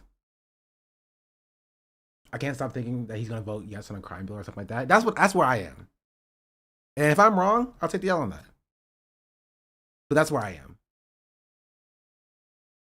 What do you think of comparing Plattner to Fetterman? I feel like people who are shouting down, were shouted down for pointing out Fetterman was sus before he was elected.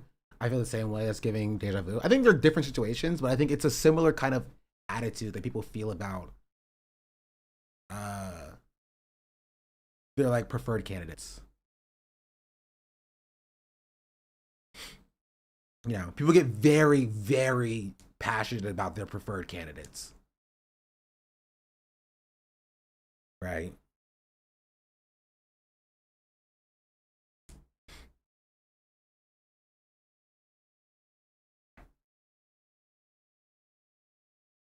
Grand Journey does have a working class feel to it, though, by choosing the military despite having attended an elite secondary school in Connecticut, while almost certainly having access to resources to attend college. He chose working class path, especially as by his own admission. that while he did attend George Washington University, he didn't finish. Like, oh my freaking goodness, bro. Oh, he wasn't actually poor, but he chose to go to the military, the poor person's route. All right. He joined the military, and this is why this is chat. This is a good. Thank you for showing me this, Impy Sharky. I told you yesterday that he wasn't working class, right? And I told you yesterday that I hated people who were using him as an example of the poverty draft. It frustrates me to no end.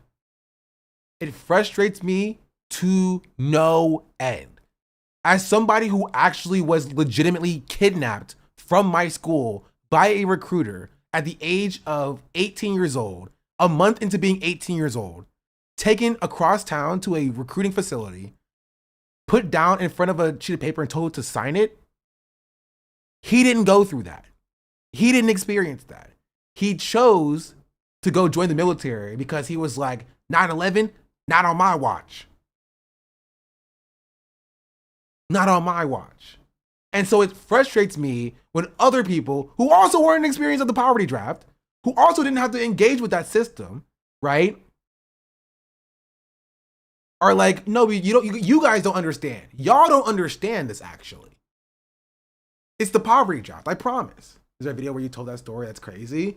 I've told it on the stream a few times. I haven't made it a video yet. I think it'll be an interesting video. I probably could make.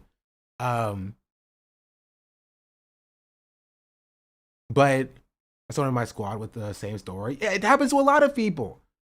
But there's also people who are like, I want to go kill people overseas to avenge the Americans who were killed at 9/11.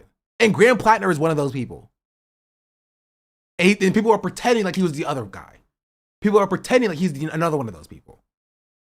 The people that are their working class. Yes, it's you can't afford to go to college, and you are told that, like, listen, they literally will sit you down, right? They chat. I cannot explain this to you any better than this. They called down, like, the office called individual classrooms and was like, hey, can you bring this student? Can you bring this student? And they would like cycle in calling black students out of their classrooms to go to the counselor's office, to sit in the counselor's office while the recruiter would tell them, hey, we're told that y'all are the people who can't afford to go to college. Y'all should join the military instead. I'm not even joking. Not even joking. Not even joking. This is a real thing that happened. They'll call on those white phones. They'd be like, hello? Hey, Sean, can you go to the counselor's office? And you're like, okay. You go to the counselor's office, you sit down, right? And you're like, you guys can't afford to go to college, so you should go to the military. Military's a good option for that, right? I had a recruiter, like, basically harass me at school, you know, being like, I know you can't afford to go to a college. I know you can't afford to go, right? I know you're worried about paying for college and take on student debt, right? I know you're super smart and good with computers. You should join the military, right? It'll be super easy. You don't have to fight or anything like that. And you can pay for college. I'm just like, I don't know about that. I don't know how I feel about that. Every day, consistently, months, every day, 9 a.m. on my way to class. Hey, Sean, have you thought about what I told you before? Like, you know, I know college is tough, right? You're applying for schools. You get into schools. You know you can't afford to go, right? And so one day I'm like, you know what? Sure, look, I'll see what you have to say. You know what I mean? I think I'll look into it. And they're like, cool, awesome, right? You know, left the next day. First that night, he came to talk to my parents. He talked to my parents about it, and they were like, hey, it's his decision. It's his decision, you know. If he wants to go, he can go. But, you know, and they said, like, if you want to go, like, you can go, but don't feel like you need to go. But in my mind, I'm like, I don't want to saddle my parents with student debt. My brother's already in college. My sister's going to law school. Like, if I can alleviate the burden on my parents, right, then why would I not do that? Right? And so I told him, all right, I think I'll do it. Right? He's like, bet. And so, no, not I think I'll do it. I said, I'll think about it. You know, I had to talk to some people about it first. And he was like, bet. The next day, he showed up. He was like, hey, that job that you wanted in the military, your MOS, yeah, there's only one slot left. I have to sign you out of school right now if you want to get it. There's only one slot left. And I'm like, it's like 9 a.m., right? It's like 8 a.m. And I'm just like, I mean, I guess. So he took me to the office. He signed me out of school, right? Put me in his car, Dodge Charger, of course, drove me across town, sat me down, right? And was like, you know, let's get your fingerprints, get your information in here, sign on the dotted line, right? And so I'm sitting there like, I don't want this. But I can't get back. He's my ride back. I don't know where I am. I don't know how far I am, right? And I'm just like, I don't know. Mind you, once you sign the line, they can still change your job. Not even, because I get there, this is the part. I get there and they're like, oh, sorry. That job you wanted, it's already gone. All we have is this now, right? It's all we have is a financial analyst position. And so like, and honestly, that was a godsend. That was the Lord protecting me. Bless up. Because I think if they had my job, I think I might have signed. You know what I mean? And so they didn't have the job. And so I was just like, I went like nonverbal basically. I was like, no, I don't know, right? 18 years old. Like he waited 1 month until after I turned 18, so my parents didn't need to be there, right? And so he was like, okay, let's talk to your boss, right? You go and you sit down. Yes, I sat down in front of his boss. It was him, his boss, the staff sergeant, and then staff sergeant, sergeant first class, me, 18-year-old kid in a freaking student athlete hoodie, you know, just like he asked me a question, I'd just be like. I would just like stare at them. He's like, so you doing it? I would just stare at them. Cause I was like, I don't want to do this. You feel me? Like, I was like, I don't want to do this. I don't want to do it. Right? But they were just like, well, like, they knew my financial situation, right?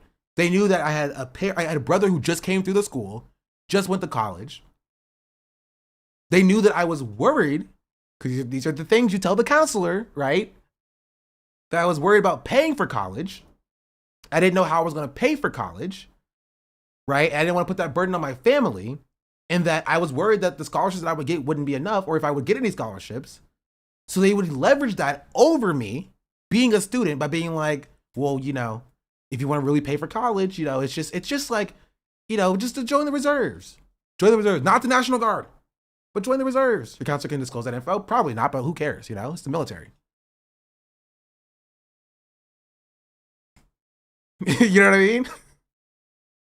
Who cares? What am I going to do? Sue?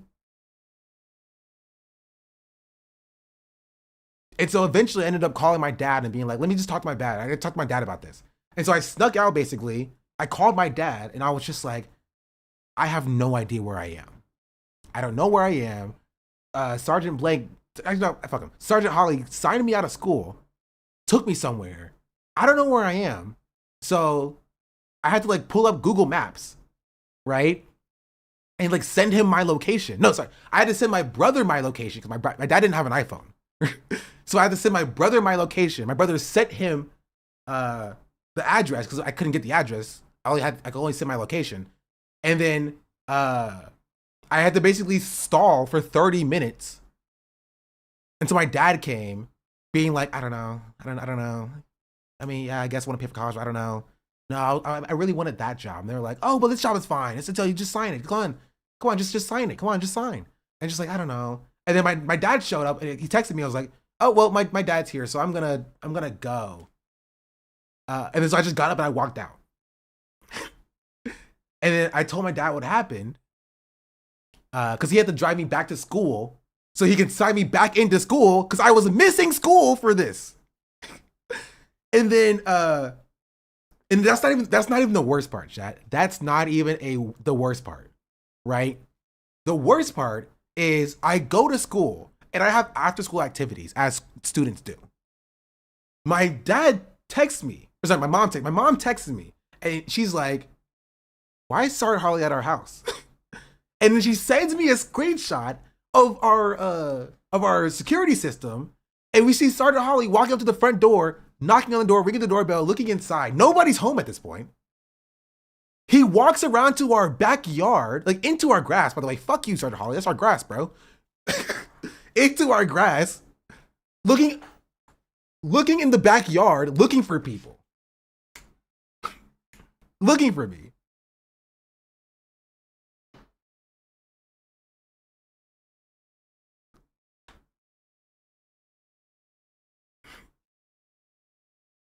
So I'm sorry if my experience is a little bit different than Graham Plattner's experience.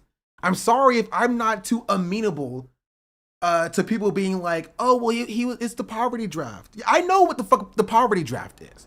I know how they groom young people into service. I saw it happen to some of my friends.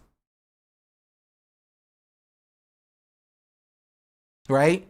So seeing somebody like Graham Plattner who doesn't have that, right? He went to an elite secondary school, going to fucking GW, bro. George Washington University. People are trying to tell me that like I'm the problem for not trusting him because I don't understand the fucking poverty draft. Okay. Not to spam, but the military Times have said this, corroborating your point. Of those who answered, 47% believe that the troops service either out of patriotism or a sense of duty. 43% believe that they join for employment, and the remaining 10% selected desperation. Yeah. And so that's 52%. Yeah, that's the case. It's coercion.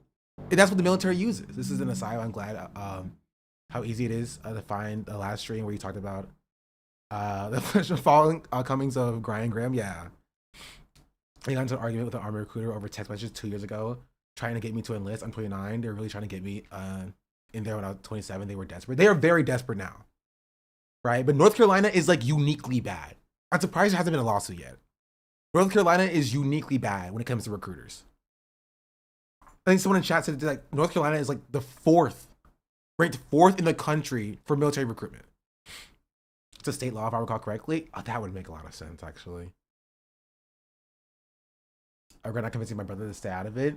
Puerto Rico's up there too. That makes sense. Isn't that where boot camp is? It depends. Depends on what branch you're in. But yeah, South Carolina. Fort Jackson does a lot of basic training. I've been to Fort Jackson. It sucks. It's hot. Are you from North Carolina? Yes. I thought you knew this. Used to be not anymore. Really? Still sucks. It's hot. I hate it. I mean, I was like 4 different basic training locations. I was in Oklahoma. Yeah. I remember being 17 to 18 years old and trying to watch army videos on YouTube to convince myself that it would be okay. Man, now that I think about it, I probably have trauma from that. Like I was up like basically crying that like I had to, join the military because I didn't want to put that burden on my parents, bro. Like it sucked. I didn't end up joining, which I think is a good choice. I chose the debt. 70K in debt, baby.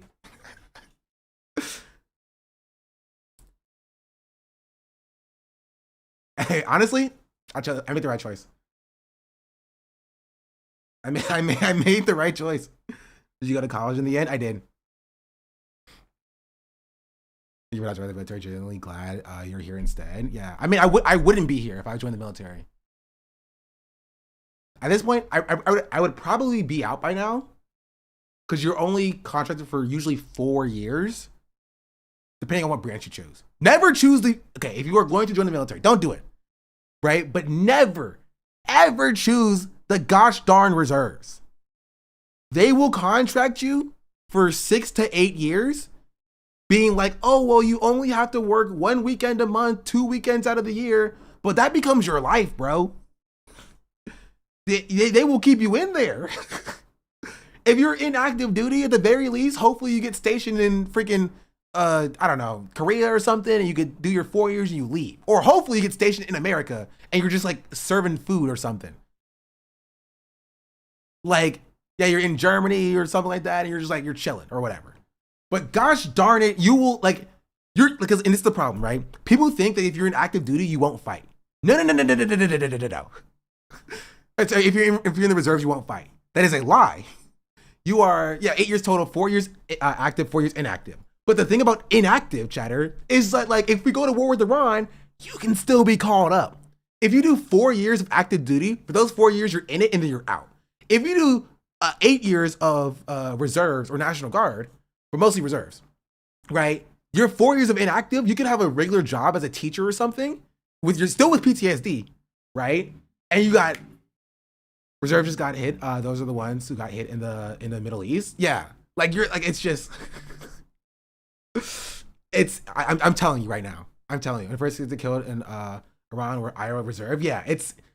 You're the first people that you're expendable, right? You are expendable. That's how they treat reserves. And if you're in the army, you are already expendable. But like, ironically, I think the reserves fought more in Iraq and Afghanistan than active. Not positive about that though. Yes, yeah, no, actually, why would they waste their well-trained soldiers on these fights? Why won't why won't they just throw the weekend soldiers? Chad, if you're playing a strategy game, wouldn't that make sense? The first people you throw are the weekend soldiers, the people who aren't trained, not the people you've invested in. Don't do it. Don't do it. Don't do it. Don't do it. Don't do it. Don't do it. I'm begging you. Please don't do it. It is a trap. They are trying to trap you in. They are trying to trap you in. They sent out reserves since they were running out of servicemen and the morale was in the dumps. They use cheap troops to guard and secure those hit during guerrilla war. Yeah. When do they use actives? It depends on what the active is, right? If you're in the reserves, there's a higher likelihood you will have like a combat MOS, right? Here's it's like this. Imagine like active duty military like this. Active duty military gets access to all MOSs. This is the army, right? Army. Active duty military gets access to all MOSs. Reserves will get access to like this many. They will limit the jobs that you can get to force you to take on the jobs that nobody wants to do. You are like interns. That's it. Genuinely. You are the interns of the army. You're doing the jobs that nobody wants to do. You're the weekend soldiers. You're only there for the weekend. Why would they give important tasks to you? I'm in high school and getting my college decisions this month. So many of my friends are genuinely considering the Navy and Marines over loans.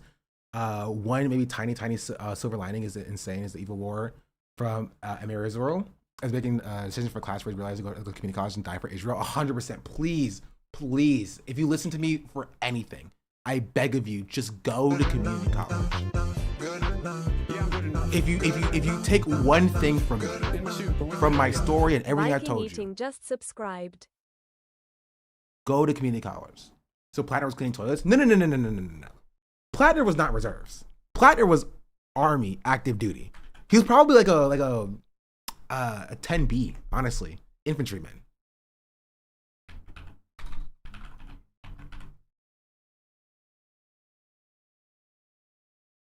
You're not 10B. It's something. What is infantryman?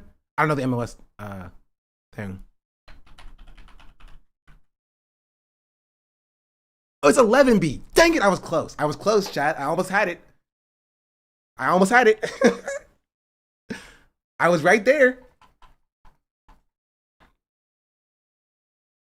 I tell you, I did extensive research. I was like up late at night scrolling through like, what job will I not die in? I don't want to kill people. Please, what job can I do fixing like computers, but not like the bad computers? You know what I mean? I was like, please, can I just like make the Wi-Fi work? Can I do a Wi-Fi job? I was like, can I do a Wi-Fi job, please?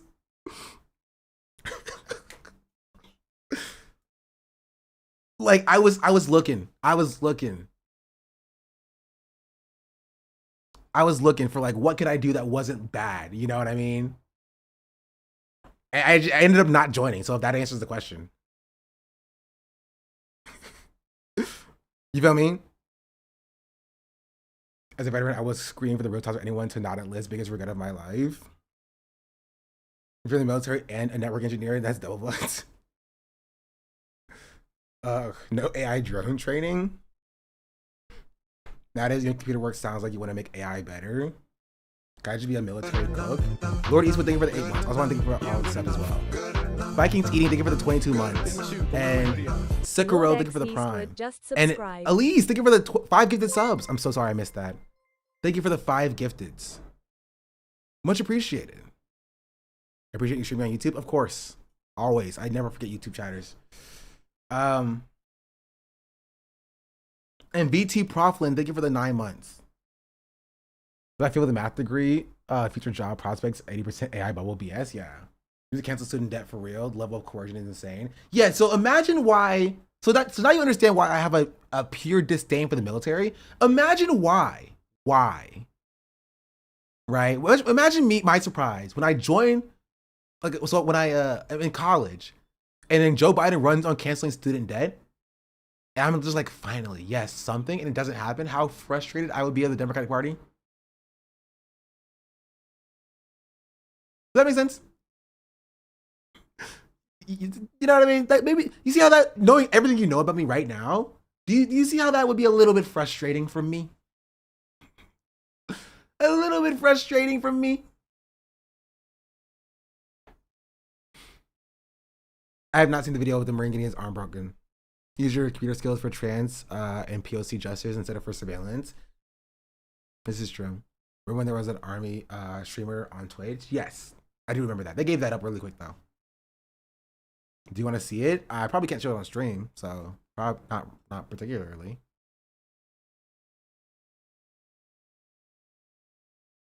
I mean, want to see it? I would look at it off stream, but not on stream. You don't see it break?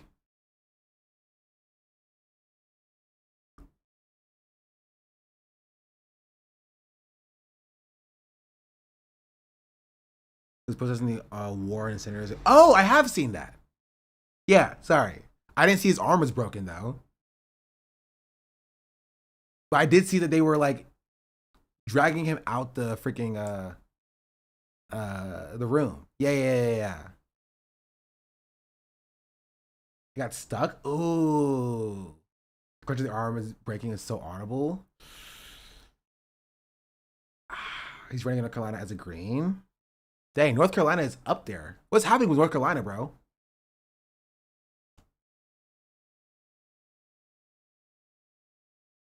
Anyway, I didn't watch it with the sound on. Maybe that's why I didn't hear it. Okay, this is the last thing I'll say. We never got to the Drew Gooden video. I talked to the Greens here too. Veterans are running. Left and took all the vibes with you. I mean, I support third-party candidates in the local elections, bro. He got stuck and they gave him an elbow. That's so insane. That's crazy. Anyway, Christy Nome is out. Christy Nome is out at the DHS. I am pleased to announce that highly respected U.S. Senator from the great state of Oklahoma, Mark Wayne Mullen, will be the United States Secretary of Homeland Security effective March 31st, 2026. The current Secretary, Christy Nome, who has served as well and has numerous and spectacular results, especially at the border, will be moving to the Special Envoy for the Shield of the Americas, our new security initiative in the Western Hemisphere. We are announcing on Saturday in Doral, Florida. I thank Christy for her service at the homeland. She got fired, bro. So she's sent to exile? Yes. Why did she get fired? Honestly, because of how bad Trump's numbers are polling for ICE, I would assume. Trump hates the fact that like people are negative about him, including his own base. And so he's hoping that like maybe if they can go back to like silenter deportations and like, you know, not as like bombastic, like we're gonna start killing people, you know, because they started killing white people and stuff, you know, that's too far. They want to just kill brown people. I mean, he sees how badly she's doing in these hearings and stuff. He was posting Zoran. Yeah. Who's the guy replacing her? Is he just as bad? I heard he was an insane person, but you know, They're Republicans. That's why Border Ogre got brought in. They will tilt into sound deportations like they used to do. Yeah. Mark Wayne Mullen is worse. He's worse? Dang. Maybe because she's a woman. Like, genuinely. Oklahoma Republicans freak. I mean, yeah. Yeah. Oklahoma is definitely the most racist state. Only state without a bachelor's degree, I think. It's Oklahoma. Oklahoma is literally like 49th or 50th in education, so that makes sense too.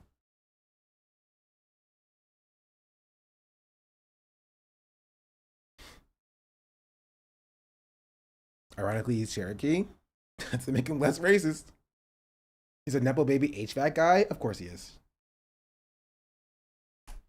Anyway, L for Kirsty Gnome, L for the rest of us in society. W for you subscribing to me if you love my content and you feel sad about me almost being groomed into the military.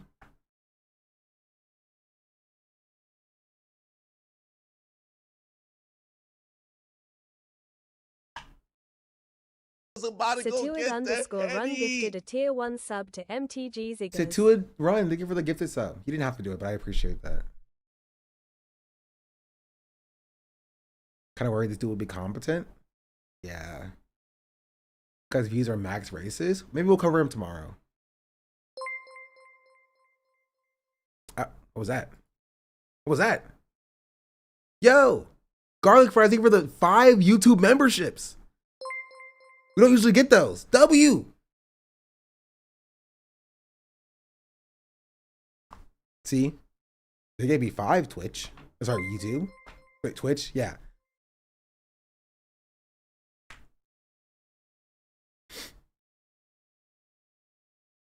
Are you gonna match that, Twitch?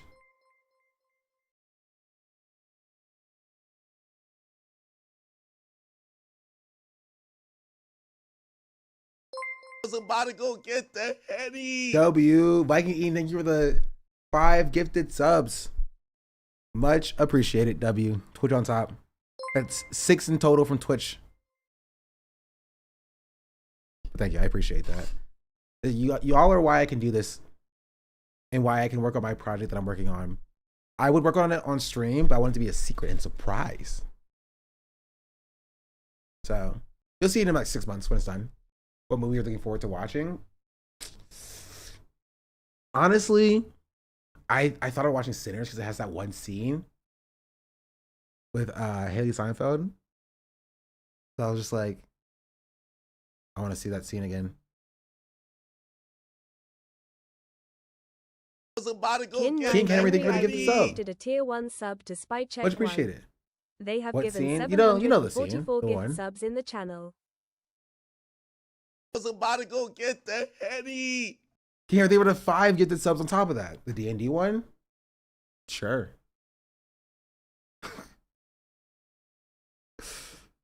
See the product in Patreon? Maybe.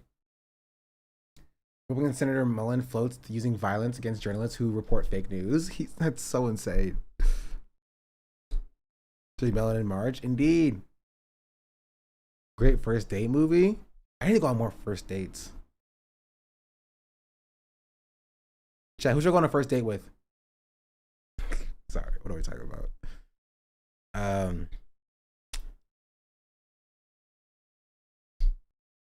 Me, I don't date chatters, unfortunately. Get a sponsorship? That's kind of where I'm in a weird state. I don't have any sponsorships. I also am not covered by any talent agencies because they don't want to cover me because I'm too political. They didn't say that, but that's what I took from our conversations. So if you see me doing a sponsorship for like a shitty mobile ad or app, you know that like I really need it. So don't say anything about it. You're not rich enough for us. Chatters have standards. Okay, that's crazy. Chill on me.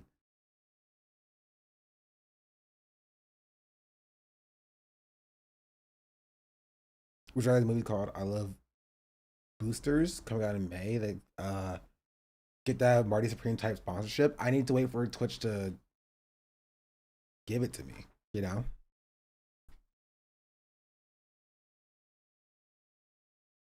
Or offer it. Companies don't come to me being like, I want to sponsor you.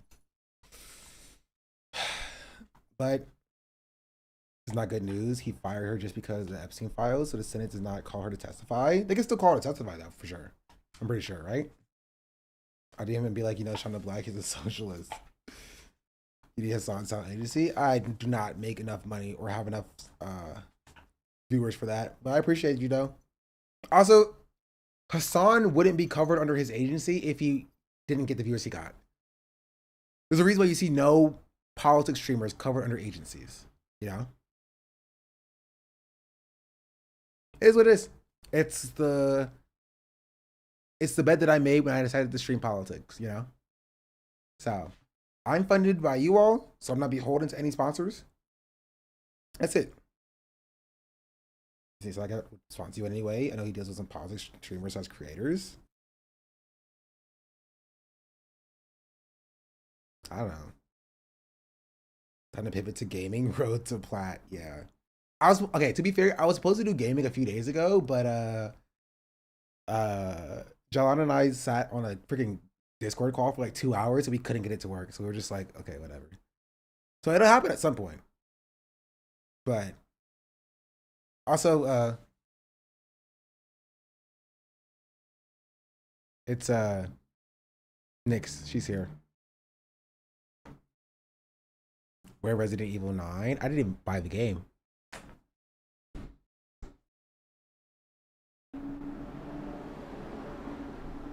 Hey Nixie, you okay? She was gone all stream, chat. That's weird. Maybe she is tired from this morning.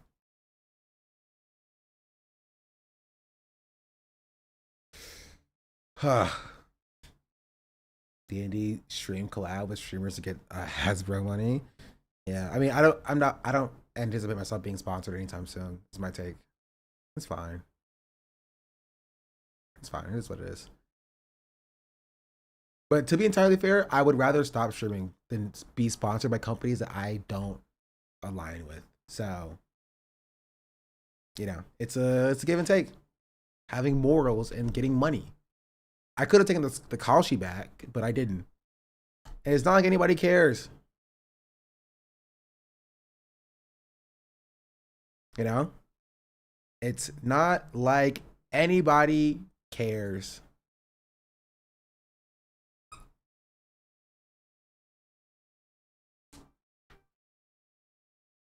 You also got a Kalshi ad. I love that Kalshi runs ads on my stream, bro. I can't stop it either.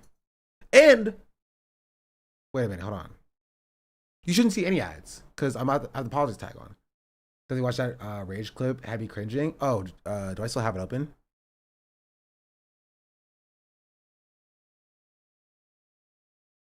Oh, here. But just know that in 3 to 6 months, when streamers finally come out, once Penguinzo makes a video about streamers being sponsored by Kalshi, just know who was here first. But hey, being here first doesn't mean anything, you know? Being first to calling something out means nothing.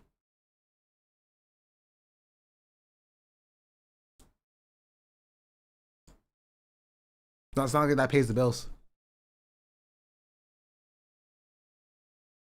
So I beat you to the game though. Calling out streamers who did Kalshi ads?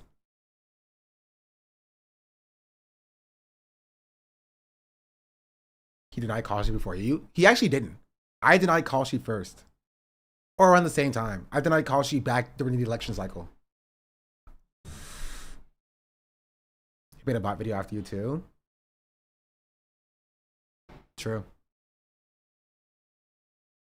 Who I am, you feel me? So, Damn, for real? Rage. yeah. Stop.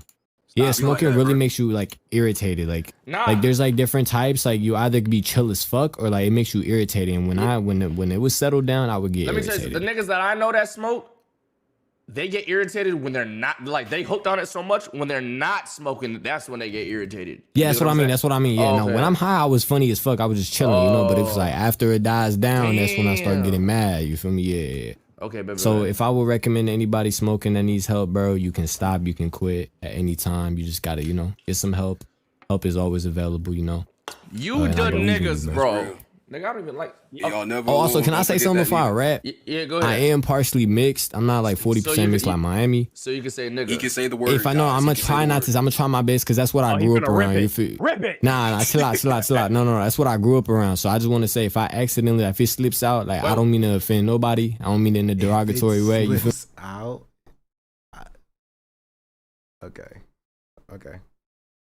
I already know, bro. So Like, partially, it's just how I was raised, where I'm from. You feel me? So I'm just letting y'all know if it does. Are you Mexican? At the end of the day, I know. Nah, I'm Persian. I'm Persian. Basically, I'm the people that's getting bombed right now. Yeah. I want to hear it. Persian. All right. Chat, do Persian niggas So it's got my an turn. I'm impact? assuming, right? Yeah. I'm sorry. Is this just a Zoom call of 4 black people who are just excusing this white guy to say the N-word, bro? What is going on here? What is happening? What is happening, bro? What are we talking about? All right. And how long do I got? How long can I go? My full ethnicity is Persian, European, black, but I just go with Persian because I mean. Well, I like the way you said black like that. That's kind of swag. Yeah, that was kind of swag. Wait, hold on. Before you play that, you know what? Play the beat because I heard 0.5 seconds of it on accident, and do I have to keep watching this? Is there more to this clip?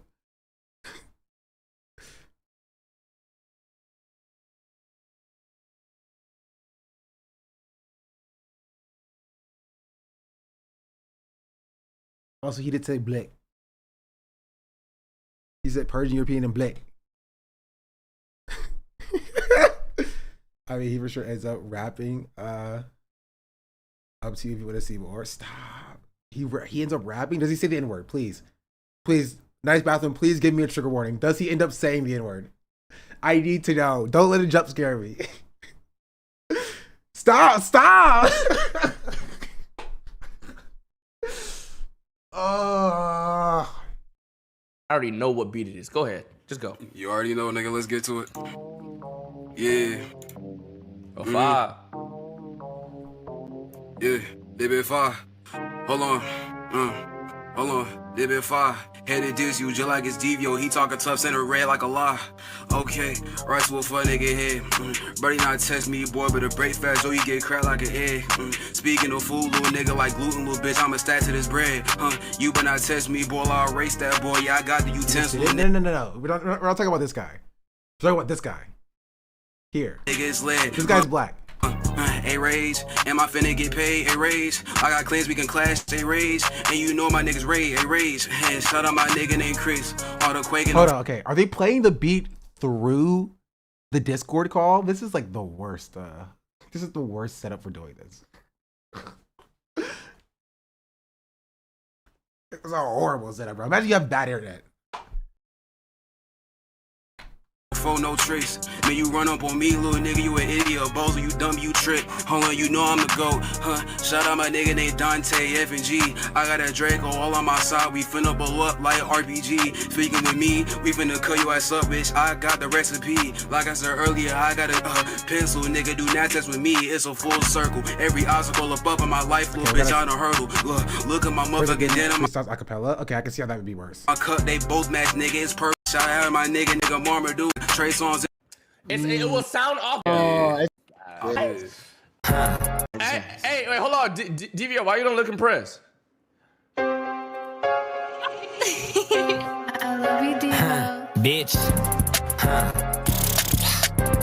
Yeah, come on, man. How many seconds from this moment right now until he says the N-word, chat? We were at 3 hours, 33 minutes, and 2 seconds. Put your guesses in. How many seconds from right now? You know, that's a good idea. Let's do a prediction. We know it's going to happen. We know it's going to happen.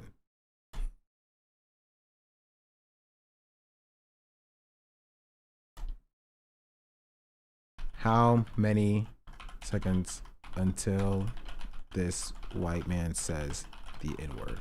Okay, that's too many words. Okay. Until he says it. 1 to 5. 5 to 10.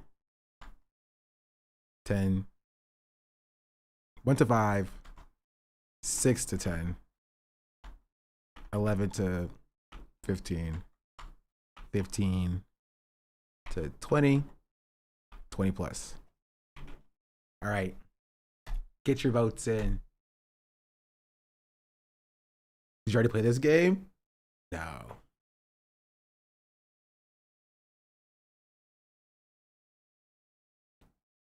Oh, 16 to 20. You know what I meant. 16 to 20.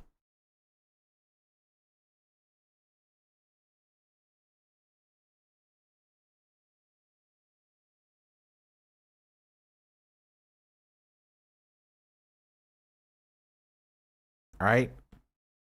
It's locked. Let's see. Let me tell y'all boys something, man. Straight fire from the H, man. Come on, Eddie shit. How they talking about this? They ain't talking about the list. They said that I'm next door fucking on a fucking bitch. Next door? Are you talking Chris? Hell nah. He be shooting bricks like he's shooting bricks, but he be shooting greens. I be fucking bad bitches nutting in they spleen. You know me, my boy Dante, we spinning to the scene. I'm trying to fuck the bad bitch, I'm nutting in the spleen. Then I'm trying to make her cream. You keep playing about the gang, I put in items on the ram. Not cool, I mean fuck this friendly shit, put items up on cam. I pull it with the chopper, 36, I let it blam. I ain't fucking with no bitch cause she talking like a fan. Yeah, I got a bonnet on. Bitch, I'm from the hood, so I already know what a bonnet on. I just fucked a bad bitch, you know she gon' line it on. Like a Minecraft creeper, I pawn it on. I got 6 in my crib and I ain't talking low. I be drinking. Like a Minecraft creeper, I pawn it on? I don't get the bar. Maybe I'm dumb. Out some water, bitch, I'm steady sipping foe. I'm trying to fuck the bad bitch, but no, I got her slow. Call me Broly, how I'm Super Saiyan, how I Goku foe. Yeah, how I be haming lanes. Chris steady playing on controllers, hype busting games. We gon' catch a birdie lack and pop him in his brain. He be talking that he gangster this, but yo hella lame. Hey, bitch, I got my 11. You know Rage got the money, that's an iPhone 17. Hot fries, how I'm buzzing down, you know I got a bean. Bitch, I'm popping perky after perky, how I'm popping beans. Dante, come back. Dante, come back. Dante, put your headphones on. Dante, put your headphones on. Let me tell you something, I just got my lead, Chris. I ain't talking Coda. Hold on, let me see the baby switch like it was Yoda. Hey, I'm trying to switch the fucking beat. They steady talking about the gun, but bitch, I'm upping on some heat. You say you killer, we gon' knock you when we punching out your teeth. I got some honey in my hand, I'm super sweet up on the beat. You keep playing, boy, you really facing that defeat. They say you cannot say, nigga, what the fuck? I'm from the streets. I knew it was coming. I knew it was coming. See, chat, you're too easy. You're too easy. You're too easy. You're too easy. Y'all were like, wait, it's good. And I was just like, wait for it. I was like, wait for it. I was like, wait for it. I knew it was coming too. I knew it was coming too. He pre-apologized to sick guy anyway. I mean, they gave him the pass to say it anyway.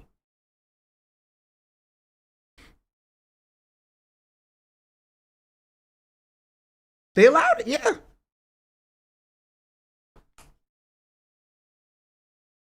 They gassed him up big time. Yeah, they're gonna gas him up afterwards too. That's one more apology than Platinum, to be fair. True. How long was that? 42 seconds. Ooh, my scale was off. 42 seconds. Honestly, he lasted longer than I thought he was going to.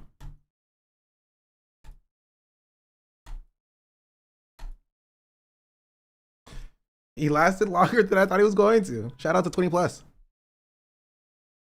I think if you pre-apologize for saying the N-word, maybe you shouldn't say it. Well, he did. He ripped it. I thought he was going to be ripping it all the time. Yeah. Say, I thought he was the first word. He restrained himself, chat. Don't worry. He deserves some grace for restraining himself from saying the N-word for so long. 20 from the side, I'm trying to hit you in your lead, bitch. I'ma catch you in the scatter and I'ma pop you in that V. What the fuck you capping about your mans? I got a fucking lender. Bitch, I rap for speed and Ada Ross and I was always winner. I should pull it down, I fucked the bitch, I ate her up for dinner. They say I'm devilish, no demon shit, but I'm a sinner. I'm trying to cuss it up, but baby, hear my Lord. Cut it, okay, cause we be praising God. Yo! Amen. Yo. What happened? Did I say something bad? I promise No, I'm no, PR no. trained. Go ahead, say Nah, it. nah, Dante. you can't. It was just I had to stop Yeah. you. Oh my God. Keep God. going. Oh my God. Oh my bad, my bad. Okay. No, he didn't say he repped Aiden. He said he rapped for Aiden Ross.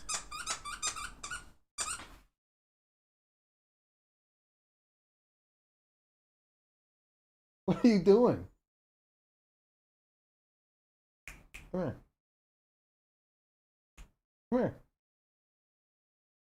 Come here. Come here. Come here.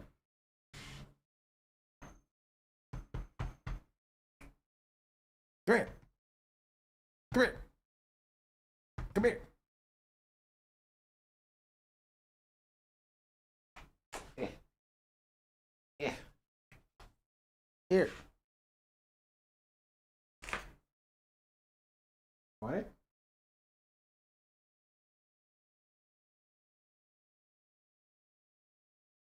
She looks like she wants me to leave her alone, so I'm leaving her alone. Anyway, well, there you go, chatters. Melanin March starting off strong with seeing a white guy say the N-word and then be defended. So, shout out y'all.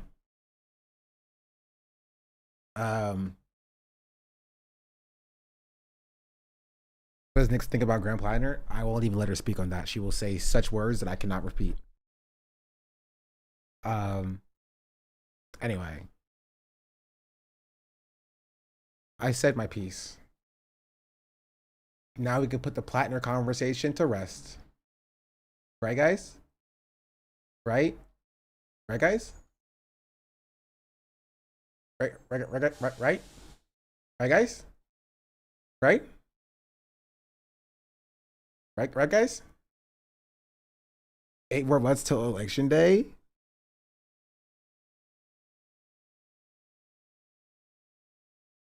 Oh, this is how we got here in the first place. Oh, I literally muted the term Plattner, the word Plattner on Twitter, and immediately today, this was on my feed.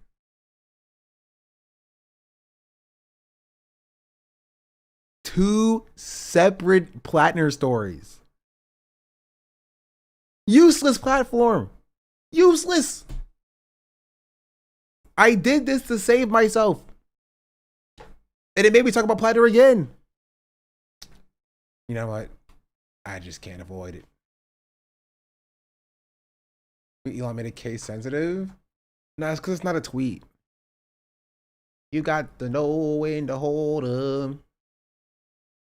Know when to fold 'em. Know when to walk away and know when to run. You get to count your money.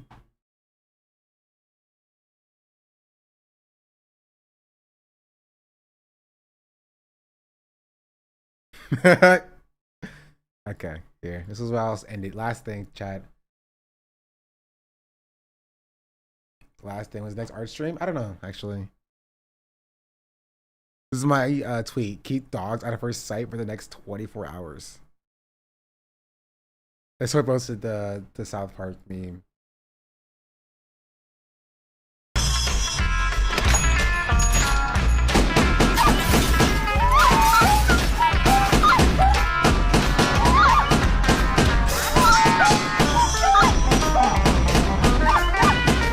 Shut down all dog parks in Florida. Oh no, Nick's gone. She left. She left immediately.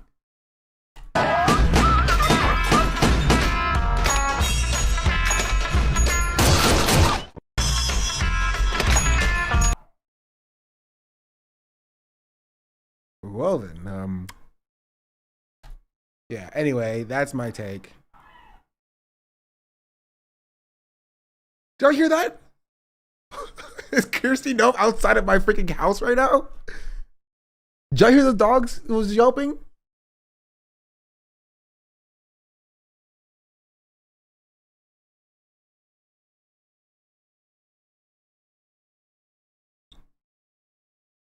You got to know when to hold 'em, know when to fold 'em, know when to walk away, and know when. Oh, we never even finished the Deontay Kyle post. maybe that's for tomorrow. Thank you all for watching. Much love and much appreciated. I hope you're doing well. I'm not, but it's okay. I'll be all right.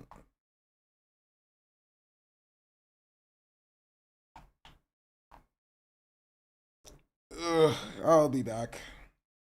It's probably tomorrow. Hey, if it makes you feel better, tomorrow's Friday. I don't even get the benefit of like tomorrow being Friday and it feels nice because it's the freaking weekend, bro.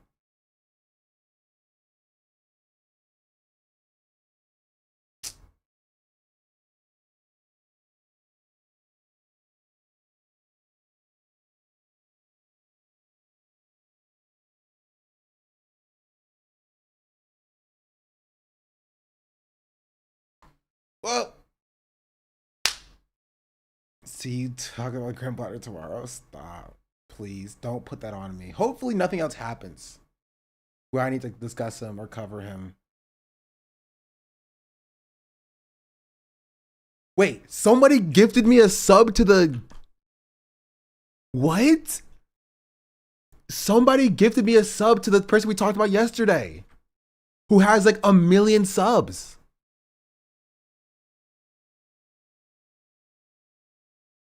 Qua.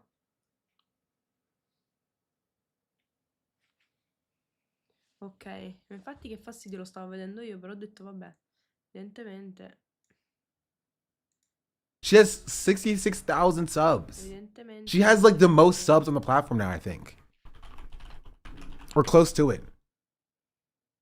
Let's fucking go. Ecco. I think it's money laundering. Grazie Audrey Barber. I think it's money laundering.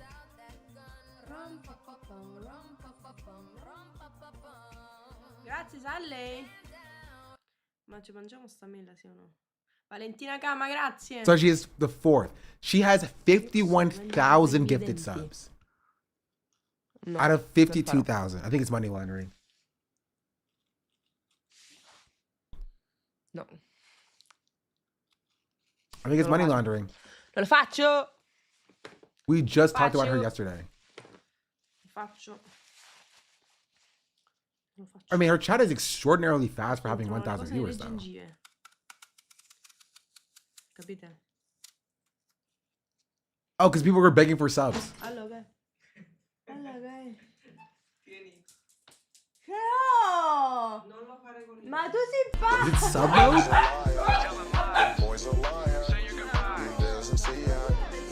Rob, thank you for the raid. Hello. I just got gifted a sub to this person who I've never seen before. But she has 50,000 gifted subs out of 52,000 subs total. Like, that's insane, right? Wait, this person has 96,000 gifted subs? Okay, to be fair, they have 99,000 normal subs. That makes sense. Wait, no, it doesn't. The number doesn't add up. What? What?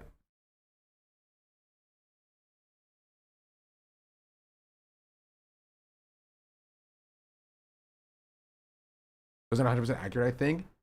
Yeah, but like,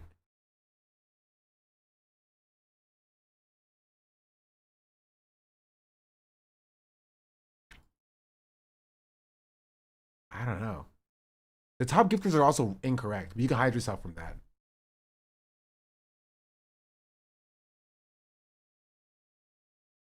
You ever heard of the number one?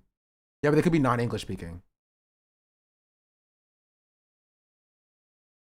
98,000 tier ones. Only 4,000 viewers? 11,000. That smells a little bit fishy to me.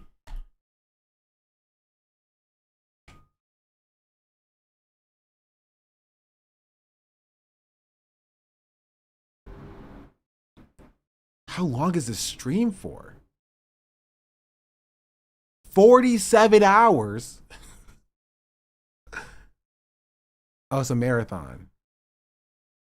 Okay. I was confused. You really have been buying herself? I mean, maybe, but we can see her right now. Is your main video game? I don't really have one. Maybe I should find one though.